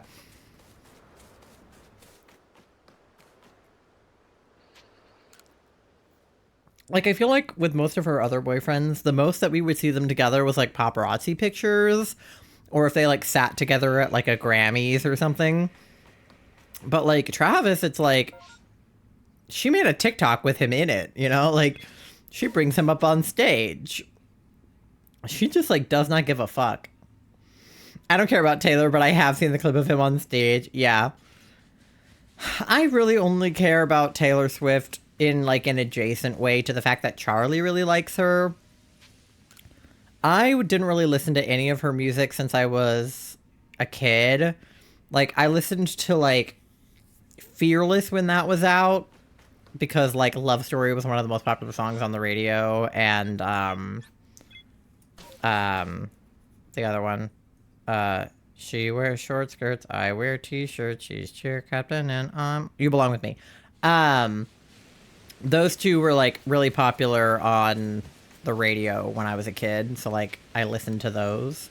And then I didn't listen to her for like most of her career until Midnights came out, and because Midnights came out while Charlie and I were dating, Charlie listened to Midnight, so I listened to it with them, and like it's a good album. Like I don't dislike her or her music specifically, or at least I didn't.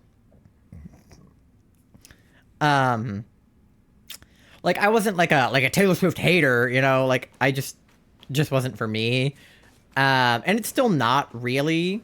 Like I like her music. There are certain songs of hers that I do really like, and a lot of her music that I don't really like. I listened to her popular songs back in the day because who didn't? Exactly. It's like you couldn't really get away from her most popular music, and still now you can't really. You know, she's everywhere. And so I did go to the Eras tour with Charlie. I love a good concert, like kind of regardless of who's putting it on. Like I enjoy a like a good, you know, well thought out, well performed concert. Check text for cat photos. Okay, perfect. Aww, kitties. They're so cute. Aww.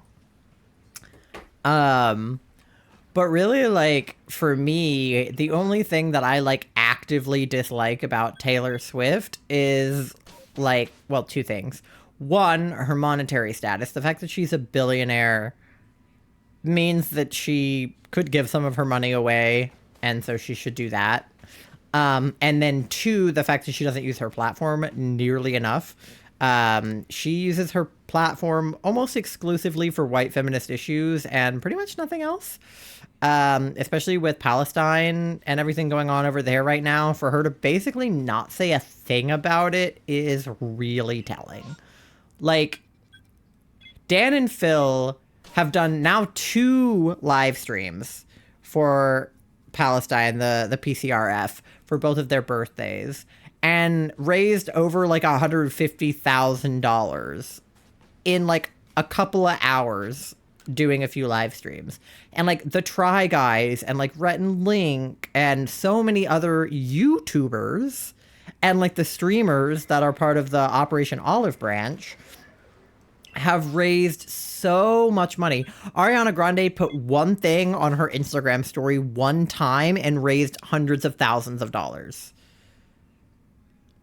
Like, there is literally no reason that Taylor Swift, who is one of the most famous people in the world at this moment, who you cannot, you know, walk in public and not hear one of her songs on the radio or see a billboard or a poster or, you know, something with her name or her face on it, for her to not say or do anything about like the situation in Palestine is pretty gross. Yeah, I don't really like those things. I wish she'd say something. They have the platform to spread awareness or raise money, but no, it makes me feel weird. Yeah. And the fact that her jet emissions alone made up like most of the jet emissions from like last year. It's like Girly Pop is doing nothing for the environment, nothing for people that are literally experiencing a genocide. She put like on her Instagram once, like, make sure you register to vote. And like, I can't remember the exact number, but it was like hundreds of thousands, if not like 1 million people registered to vote the day that she put up that story. And it was like mostly people that were like 18 to 24, which is like the voting block that votes the least. Like, people in our age group are the least likely statistically to vote. And it's the age group of a lot of her fans. And the fact that she was like, register to vote, and then like 1 million people did, is like, just do that again. Like, just do that again. Put one Instagram story with one fundraiser on it and be like, go donate to the PCRF. You don't even have to say that you support Palestine or that you're against Israel or like make a big stance about it. Literally just post on Twitter the link to a GoFundMe or anything, and it would happen in an instant. The memes for her playing are hilarious. I have such a nostalgic love for her music, but I don't think I will ever go to a concert again, to be honest. I don't want to give her any more of my money if she's not going to be giving it to people who deserve it. Because I'm not saying that Taylor Swift doesn't deserve to get money from her concerts. Of course she does. And of course she deserves to make money from her music. Like, I'm not saying that she doesn't deserve to make money. But there is literally no reason to be a billionaire. Have we seen her mansion in Rhode Island? And that's like one of her houses. You know, like... And you don't need to use your jet plane so much. Take a car like the rest of us. Or something. You know, like, it all very much rubs me the wrong way. So, she has several mansions. Yeah. And so, like, that's one of those things that it's like, it's not just Taylor Swift, right? Any billionaire out there who owns several mansions and doesn't say anything about Palestine is gonna piss me off. Because there's just no reason to have that much money and to hoard it. There's just no reason. And...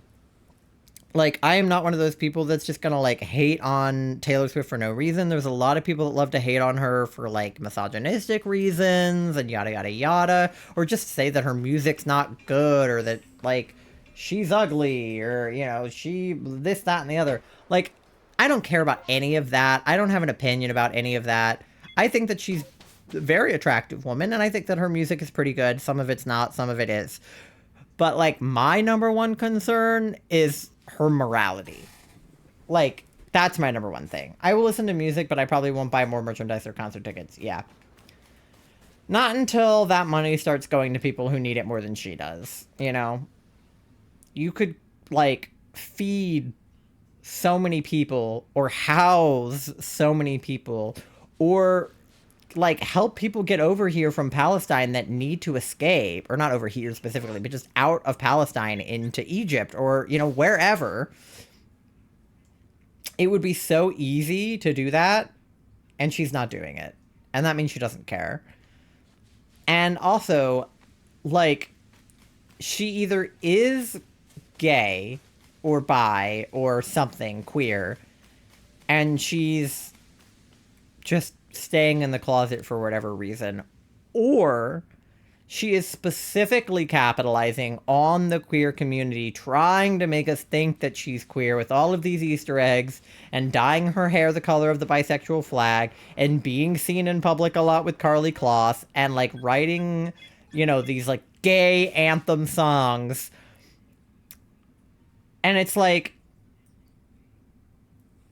if you are gay and you're doing all of those things, fine, but, like, maybe consider either coming out of the closet if you're gay, or not being so blatantly obvious about it only to not come out. Like, I'm not going to accuse anybody of queerbaiting. I don't think that she's queerbaiting, right? Like, that's not a thing that real people can do. Queerbaiting is done by organizations and corporations and TV shows and things like that. But if she's not gay, she is completely using the gay community and not, like, providing back for them, basically. And if she is gay, she needs to tone it down a little if she's not going to tell anybody. Like, she should come out if she's gay. And I'm not trying to force anybody out of the closet, but, like, if the only reason that she's not coming out is because she's gonna, like, lose a bunch of her fans who maybe, like, don't support gayness, I don't think that that's a very good reason to not come out when she's already so incredibly famous. But if she is going to stay in the closet, that's fine, but then you shouldn't be dropping Easter eggs in your, like, stuff to, like, make people think that you're gay if, like, I don't know. Like, on the one hand, I get it because, you know, it's like dropping hints that only gay people will get so that only the supportive people are going to know. But, like, it's gone a little bit farther than that, I think. I think Ed Sheeran, who they used to be like besties, donates most of his money, and I wonder if that has something to do with them not hanging out as much. Either that or they just don't really hang out in public anymore. Are we still talking about Taylor? Yeah.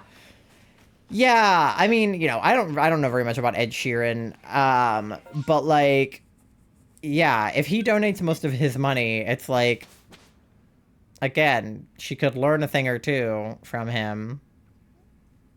Really? Yeah, did you not know that Taylor is like, there's kind of a pretty huge conspiracy theory that she's queer. Like, if you just look up Gaylor, you'll pretty much find everything that you need to know. But basically, the long and short of it is everybody who believes in Gaylor, pretty much, thinks that she probably dated Karlie Kloss during, like, I want to say, like, the 1989 era, or, like, Reputation era, somewhere in there. LMAO Gaylor, yeah. And during the Lover era, she, like, dyed her hair bisexual flag colors. And, you know, she did,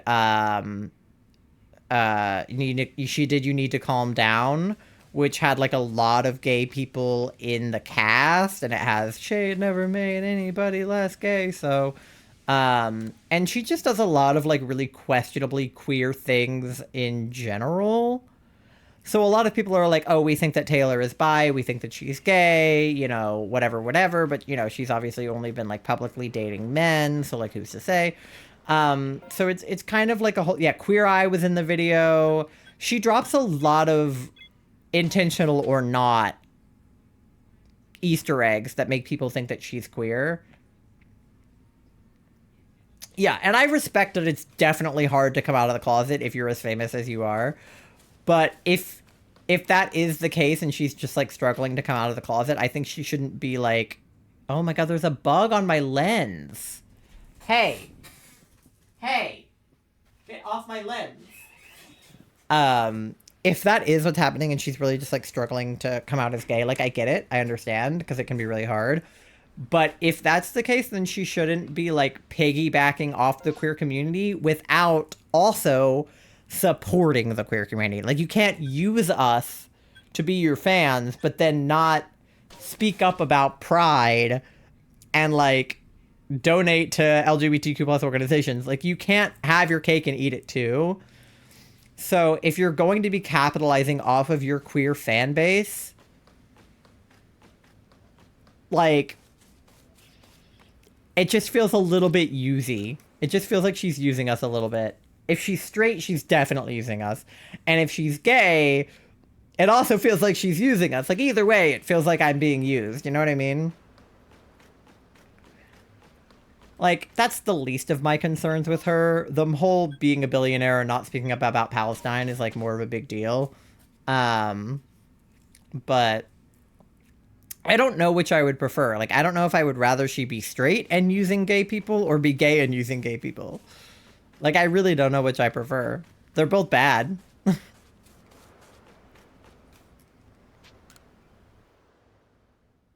I think it might be easier to write her off for doing it if she's straight.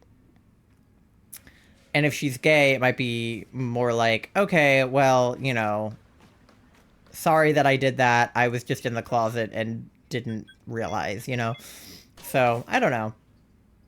It's not my place to speculate about her sexuality. Like, I'm not going to come on here and be like, I think she's bi. I think she's straight. I don't know and I don't care. You know? But I do care about if she's going to donate to LGBTQ plus organizations and, like, actually be supportive of Pride instead of just, like, at her shows being like, Happy Pride Month, and then doing literally nothing else.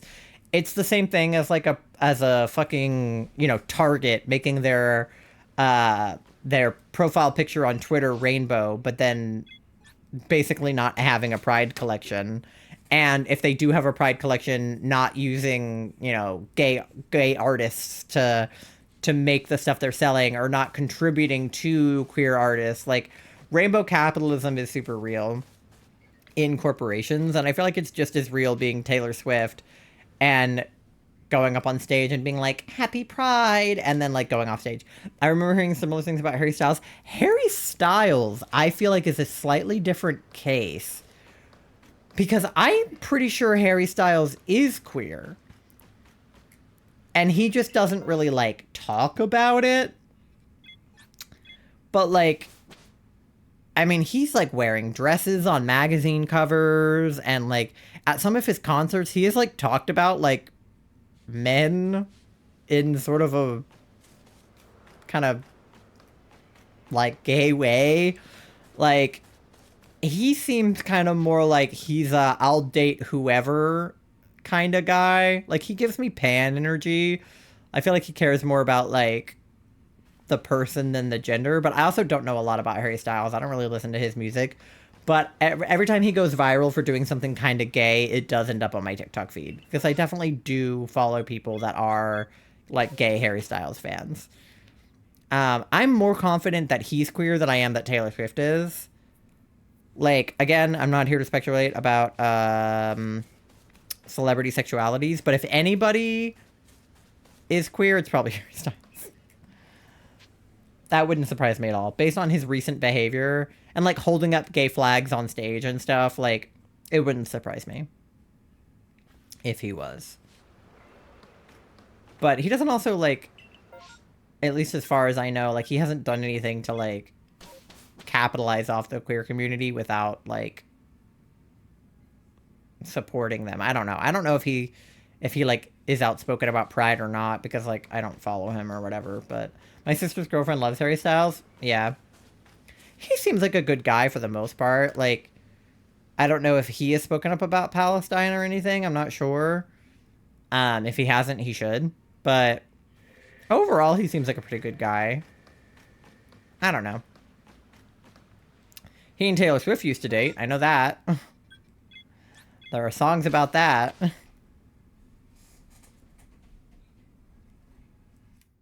So it would be funny if they were both, like, bisexual or pansexual or something, because they'd, like, dated each other. But yeah, I don't know. I wasn't really a One Direction girl. Like, I did not listen to One Direction outside of, like, their hits that came on the radio when I was, like, a teenager. I don't know either. Yeah. I don't know. Unfortunately, it's just, like, there's so much speculation about, like, everybody, their sexuality. If it's not, like, you know, if they haven't come right out and said, like, oh, I'm straight or oh, I'm gay. I hated One Direction. Yeah, I was the kind of person where, because I'm non-binary, I was like, I'm not like other girls. I don't like One Direction. And I listened to, like, Pierce the Veil and shit. I loved The Wanted. Yeah. Because, like, even just the other day, I was having a conversation on Discord about whether or not Sabrina Carpenter is queer.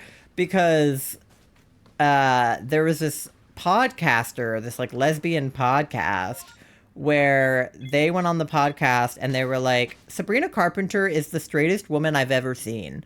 Like, I feel like so many celebrity sexualities are up for debate, and I feel like Sabrina Carpenter, there's just no question. Like, that girl is as straight as they come. And then, like, the next day, Sabrina Carpenter's cover of Chappell Roan's Good Luck Babe dropped. And everybody was like, I take back what I said. Sabrina Carpenter is so fruity, right? Because, like, Chappell Roan is obviously for the girls and the gays. And I was like, I don't know about you guys, but I watched Girl Meets World on Disney Channel. And Sabrina Carpenter was anything but straight on that show.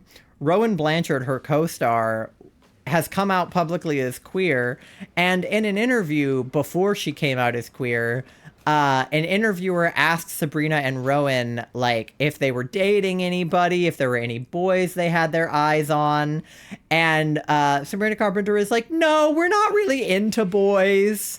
I mean, like, we appreciate the male gender and also the female gender, But yeah. That's like a real quote from Sabrina Carpenter. And I'm like, can you elaborate on appreciating the female gender? Because that just doesn't seem like a very heterosexual thing to say.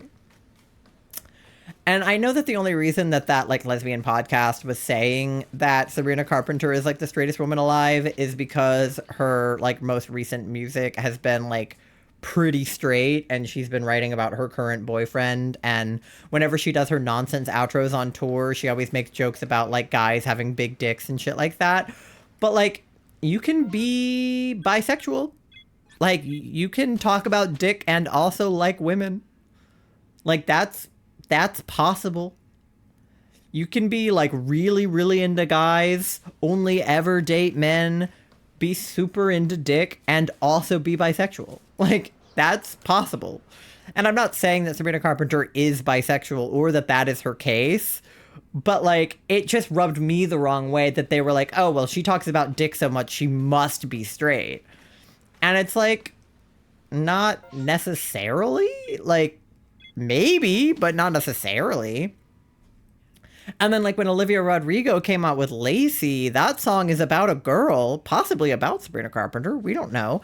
And everybody thought that that was her being gay in a song, but she was like, Lacey, oh Lacey, like, I hate how much I worship you, how my eyes like look at you and everything. And I'm like, is this she, Taylor Swift, or who are we talking about?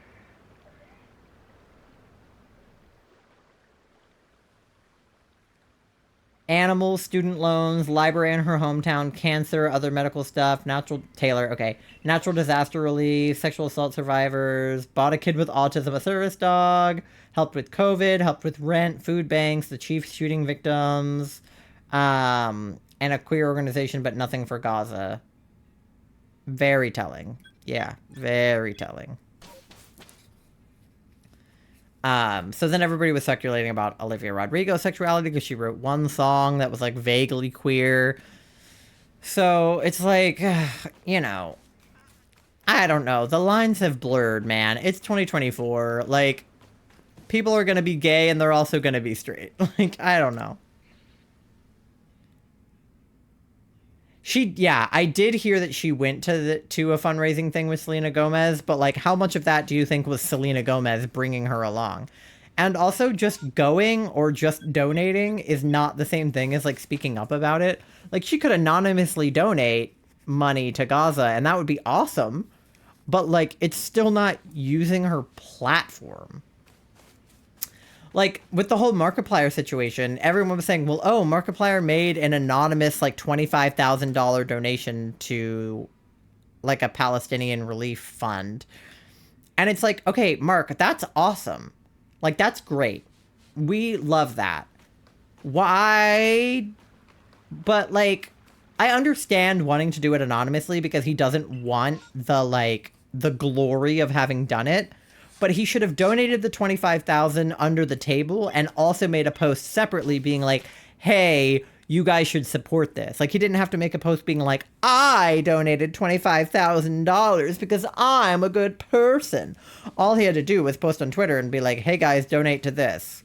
Or do a live stream where that was the charity. Or just donate some of, you know, the money from a YouTube video and be like, hey, all the money from this video is going to, like, just speaking up about it and donating to it are just two different things. Like, I have donated to the PCRF, and I talk about it on stream and I talk about it on Twitter. Like, visibility of the situation and donating to it are two different things, because the more visible it is and the more that people know about it, especially your fans, when you have millions of them who might not be aware or might not know enough, might not be educated, might not know, you know, who's in the right, who's in the wrong, who should I donate to, what is a good fundraiser, I don't know, like, what's reputable. Just to have a celebrity they trust be like, I personally donated to this because I support Palestinians, is just so much different than being like, oh, I went to a gala, like a rich person gala, Like, great, I'm so glad that you went to that gala, and I'm so glad that you were in support of Palestine. But, like, also, hear me out. Talk about it. Yeah, she didn't even donate. She just went to an event where the proceeds went to Gaza. Yeah. Like, listen, I'm sure she could be donating to it under the table and we don't know about it. But, like, again, talk about it. You don't have to say how much you donated or that you donated at all.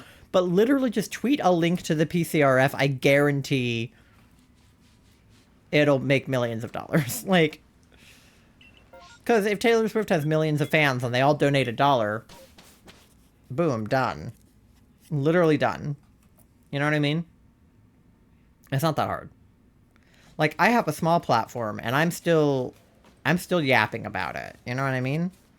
Like, I have gotten probably everybody I know who has money to donate to the PCRF. And if I didn't do it, somebody else did, you know? It's like... I also don't really associate with people that need me to tell them to donate to things. The people that I know have already done their own thing. Yeah, whereas Selena Gomez talks about it. Exactly. Exactly. It's like how Jacksepticeye has been talking about it a lot, but Markiplier hasn't been, even if he has been donating $25,000. It's like, why is Jacksepticeye talking about it and you're not? Like, what's the problem? I understand not wanting to, like, isolate, you know, your Jewish fans or your Israeli fans or whatever, but, like, I'm perfectly happy isolating Zionist fans. Like, if your fans are Zionists, do you want those? It's like if your fans are Trump supporters. It's like, do you want that? Do you want your fans to be racist or homophobic? Like, if I say, don't be homophobic, and I lose a follower, that's probably not a follower I wanted to have. I would rather have, you know, 100 followers that are all super nice, not homophobic, not racist, support to, you know, Palestine, than have 1 million followers, but they're all racist and homophobic and Zionist. Like, you know? I wouldn't want my audience to be known for that. So, I don't know. I don't get it when people are afraid to speak out because they might, like, lose fans. Like, is that really... Like, I would rather lose fans than people in Palestine lose their lives. Like, if you speaking out... Oh my god. I'm swallowing my own spit. If you speaking out about it could save somebody's life, wouldn't you speak out about it? Wouldn't it be insane not to? Hopefully Selena can talk some sense into Taylor. I mean, hopefully, but it's like, God, don't you think she would have done it by now? Like, if Selena has been talking to her about it, like, if she was a fucking good person, she would have done it by now. It would take one conversation. If I had never heard of Palestine or Israel or anything about the situation, and I had one close friend sit me down and explain it to me, that would be the only conversation that I would need to have. You know? Like, obviously, I would want to do my own research and yada, yada, yada, but that conversation would be enough for me to do that. Donating is amazing, but it's also kind of late to, like, save yourself. Yeah. It's like, if she were to... It's like, at this point, she can't win, right? Because if she continues to not say anything about it, that looks really bad for her. But if she speaks up about it now, everyone's going to be like, oh, well, about time. Like, you only spoke out about it because everybody was telling you to, and because you hadn't already. So, it would have been better for her to have just spoken out about it in the fucking first place. Like, it's been months. This whole thing started in October. And I understand not saying something like the day after it happened, because, like, technically, in October, it was Hamas attacking Israel, and then everything that has happened since then has been Israel fighting back, in their own words, defending themselves, if you will, but, like, that's not really the case, is it? You know, at this point, it's gotten a lot farther than just defending yourself, I think. But, whatever. None of my business.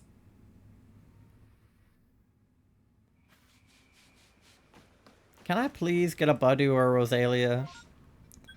I feel like I've been doing this forever.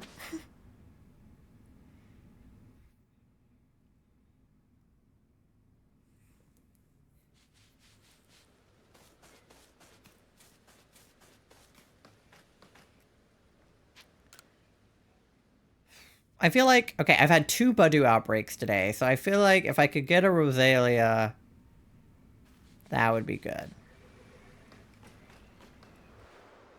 But if anything, we're pretty close to the end of the game, so we might be able to unlock massive mass outbreaks. Are both Chinese only in Arceus? No. So, I mean, they exist in a lot of games. The games that I have that they're in are Pokemon Shining Pearl and Legends Arceus. So the other game that I could theoretically hunt in is BDSP. It's just really difficult to hunt in that game. You have to do a method called radar hunting. And radar hunting is a lot different than... Oh, I mean Scarvi. Oh.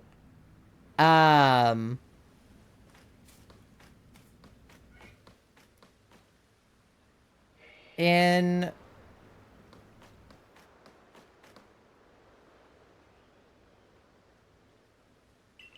What's the question? Sorry, I was trying to process and then I just didn't. Because I don't necessarily think she supports Israel, but staying silent is, yeah. This is not like a be Switzerland situation, right? Like, oh, like, are they not in Scarvi, so that's where you're hunting in Arceus? Right, yeah. So Budu and Rosalia don't exist in Scarlet Violet. They only exist in this game and Brilliant Diamond Shining Pearl, and then in games on the DS that I don't have. So on the Switch, the only place you can get them is here or in BDSP. But I chose Arceus to hunt them in because it's still outbreak hunting, whereas in Brilliant Diamond Shining Pearl, it's radar hunting, which is a lot different than outbreak hunting. The way that you have to hunt in BDSP is basically, so in older games, like the games on the DS, and then Brilliant Diamond Shining Pearl is a remake of Diamond and Pearl on the DS. So those games were originally in 2D, and then the remake is in 3D. But there are basically patches of wild grass that are like, they're like squares because it's like pixels, right? So in this game and in Scarlet Violet, it's a little bit more like Pokemon can appear kind of wherever, right? Like it doesn't necessarily have to be like, okay, this would be an example of like a patch of tall grass, right? Whereas this Bidoof is just standing in the middle of the path. In the older games, this path would be, you know, two-dimensional, and then the patches of grass would be in, like, the best way I can kind of describe it is, like, you know, consider, like, in Minecraft, everything is, like, a chunk. Basically, the same is true for the patches of grass in BDSP or in the older DS games. So what happens is you have this thing called a Poke Radar, and that will keep track of the most recent Pokemon that you have caught and where they are. So, like, where you can find them. And so what you do to radar hunt in games like Diamond and Pearl is you pull out your Poke Radar and you stand in a patch of grass and you run around in the grass until you get into a Pokemon encounter. And ideally, you would encounter the Pokemon you're trying to hunt. So, for example, I would be looking for a Budu or a Rosalia. And if I ran into that Pokemon, then what I would want to do is, I don't know the exact specifics, but basically every time you encounter a Pokemon, you would either want to catch it or kill it. Ideally, you would want to catch it because I think having a catch combo helps. So let's say I encounter a Budew in the grass and I catch it. Then what I would want to do is take like basically like 4 steps away from me in the grass, like 4 blocks away, and then enter another portion of grass. If it has a Pokemon in it, the grass will shake, and if it doesn't have a Pokemon in it, it won't. So I would want to walk 4 steps away and then go into the next patch of shaking grass. If I go into that grass and then there's another Budew, I would want to catch it, and then I would have a chain of 2. Then the idea would be to repeat that process until I have a chain of like 20, 30, I don't remember the exact number, but I would want to chain catch a bunch, like 30-ish Pokemon. And if you continue to chain them and continue to catch them, one of the shaking patches of grass eventually might be shiny and it will sparkle. And then you would go into the sparkly patch of grass and you might encounter the shiny that you're looking for. The problem with the radar hunting method is it's incredibly hard to keep the chain and get it as long as you need it to be to get to a shiny.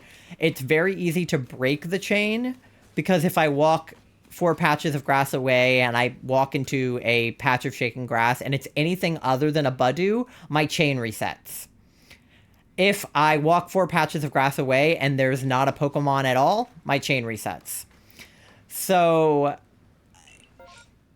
Rosalia! Okay, alright, okay. Now we've perfected her dex. So this is, like, very possibly going to have a shiny in it. But yeah, basically, there's a lot of ways to ruin your chain in that method of hunting. There's also a method of hunting called chain fishing. It's basically the same thing, but instead of for Pokemon that you find in grass, it's for Pokemon you find in the water. And you basically just keep fishing up the same Pokemon over and over again. It's complicated. Whoever decided to make the way to get shinies, it's so interestingly complicated. Yeah, well, they didn't want to make it easy. It's gotten easier over the years, obviously. But it's supposed to be difficult, right? Because your odds of catching a shiny in the base games with no shiny charm is 1 in 8,192. Those are full odds. And by doing the radar hunting, you're bringing those odds down the longer and longer you make your chain. But it's very difficult to do that. But it actually is currently Safari Week, which is a like worldwide Pokemon event every year. I found the mass outbreak.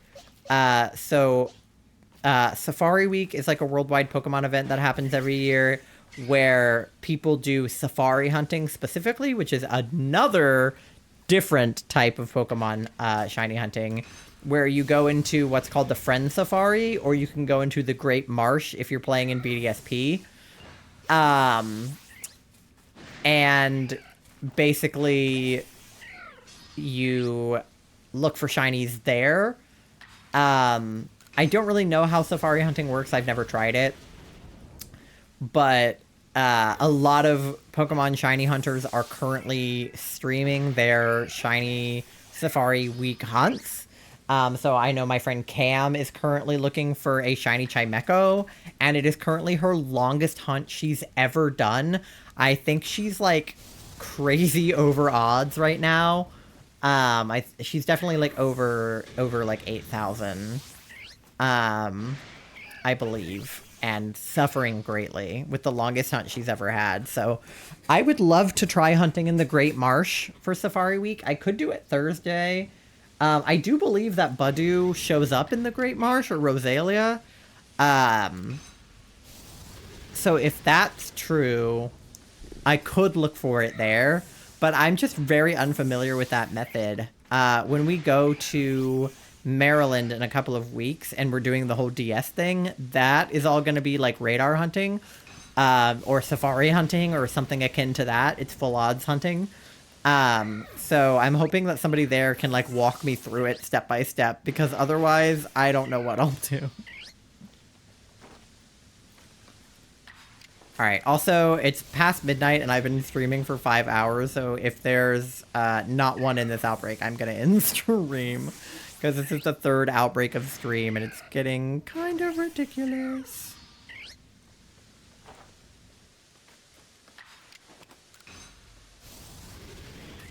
But hopefully there will just be a shiny. I mean, granted, if there is a shiny, I will also end stream, but probably slightly later than if there isn't one. I'm not liking my odds because I don't think they're spawning in as much. But I perfected the dex on you, so you should be shiny. I do feel like the outbreaks are showing up for them more frequently, though. So that's good news.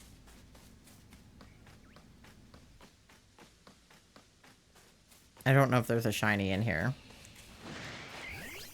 Oh yeah, raids. I forgot about that. I got really sucked into this. Yeah, I mean, I'm still down. I'm pretty awake right now, all things considered. So if you want to do raids, I'm down, for sure. Time got away from me doing this. I don't see any shinies. I'm annoyed. It's late, so tomorrow. Valid. Yeah, I think we're thinking about doing them on Charlie's stream tomorrow. Because we're, like, out of herba, and we need more herba for Charlie to finish their agender hunt. The reported Pokemon seem to be gone. Why? That sucks. There should have been a shiny in there. That sucks. I'm mad at this game.